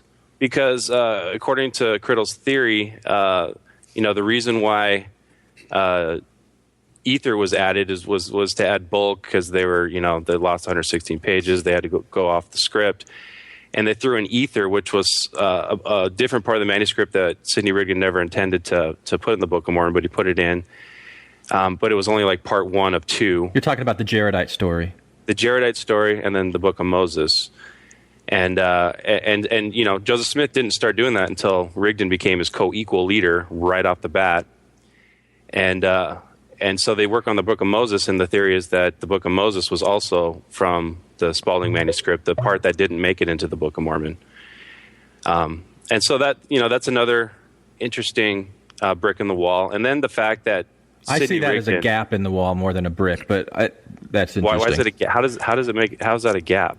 It's just like you have to make up so much stuff to have that even work. Like you're going you're not by making this, up stuff. You're just saying, okay. You're saying, like Randy, you're making this claim that's completely unsubstantiated that the Book of Ether was an afterthought, was a Plan D, that was part of an original Spalding manuscript that there's no evidence of, and that it's connected somehow to. Whoa. Back up. And that it's connected somehow to the Book of Moses. You just said that there's a Spalding manuscript where there's no evidence. You just dismissed all of the affidavits by Hurlbut and all of the follow-up interviews by Howe. These are the same kinds of evidence that we use to say that Joseph Smith married 14-year-old girls. And we say that like it's fact. You have to address the evidence of all of the conduit witnesses, just like you give total credence to all the witnesses that say that Joseph Smith was screwing around. But I think it's the same level of evidence. Well, there's the same level of evidence to say that he wasn't screwing around. The same people who were in the Relief Society that he was married to all signed affidavits saying, no, we're not married to anybody else. We've never heard of polygamy. We don't know what you're talking about. So people would sign affidavits saying something. But what motivation would the conduit people have to all of a sudden make something up? Money. I don't know, but when I say no evidence, Randy, I just mean that the document doesn't exist. So you're right. Well, I'm dismissing the affidavits. I shouldn't do that. I shouldn't dismiss the affidavits. That's not what I meant. So I misspoke. Okay, so what you're saying is that you have to make something up based on a manuscript that we don't have. Based on a text that we don't have, content that we don't have. The only thing that we have is what, to me, is not very compelling, going by the memories of people. Like, who really remembers what this story was that Spalding was reading to them in their backyards 20 years ago, and they're remembering names and details and things? It's just too convenient to support that story. I need something that's more substantial. And I think in the cases of Joseph Smith's polygamy that was continued by Brigham Young and became institutionalized within the church, there's much more evidence there that actually happened. But I just don't see that with the Book of Ether and the Book of Moses. I think it's a really interesting point that the word print for Spalding doesn't show up in the Doctrine and Covenants. That's really interesting. That it does show up in the Book of Moses, though, to me, that's a problem. That's a goof, because it shouldn't. But then you got to explain why it's there. And still hold on to the original theory. And that's where it falls apart to me. It does not fall apart, because if Sidney Rigdon has a Spalding manuscript that dozens of people have testified that he did, and they testified of the Jaredites, and they testified of Moses. Well, and are there affidavits to that effect, or is that being made up? That went to Cambridge, that knew Sidney Rigdon in Cambridge, and he had this manuscript, and he would read from it. And it's not just in Conduit; it's also in Bainbridge. Did I say Cambridge? Bainbridge. And so, if the theory is correct, Sidney's got this manuscript, and it's very plausible that he didn't use the whole manuscript. The whole manuscript didn't make it into the Book of Mormon, and all of a sudden, Joseph Smith's creating new scripture after the Book of Mormon's published, right alongside of Sidney Rigdon, and it's very plausible and possible. It's not. I'm not saying highly likely, but it's definitely possible that he had more Spalding material to work with, and that's why he created the Book of Moses so quickly after meeting Sidney Rigdon. And to me, it's just much more plausible that the guy has a very fertile imagination. I mean, he was going around telling people all these crazy stories about treasure sinking into the earth and the departed spirits and the Indians who were guarding after it and all this stuff. I mean, this is who the guy was long before any of the Book of Mormon stuff came along. So it doesn't seem like it's such a stretch to me that he continues being a storyteller even after the fact. It's just more consistent to me. That's the alternative explanation, but if the word printing tool works, it did predict that the Book of Moses would have Spalding, and it did. It predicted that the Book of Commandments and the Doctrine and Covenants wouldn't, and it didn't. And if there's any credence to this tool of research in linguistics, it passed the test in that area. So are you relying then on this word printing? Then is that where you're calling that the linchpin in why you support that theory? I mean, if it was able to be demonstrated that word printing is junk science and really has no validity, would you abandon that as a likely theory? I don't think I would abandon it as a theory because I think, based on the size and the structure of the Book of Mormon and Joseph Smith's temperament, it still makes more sense to me that Rigdon was behind it somehow. And that answers what was going to be my next question, which is, what is it about the single author theory that you would argue against, or what part of that do you makes you not follow that? And I guess that really answers that question. Yeah, I just don't think Joseph Smith's his temperament was like going around and doing, sacrificing chickens and. Yeah, but he was just such a storyteller. I mean, but you say that because that's based on Lucy Mack Smith's stories, and you give total credence to her testimony. He was. Yeah, he was regarded. He was regarded as a public speaker, just as a very good orator, and that's what I'm basing it on. Yeah, but I think a lot of the allure of him as an orator was his presence and his charisma, not his studiousness and the content. It was Rigdon that was known for the really, eloquent speeches. That's what he was known for. Sure, and that's not what the Book of Mormon is. No, because he stole it from Spalding. Okay. Why is it more? Hang on a second. Randy, I don't think that you guys. Here's the issue. 100% sure on your. No, I'm not 100%. I'm not 100% sure. I'm not trying to say. You sound like you. Okay, fine. I'm 100% sure. You got me. Okay. So give my percentage. What's your percentage, Jesse? 97. Wow. Might as well say 100. Might as well say 100. That it's that the Spalding Rigdon theory is completely not accurate. And so give me your elevator speech. Sure. Okay. So you want my elevator speech refuting the Spalding and Rigdon theory or supporting the single author theory? Supporting the single author theory.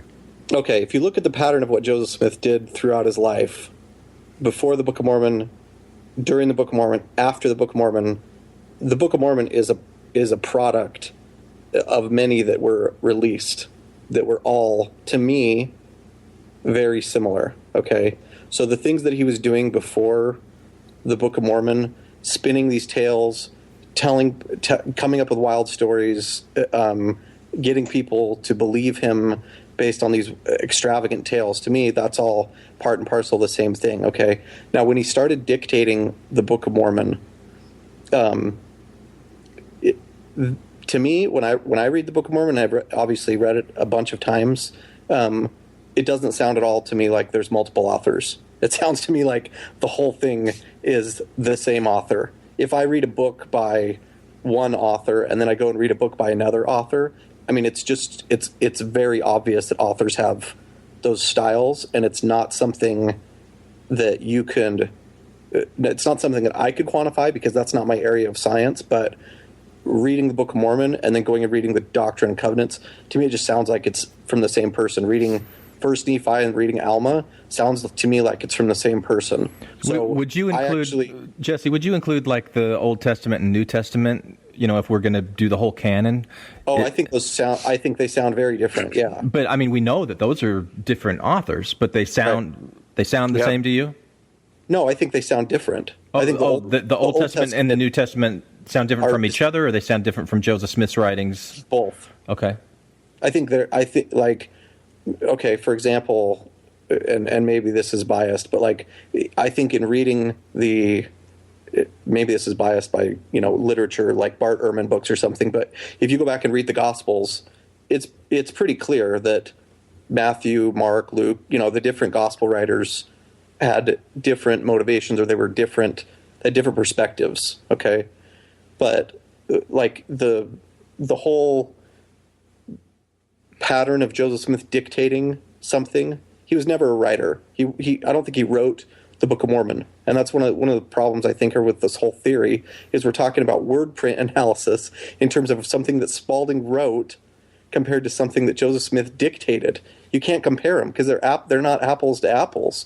We don't have a good baseline for something that Joseph Smith wrote. Well, you said that you think that the Book of Mormon sounds like it comes from one author, and I totally disagree.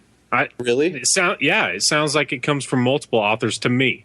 And if that's the basis of your conclusion, it gives you 97% certainty. That's not the basis of my conclusion, but that's certainly a part of it. Okay. Okay.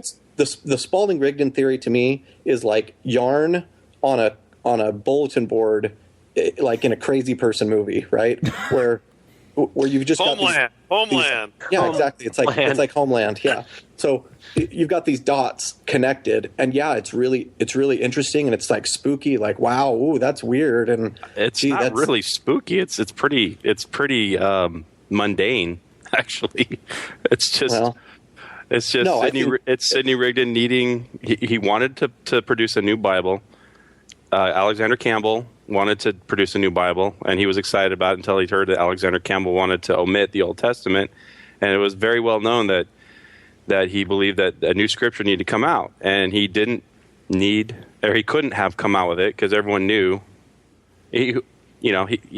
Well, but hang on. When you say new Bible, though, I mean, I don't think you mean the same thing as like what Joseph Smith created with. I'm going to try and say this right, Randy. Pseudepigrapha. Like what Alexander Campbell was doing wasn't creating pseudepigrapha. It was a different version of the Bible, the way that Thomas Jefferson created a different version of the Bible. But it was, or like in more modern years, they create the book, right, where they just kind of change the language, but not like assuming ancient prophets or whatever. Is there evidence that Sidney Rigdon wanted to do that? There's evidence that he thought that there needed to be a restoration of things. I mean, right, which isn't the same thing. I mean, there was restoration going on all over the place, and new scripture was one of the things that needed to be done. And so anyway. did a thousand other people. But yeah, totally. Okay. But I guess that the tone that I don't like is you make the theory, the Spalding-Rigdon theory, sound almost supernatural, like silly. It is. And I take exception with that because it's not that crazy, and it doesn't take the kind of imagination that I think you're painting. The reason that I have such a strong emotional reaction to it is it gives the perfect rebuttal to who cares to Mormons to say, oh, this has been debunked. They're trying to explain this amazing. Look how it gives way too much credit to the Book of Mormon.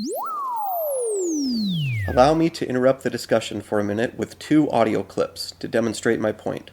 The first is from President Gordon B. Hinckley in the October 1993 General Conference, and the second comes 16 years later in a well-known talk from Jeffrey R. Holland in October of 2009. Whereas President Hinckley uses his characteristic humor, Elder Holland goes on the attack. In both cases, the speakers use the Spalding-Rigdon theory as a straw man for all attacks against the Book of Mormon. In doing so, they give the audience 2 false impressions. First, that the Book of Mormon is unexplainable in any other way, and second, that there are no legitimate criticisms of the Book of Mormon. I thank the Almighty for my testimony of the Book of Mormon, this wonderful companion to the Holy Bible. It is strange to me that unbelieving critics must still go back to the old allegations that Joseph Smith wrote the book out of ideas gained from Ethan Smith's view of the Hebrews and Solomon Spaulding's manuscript. To compare the Book of Mormon with these is like comparing a man to a horse. It is true they both walk. But beyond this, there is little similarity. The test of the book is in its reading. I speak as one who has read it again and again and has tasted of its beauty and depth and power. Could Joseph Smith, I ask you, the young man reared in rural New York largely without schooling, have dictated in so short a time a volume so complex in its nature and yet so harmonious in its whole, with so large a cast of characters and so extensive in its scope? Could he of his own abilities have created the language, the thought, the moving inspiration that has caused millions over the earth to read and say, it is true? For 179 years, this book has been examined and attacked, denied and deconstructed, targeted and torn apart, like perhaps no other book in modern religious history, perhaps like no other book in any religious history. And still it stands. Failed theories about its origins have been born, parroted, and died. From Ethan Smith to Solomon Spaulding to deranged paranoid to cunning genius. None of these frankly pathetic answers for this book has ever withstood examination, because there is no other answer than the one Joseph gave as its young, unlearned translator. Frankly pathetic answers. Frankly pathetic answers. Frankly pathetic. It's not necessary. The whole theory is not necessary. It's not. The Book of Mormon doesn't require that much to explain it. I mean, it really doesn't. You're giving way too much. Yeah, that's what I always hear. I think you're giving way too much credit. But again, I think that comes from an emotional response to the true believer Mormon argument. But at the same time, it's not, because you tell them that Joseph wrote that all on his own in 60 days, basically. They're just going to say, "No, that's caricature of the you're of the crazy." Facts. No, he didn't write it in 60 days. Okay, you're playing into what the church says about what he wrote it. It was dictated over a period of years through different people. Okay, completely different. You can't tell me that it was written by Joseph Smith, and you can't make my argument that it was written by Joseph Smith in 60 days. At the end of what year was it? 1828. It was June in 1828. He lost 116 pages. You agree with that, right? Sure. At that point, can I ask you a question? Was that all that there was? Or was that just like the first 116 of 300? I mean, we know... No, that was all that there was. Okay, so there was only 116 pages. That was the entire manuscript, is my understanding. What you said, Jesse, about he was dictating over years to multiple scribes, that's all encompassed in that 116 pages. No, up to that point. Up to that point. Right. So so the pages are lost. Joseph Smith, according to all the witnesses, was despondent, and he said the plates were taken away, and what that tells me is that he didn't do any translating for a while. So now we're all the way up to spring of 1829. So even if it wasn't done in 60 days, you're still cutting that time to like 9 months. Wait. So, Randy, well, 9 months is a lot different than 60 days. Why do you think that Joseph Smith sat on his hands for 9 months? Right, exactly. 116 pages disappears, and then 9 months later he emerges and is able to dictate like 5 times faster. Gee, I wonder why. It's not because he was just sitting around for 9 months. Things were brewing in his mind. He was coming up with new stories, new plot twists. That's a lot of time. That's certainly possible, and that's certainly certainly something that I think is definitely something to consider, and it has merit to it. And what you said about the 116 pages, Randy, is you're assuming that the reason why he didn't just spit them right back out is because they were copied from Spalding. I think the reason why he didn't spit them back out is because he didn't know if somebody else had them or not. He didn't know if Lucy Harris had gone and stashed them, around the corner. And then as soon as he tries to reproduce the same thing, then it would be used against him to show that, hey, this isn't word for word the same, because he knew he wouldn't be able to reproduce it. If it was from a script, if he was getting it from somebody else, it would have been very easy. Worried. And here's a problem I've always had with that 116-page story, because I think there's a common element to the story in both the LDS version and in the Spalding theory version, because both of them say that if Joseph would have just reproduced exactly what he had done in those 116 pages, that Lucy Harris or whoever would have doctored the writings to make it look like there's a difference. But that's the TBM. That's the TBM. You don't throw. You guys always want to throw the Spalding-Rigdon materialist. Hey, Randy, if I'm wrong, I'll accept that I'm wrong. That's the way that I understood that. I mean, I thought that Craig said that when we talked to him. That Joseph couldn't just translate from Spalding. I mean, because obviously it existed, because Lucy would have changed it and made it and discredited him. How likely is it that somebody like Lucy Harris is going to take a handwritten 116 pages and be able to make alterations to it that aren't obvious to anybody who recognizes handwriting? Yeah, and it was written with ink on foolscap, so there's no way to get that out. I mean, you couldn't like erase a line out of that and change it to something else. I mean, it's just not possible. But so let me get it straight. You guys are arguing that so if he had a script from Rigdon that was Spalding, the first 116 pages. The 116 pages. It would have been written in Martin Harris's handwriting, right? And then if Lucy Harris had it, well, Joseph Smith still had the original script to go by, right? So you could recreate it. Why wouldn't you just recreate it? Yeah, exactly. Well, that's a good point, and I don't know. The only way I could maybe address that is that Joseph Smith had, and there's no question that he insinuates himself, Joseph, son of Joseph, mighty prophet. But that wasn't in the 116 pages. But it might. We don't know. It might have been. Yeah. Who knows? So maybe Joseph, when he was dictating to Cowdery, had insinuated himself in multiple places and was worried that he wasn't going to be able to just. He wasn't just, and I don't think that's Criddle's argument that Joseph just read from the script. He allows for a significant portion of the Book of Mormon to be attributed to Joseph Smith, and he also says that Joseph Smith and Oliver Cowdery's word prints are very close. So a lot of the stuff that were his word print analysis attributes to Oliver Cowdery could be attributed to could have been Joseph Smith. Okay. So that would be my answer to that. But I admit that's actually a good point.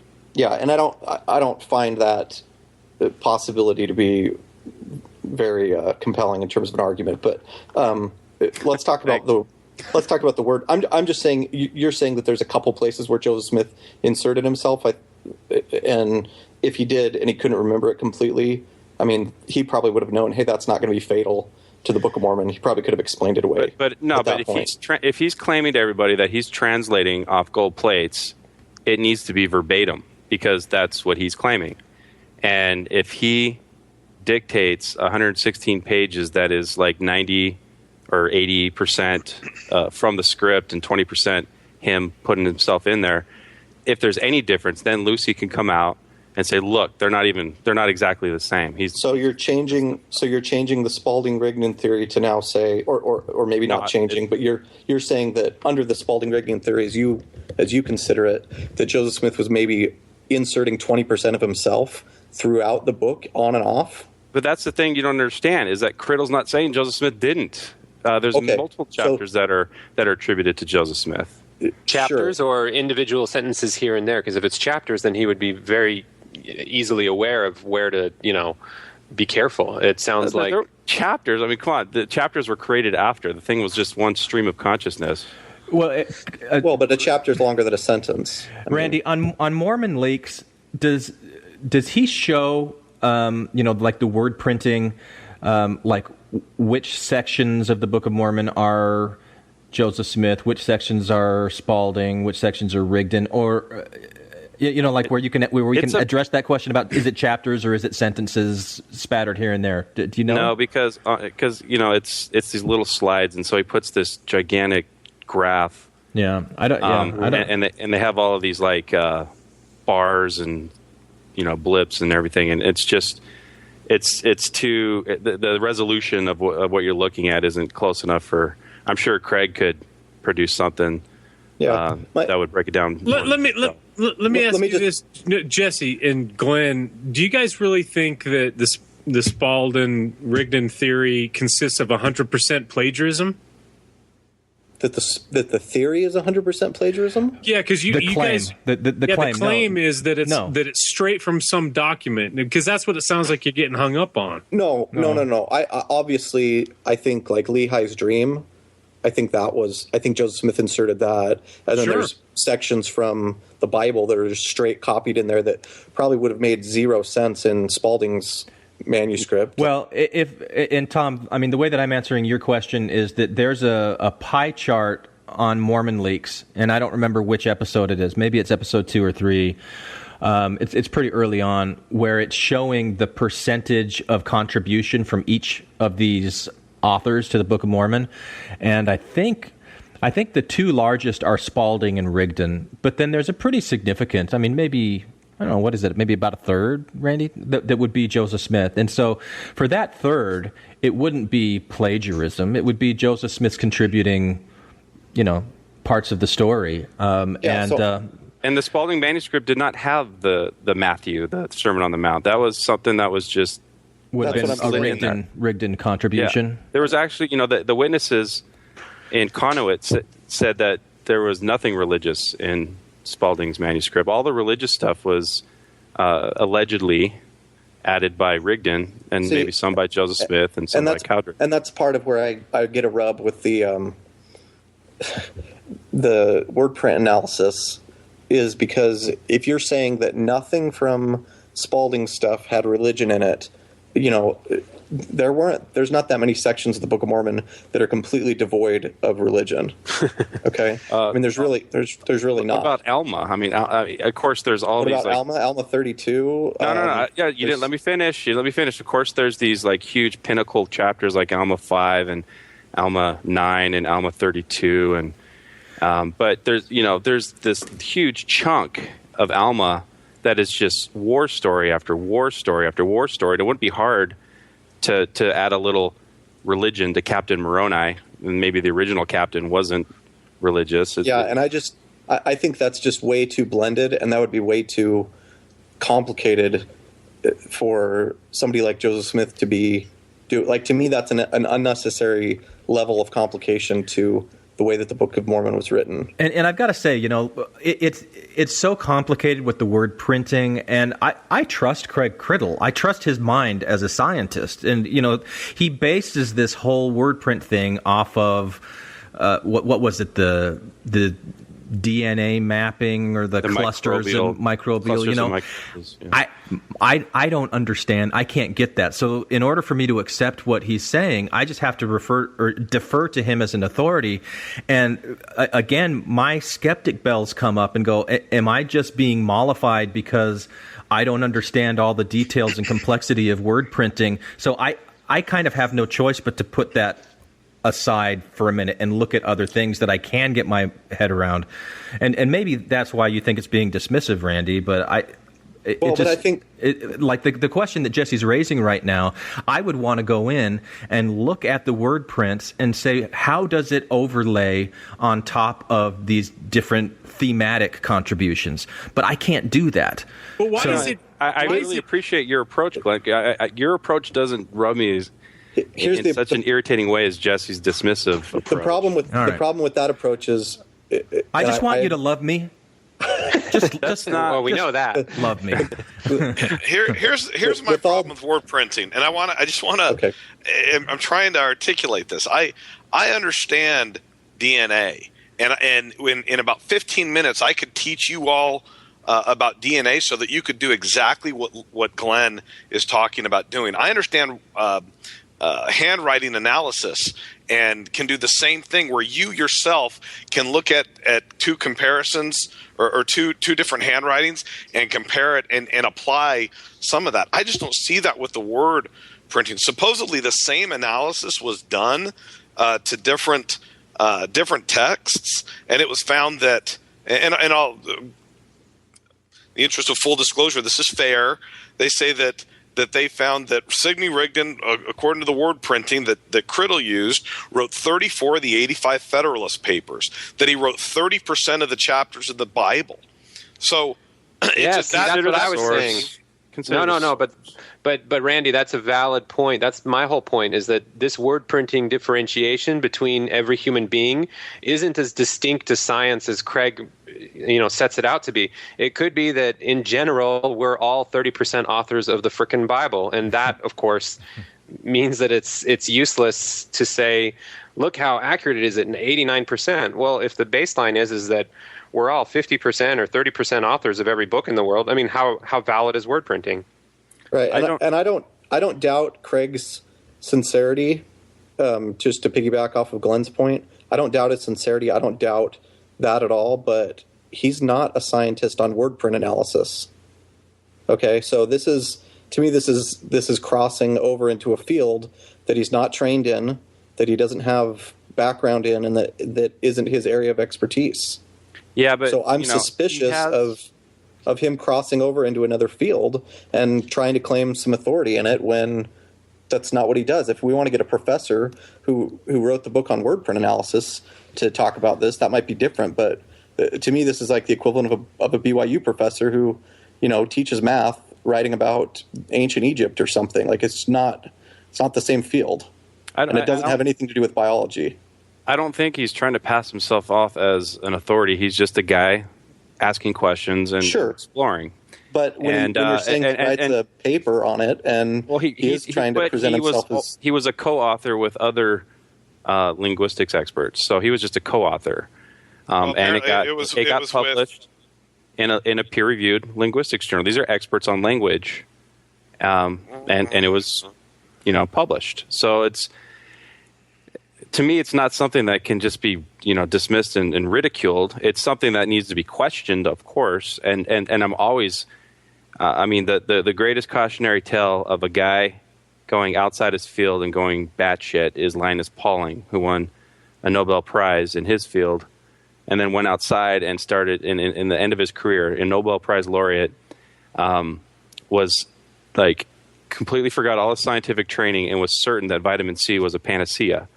And he just went to his grave doing crappy science on vitamin C, which was outside of his field. So I fully appreciate, the red flags going up on a guy going outside his field and doing science that he's not an expert in. So I grant that. Can we go back to Tom for a minute? Because I want to hear what Tom's follow-up was with that question that he asked Jesse and I.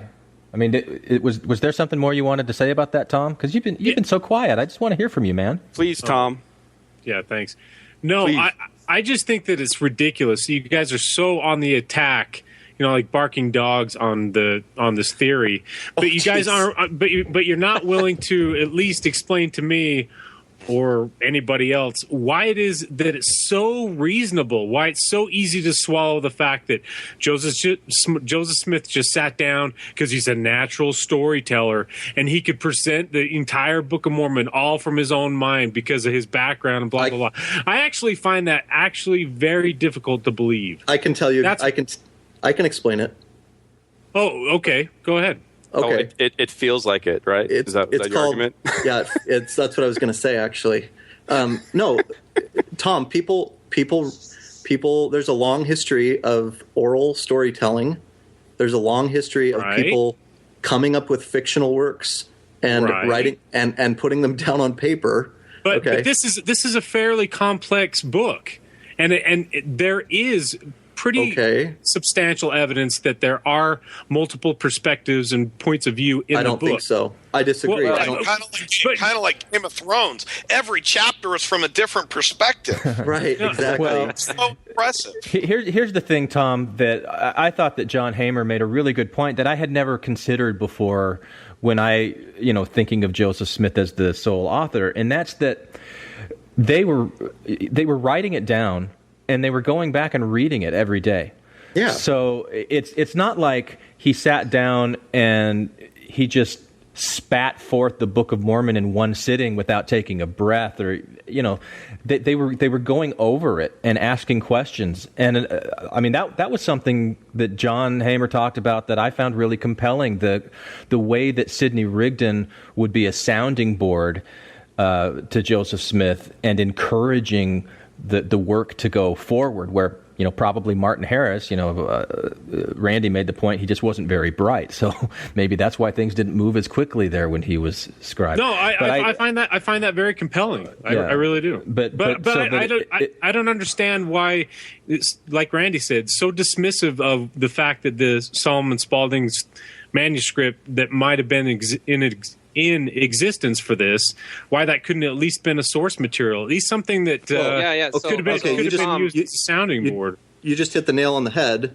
is that there is no manuscript that we have. What does that have to do with anything? Just like Randy said, what about all those affidavits? Okay, look, you're dismissed you're making an argument from ignorance. No, you're making an argument from ignorance. Well, you've made nothing but argument from personal incredulity.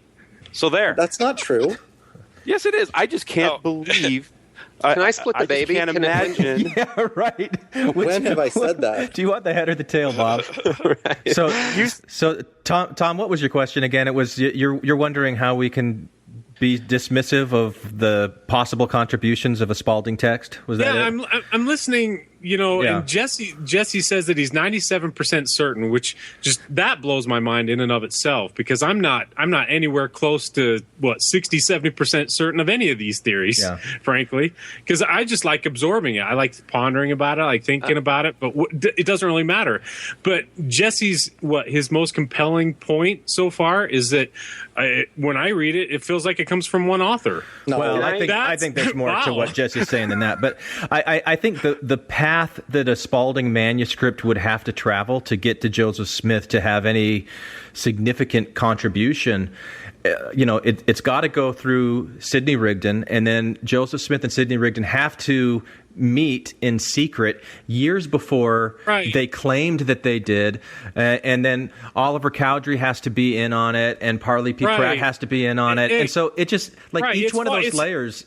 It makes it seem less. It's far-fetched. I'm not going to disagree with you, but it's almost as far-fetched for me to think that Joseph Smith can sit in a room and think of some of the complexities in the Book of Mormon in his own mind. What part of it? Tom, nobody's saying that happened. But what part of the Book of Mormon is so complex? Right. I mean, these are all just these black and white, just two-dimensional characters. No, we're not saying it's good literature. You're making an argument that it's. We'd say it's good but literature. I'm saying what's so complex that he couldn't do it. Okay, so like in what is it in Mosiah, they discover these plates, and then later the Jaredite story is added. And, Joseph Smith made mistakes, but in their hurry to get stuff back to Joseph Smith, the Spaulding theory also would show that Rigdon could have made mistakes. See, we're not arguing that it's great literature, but I want to take that example though, Randy, because I like the example that you gave, because you're talking about I think that the people of Limhi who then go out and they discover all these bones in the city of Zarahemla or whatever, and they think that their Nephite brethren have been destroyed, but it's really the Jaredites, and then they find the record of the Jaredites that comes to them, and then they're able to take this to somebody who has a Urim and Thummim and is able to translate it for them, and that this group of people inside of the text have a seer that gives them a new set of scripture. To me, that's just Joseph Smith telling the story of what he sees himself doing. So it's almost like he's projecting himself as a character. How confident are you in that? 97%? That's just what it seems like to me. I don't know to put a percentage on it. It might be 97%. Really, you feel 97% confident that that's where it came from, just from Joseph Smith telling the story? I think that it's far more likely, maybe to 97%, that Joseph Smith had the capability to create this than it is that a Spalding manuscript migrated through all these levels of complexity to be the source for it. I mean, I think you're all wrong, man. This is like this is like a two-party system debate where you guys are both entrenched in two extremes of your party. Yeah, I love it. Let's hear it. Your side is, or Jesse's side. I'm not is the on a side party because they're talking 97%. We've got Bob the libertarian over here who's going to set us straight. Yeah, let's hear it, Rand Paul. Label the libertarian. Here we go. Wait, before Bob just clarifies everything, can I really want to ask go for it. A genuine question. Am I wrong that just the idea of the backdrop of Native Americans being here and their origin story coming from the old world was nothing new? It didn't require Joseph Smith to have that manuscript in order to have that concept. Am I wrong about that? No, that's right. But that doesn't really say anything. But that's not what he's asking, Randy. Just answer the question. Yeah, of course. The whole area was soaking in that mythology. Yeah. Okay. Right. And so a lot of those stories. But that doesn't disprove that's not a point against either theory. No. Okay. Well, let me try to then develop it to see if you follow where I'm going. Then, and maybe this is where Bob's coming back to. If that's there and that's out there, that's really what a lot of this manuscript was about, is developing that concept. Am I wrong about that? No, it's everyone's. You got Ethan Howe, Smith. Is that his name? Yeah, Ethan the View Smith. of the Hebrews. Smith. Ethan Smith. This wasn't even new. This is stuff that's been going on for decades, trying to hypothesize that where do these Native Americans come from? They might have been ancient Jews, but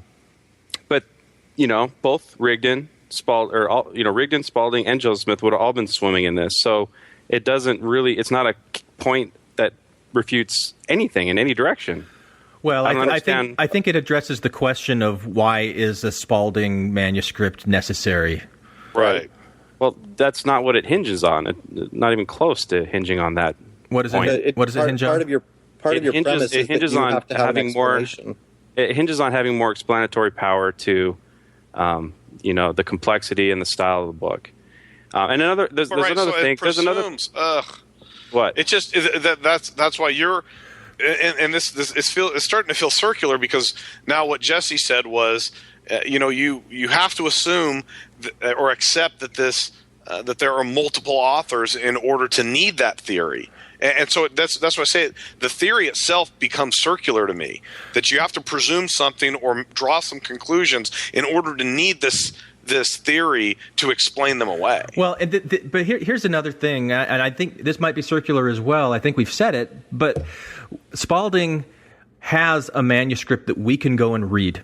So if you're saying that there's a structure to the Book of Mormon and there's explanatory value that Spalding could be the cause of this structure, you would expect to see that same kind of structure in the writing that we do have from Spalding. It's not there. If you read it. So then you have to go to the second manuscript that doesn't exist, but we have witnesses saying that they recognized certain things about it. But that's not – it doesn't establish the structure of the Book of Mormon or anything like it. So Spalding's second manuscript will have to have been so very different from the first one that it doesn't have that explanatory power to me.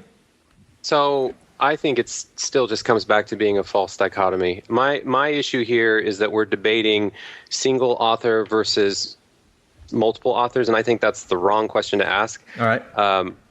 The truth of the matter is, based alone on the fact that the Bible, the King James Bible, is used significantly throughout the Book of Mormon, we know for a fact that Joseph Smith was fine plagiarizing. Now we know with the Bible he could get away with it a little more easily out in the open because there's some ways to dance around that being okay and being part of what the cast of characters had access to, blah, blah, blah. But it's part of his structured way of approaching authoring this book. So I have no problem with Spalding being a potential source. That could very well be the case, along with, a dozen other things that are a product of Joseph Smith's time. My problem is that it's either, all his genius brain, or it's all a conspiracy theory with 4 guys in a room figuring out how to hide this from the world. And I think those two answers are both wrong. Well, okay, and I agree with you on that, Bob. And I've got that goes to my point, which is that what Tom said a minute ago, it's a caricature of my argument. Is that I'm not saying that Joseph Smith just sat in a room and just busted out the Book of Mormon. Okay, I don't think there's any evidence that would support that. I don't think anybody's arguing that that's the way it went down. We know from the timeline. We know from the timeline that's not the way that it went down. We know from the way that the book progressed, with the way that he wrote the 116 pages. That was lost. Then he started right after that with Mosiah. Okay, he wrote the entire rest of the book of Mosiah, and then went back and rewrote the beginning part.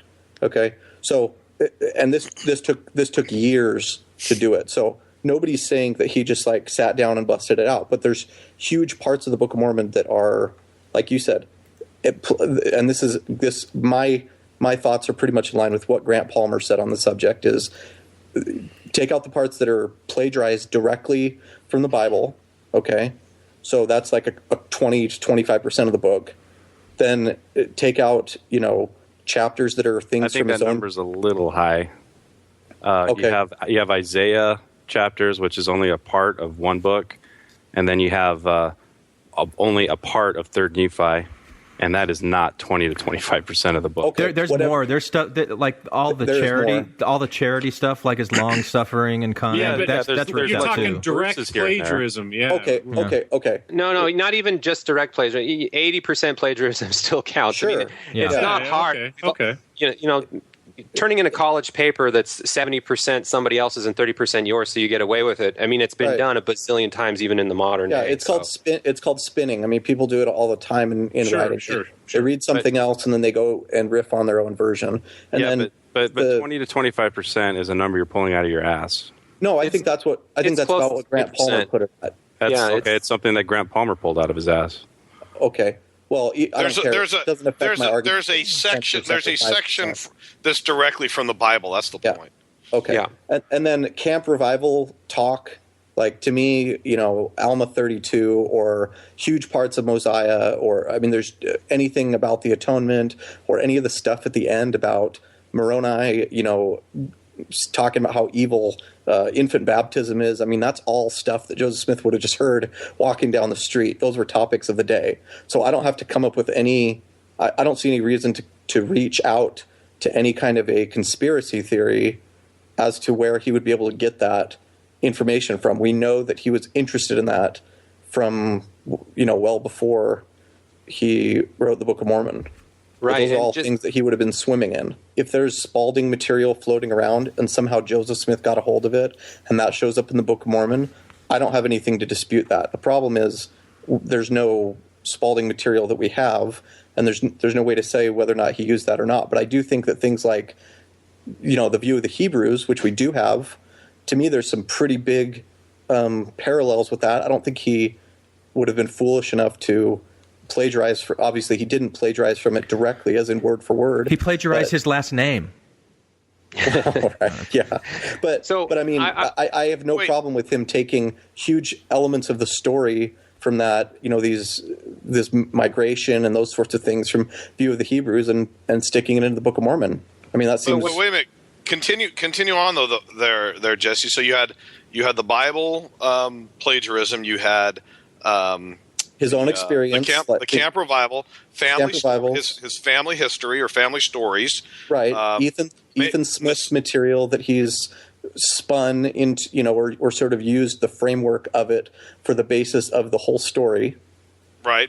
Some Masonic stuff, some anti-Masonic stuff right. that was going around at the time. Yeah, exactly. And then you had the stories of the American Indian Wars or the War of leading up to the War of 1812 that you would think would be just common stories that are told that could be put directly into to account for these wars that Randy points to over and over again. I mean, wasn't that just common discussion of the time? Is these talks about battles in the American Indian Wars? Yes, it was extremely common. And having lived in Ohio and been in the area of the western New York and that area, there are you talk about these mounds. People talk about these mounds. Those mounds are everywhere, and they're huge, and they're full of artifacts. So I look at that and I think that that's something that he would have been literally living right next door to, and it would have just been so. But isn't there enough room in all that you just said? All these influences that he had available to him at the time. Why is there no room for the Solomon? No, there is Spalding? room. There is room. The distinction is this is a question for Randy and maybe back to you, Tom. But the distinction is, why does conceding the point that Spalding could have been an influence lead to a conspiracy theory of 4 authors? That's the part that I do not buy into. I'm fine conceding the point that Spalding is one of the 7, 8 different Spalding was sources. not like he was not like Ethan Smith. His works were not disseminated and they were common knowledge. So there's no way they weren't published. There's no way that Spalding could have. All of his works were unpublished. There's no way that Spalding could have ended up in the hands of Joseph Smith. The only way it could have happened is through Rigdon, because even if it happened through Rigdon, again, I don't have an issue with that. I have an issue with the idea that therefore it leads to Rigdon consciously being aware of a hoax along with 2 other people. Like, Joseph Smith was a product of everything around him, and if Rigdon had something, I do not put it past Joseph Smith to dupe all of those scribes. And as you know, Rigdon was nuts anyway. He would believe anything as long as he got credit for some of it. So it's not that far-fetched for him to come up with some sort of source, Joseph Smith to spin it and leverage it in some way that somehow doesn't involve the conspiracy portion of this narrative that Craig Criddle has to retroactively fit in to make it sound good. And that's the part where everything up until that point, Spalding, not being accessible except through Rigdon, sure, maybe that's a possibility. But all of a sudden, when we go into the conspiracy theory land, that's where I sort of get lost. Yeah, and let's get into the relationship of Sidney Rigdon and Joseph Smith, because they had their relationship was unique. Sidney Rigdon, boom, the second they get together, he's made a co-equal.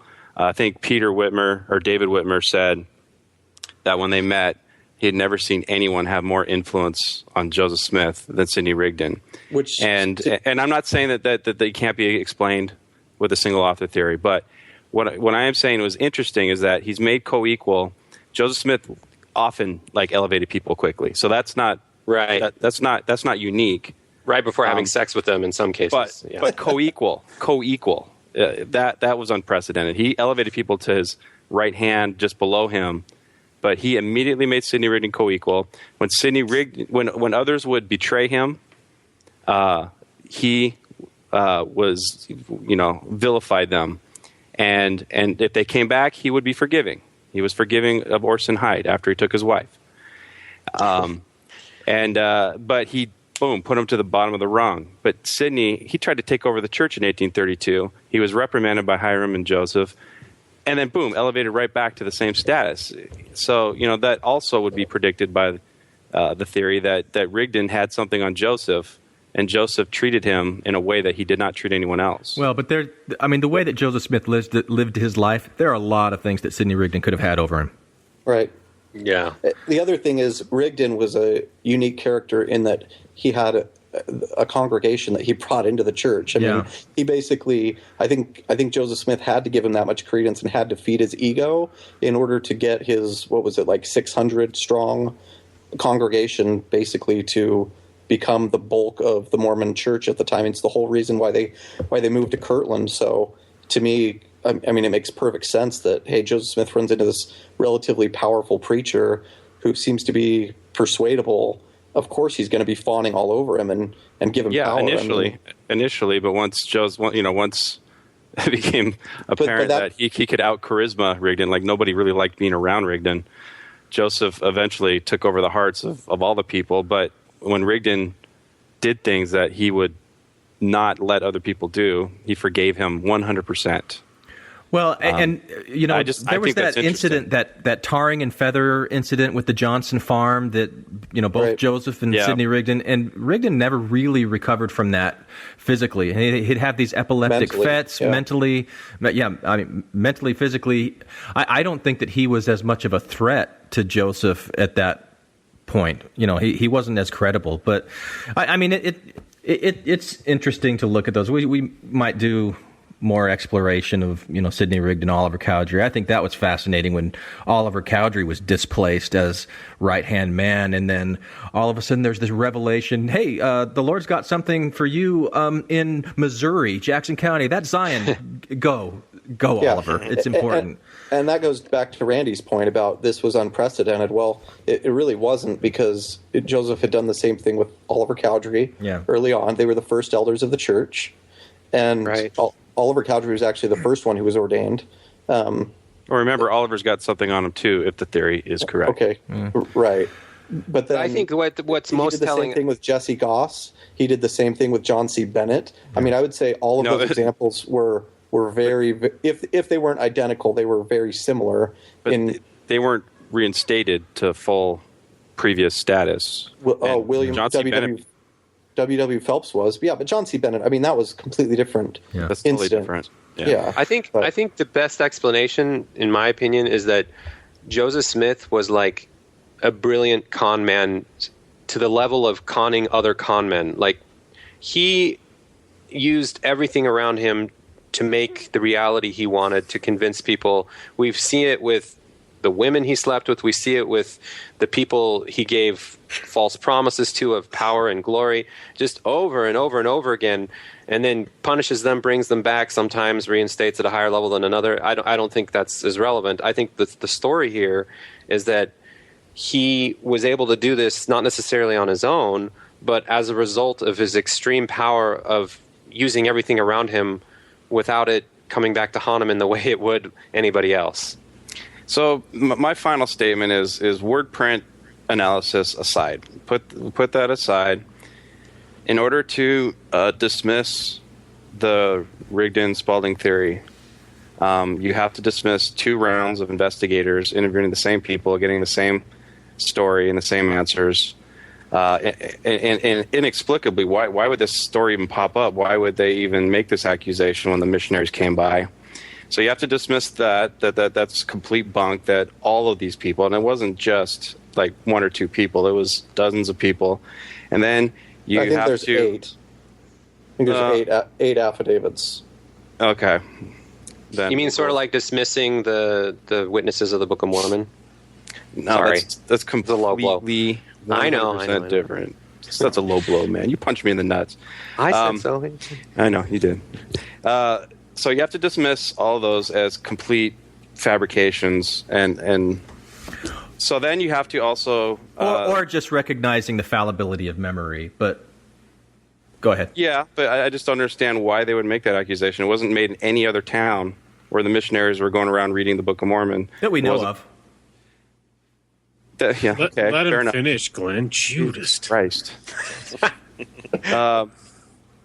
So you have to dismiss that. You have to dismiss a pretty big coincidence that people would first suspect Rigdon as the author, and then there would be this independent affidavits taken out in Conneaut, and then find out later that Rigdon and Spalding had a connection. They lived in the same town. One made book bindings, the other tried to get books published at the local publisher. But I still submit that you can accept Spalding being part of the theoretical ethos, or a source, but still dismiss the conspiracy. I reject having to say yes or no to this Spalding theory, which has 3 bullet points under it. I want to dissect what those bullet points are and say yes to one of them and no to the other 2. Flesh that out a little bit, because we talked about it earlier already. Like, none of his works were published, so how would Joseph Smith get access to anything Spalding wrote? That's not what he's saying. Okay, so you're saying that Sidney Rigdon, it's possible that Sidney Rigdon gave Joseph Smith. He doesn't have to give him anything. It's possible Joseph Smith saw it on the frickin' nightstand one day and just read through a few pages. There's all sorts of ways that. But you can't get the book to Joseph Smith because it's an obscure work. It's not something like Ethan Smith.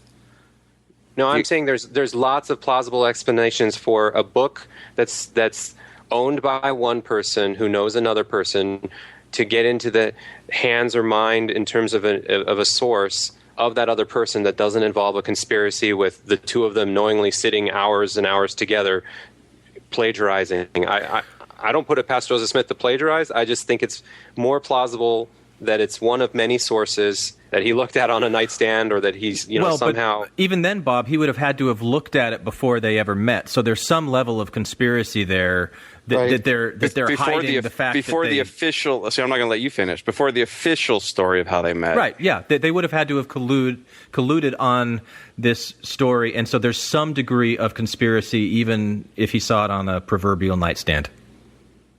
So there's no way... There's no way Joseph Smith could have got that manuscript except through Rigdon, because it was with like one copy in his widow's trunk. But and the printing shop went out of business. I mean, aren't we talking about affidavits that are signed based on, hey, I remember old so and so saying that it came to pass story, and news travels fast type of thing, and there's ways that it could have been something in the burnt over district that was floating around, even if not published, because of the storytelling aspect of the environment. Like, aren't there other ways that there's a connection that isn't so explicitly the two colluding and being co-conspirators? It doesn't sound nearly as likely. It sounds more likely that there's a conspiracy than not, is what you're saying? It sounds more likely that Joseph Smith and Sidney Rigdon met each other before 1828 or 1827, in my mind. Okay. So, I mean, yeah. Can I give a rebuttal? One thing, though, we can all agree on, it's a 19th century fabrication. So at least we can all get together and hold hands and agree that this thing is complete and utter bullshit. That's right. Yeah, at some point it does start feeling like we're arguing over whether or not Spider-Man can beat up Batman or something.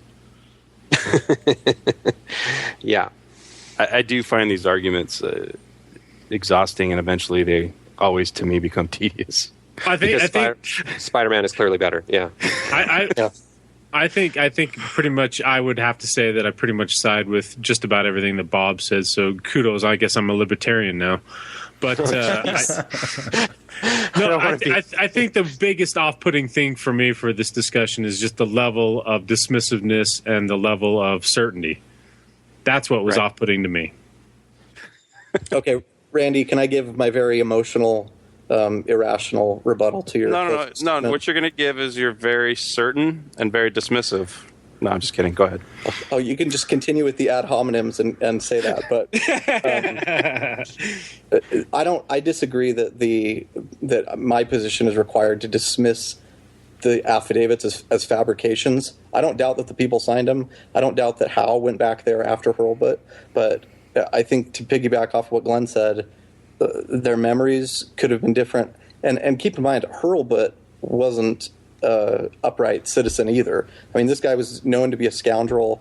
There were reports that he had, had some kind of sexual impropriety in the church that he was involved with before the LDS church, and then he was also, there was the same reports, which is why he was excommunicated from the Mormons.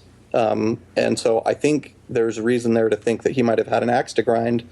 My theory on those isn't to dismiss the affiants, the people who signed the affidavits, but to say that he probably went there and said, hey, I've heard, there's these reports, who can confirm this for me? And by that time, there was a lot of anti-Mormon sentiment stirred up, and it probably wasn't that hard to find people who would corroborate things that he was maybe, suggesting to them. Now, I don't have any proof of that. That's just kind of my working theory of how the affidavits were written or why those people would write those. I think by the time Howe comes back and asks them, what are they going to... I think at that point they would probably feel compelled to dig their heels in and support what they'd already said. So I don't doubt the affiants signed those, or I don't have to say those are fabrications that Howe or Hurlbut made.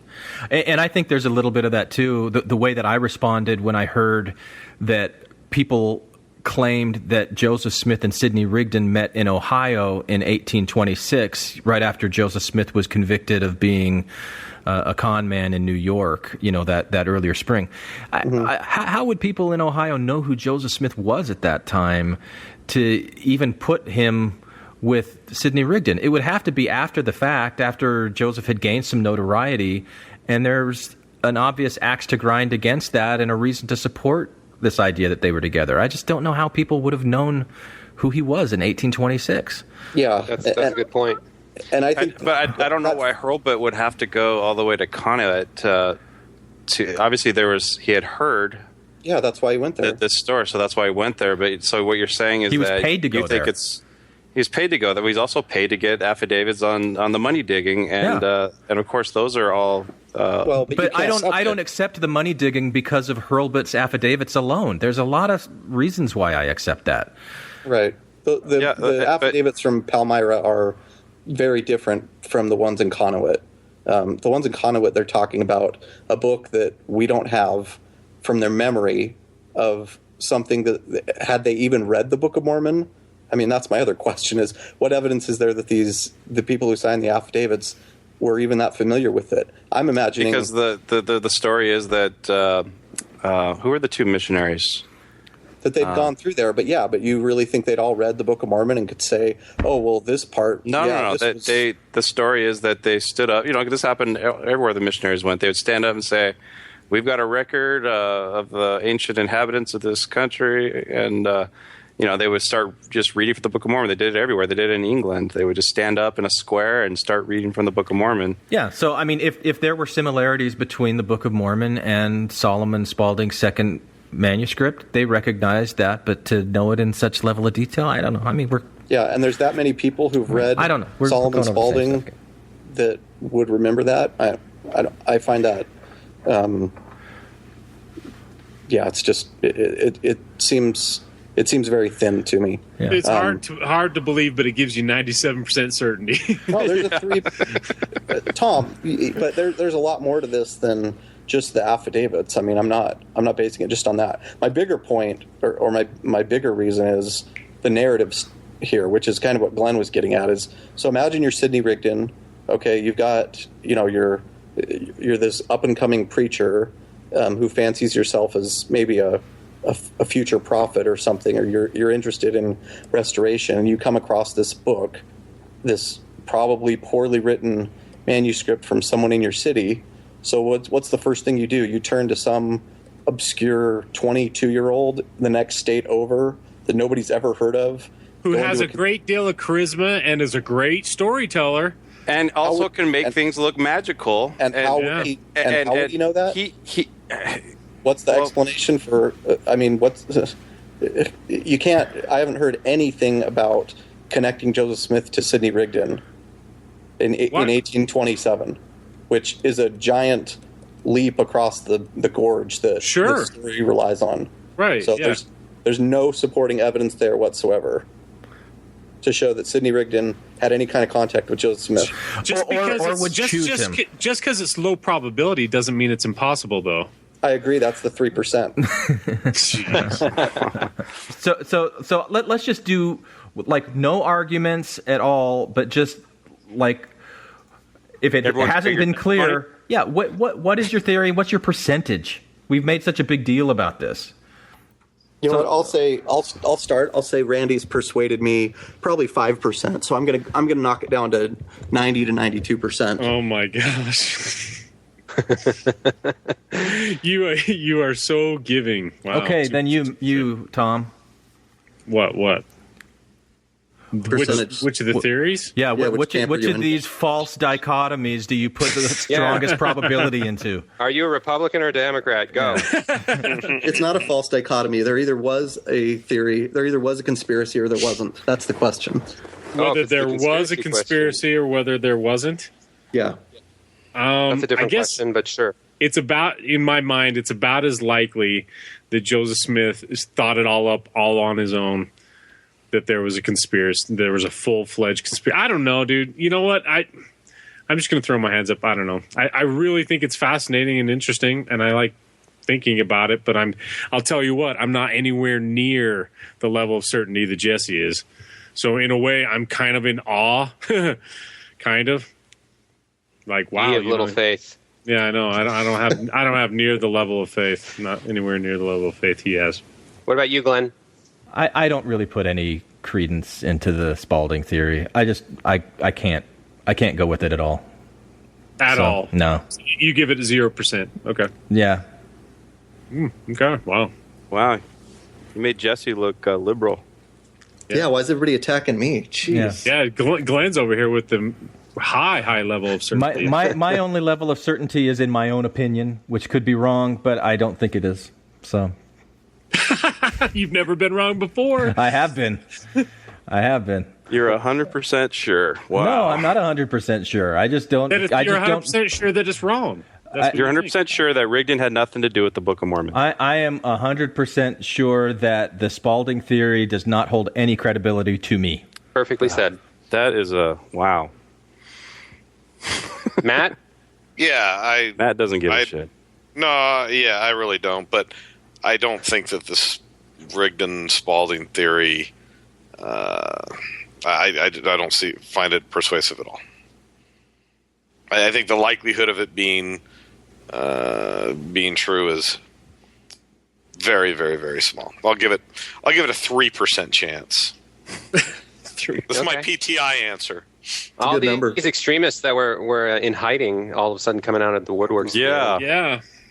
Yeah, the most open-minded of everyone. I'm kidding. Yeah, thanks a lot, guys. Right. We just wanted you to be thrown under the bus. That's okay. What about you, Bob? The goalposts have changed a little bit. The theory, the Spalding-Rigdon theory in its entirety, I give it probably 5 to 10% chance of answering these questions of the authorship of the Book of Mormon. But that's not the same thing as multiple authors being involved through Joseph Smith plagiarism, which I think is probably about 80% plus. But multiple authors, including Spalding, necessarily? I mean, you're saying there's 80% likelihood that there's Spalding material in the Book of Mormon? No, if we're talking Spalding specifically, regardless of how it came to be, yeah, I don't know, probably 30-40%. It doesn't. So, and do you think that because of the word print analysis, is that what gives you the 30 or 40%? Or I'm just curious. Yeah, it's a couple of things. One is that I don't put it past. I think there are a lot of other explanations in terms of things I could make up that would show how Joseph Smith could have gotten a hold of Spalding type material as inspiration, and the word print stuff. Maybe the thing that I get hung up on is the fact that they had, and I don't even quite understand it. I know it's late. Is that they had to have met somehow before, and that's the only way he could have possibly gotten. I don't necessarily believe that. It seems like there could have been plenty of other things we don't know about. So I give it 30 to 40% chance that Spalding's included in this. But if we go extreme the other side, what percentage chance is Joseph Smith the single author? That's like almost zero in the most extreme sense, because I think he's the single like collaborator, editor, or what's the right term for the guy who brings it all together but plagiarizes a lot of stuff. There isn't really a word all for the that. other scripture that comes after is a collaboration. Yeah. Yeah, I right. agree with Bob there, yeah. Compiler, that's the word I'm looking for. Yeah, 100% compiler, a lot of charisma, and a good 50% plus plagiarism. You mix those three together, and boom, you got an awesome book that's actually pretty shitty, but... So, like with the plagiarism stuff, because I totally I could see that too. Do you think he was reading from his King James version and pretend like he had the passages hidden in his hat that he was looking into, and he was trying to fool Cowdery, or he was on one side of the curtain and he was very silently flipping through the pages. He probably didn't have his head in the hat the whole time. No, right? Yeah, because his head was in his ass part of it. My theory is that he was very adaptable, depending on the scribe and the circumstances and how much doubt there was in the room, so to speak. He just adjusted. I mean, if he had to go the night before and catch up on his King James goodness so that he didn't have to leverage, actual reading because of the particular person in the room, he might have had to do that more in some cases than in others. And in other cases, he could probably be like, this guy on the other side, it's no big deal. He'll never guess that I'm just reading straight from this thing. I'm not worried about it at all. I don't think there was only one way he did it. But so even your Joseph Smith as sole compiler theory, he's still the sole compiler. I mean, there's no conspiracy with anybody else to include things and just let's keep this between you and me, Oliver. Anything like that. No, I give that just because I don't want to say zero, I give that a 1% chance. I really think it was Joseph Smith duping everyone else. Yeah, right. And using them. Yeah. Yeah. Agreed. Yep. And then Randy, you're 75%? Yeah, I mean, there's a reason why I had a pit in my stomach driving home knowing I was going to have to do this, because I could tell going into it that it was going to be 1.5 against 4.5, with Tom being the half that goes both ways. Nice. And yeah, I'm like a coin. Flip me.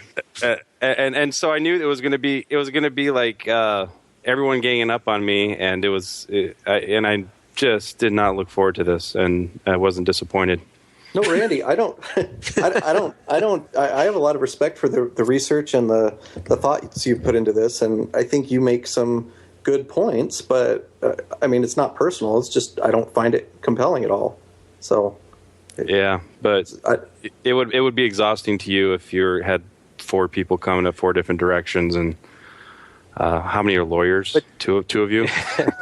But you should take solace in the fact that there are sections of your argument that a lot of us are like, oh, that could be. It's just the conspiracy that I think we're all against you, so to speak.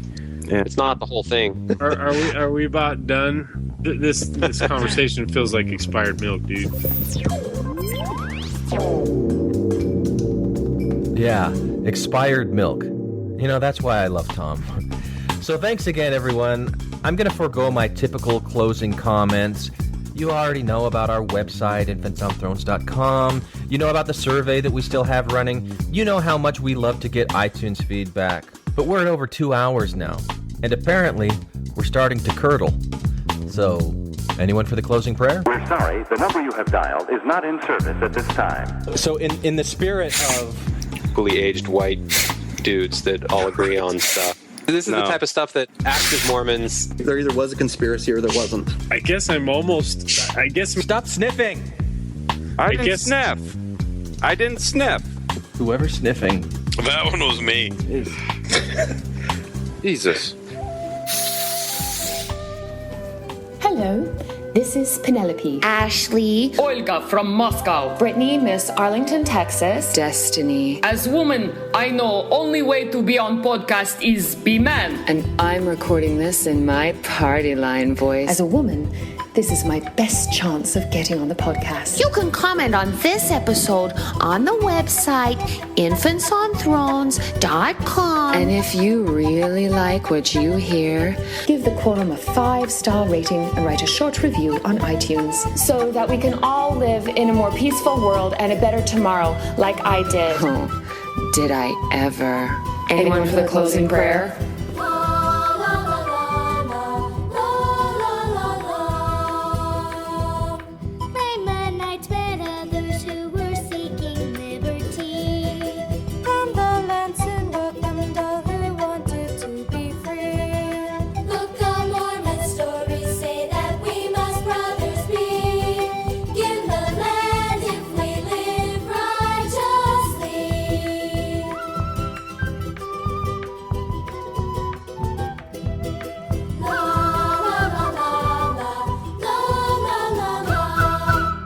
Thank you for listening to Infants on Thrones.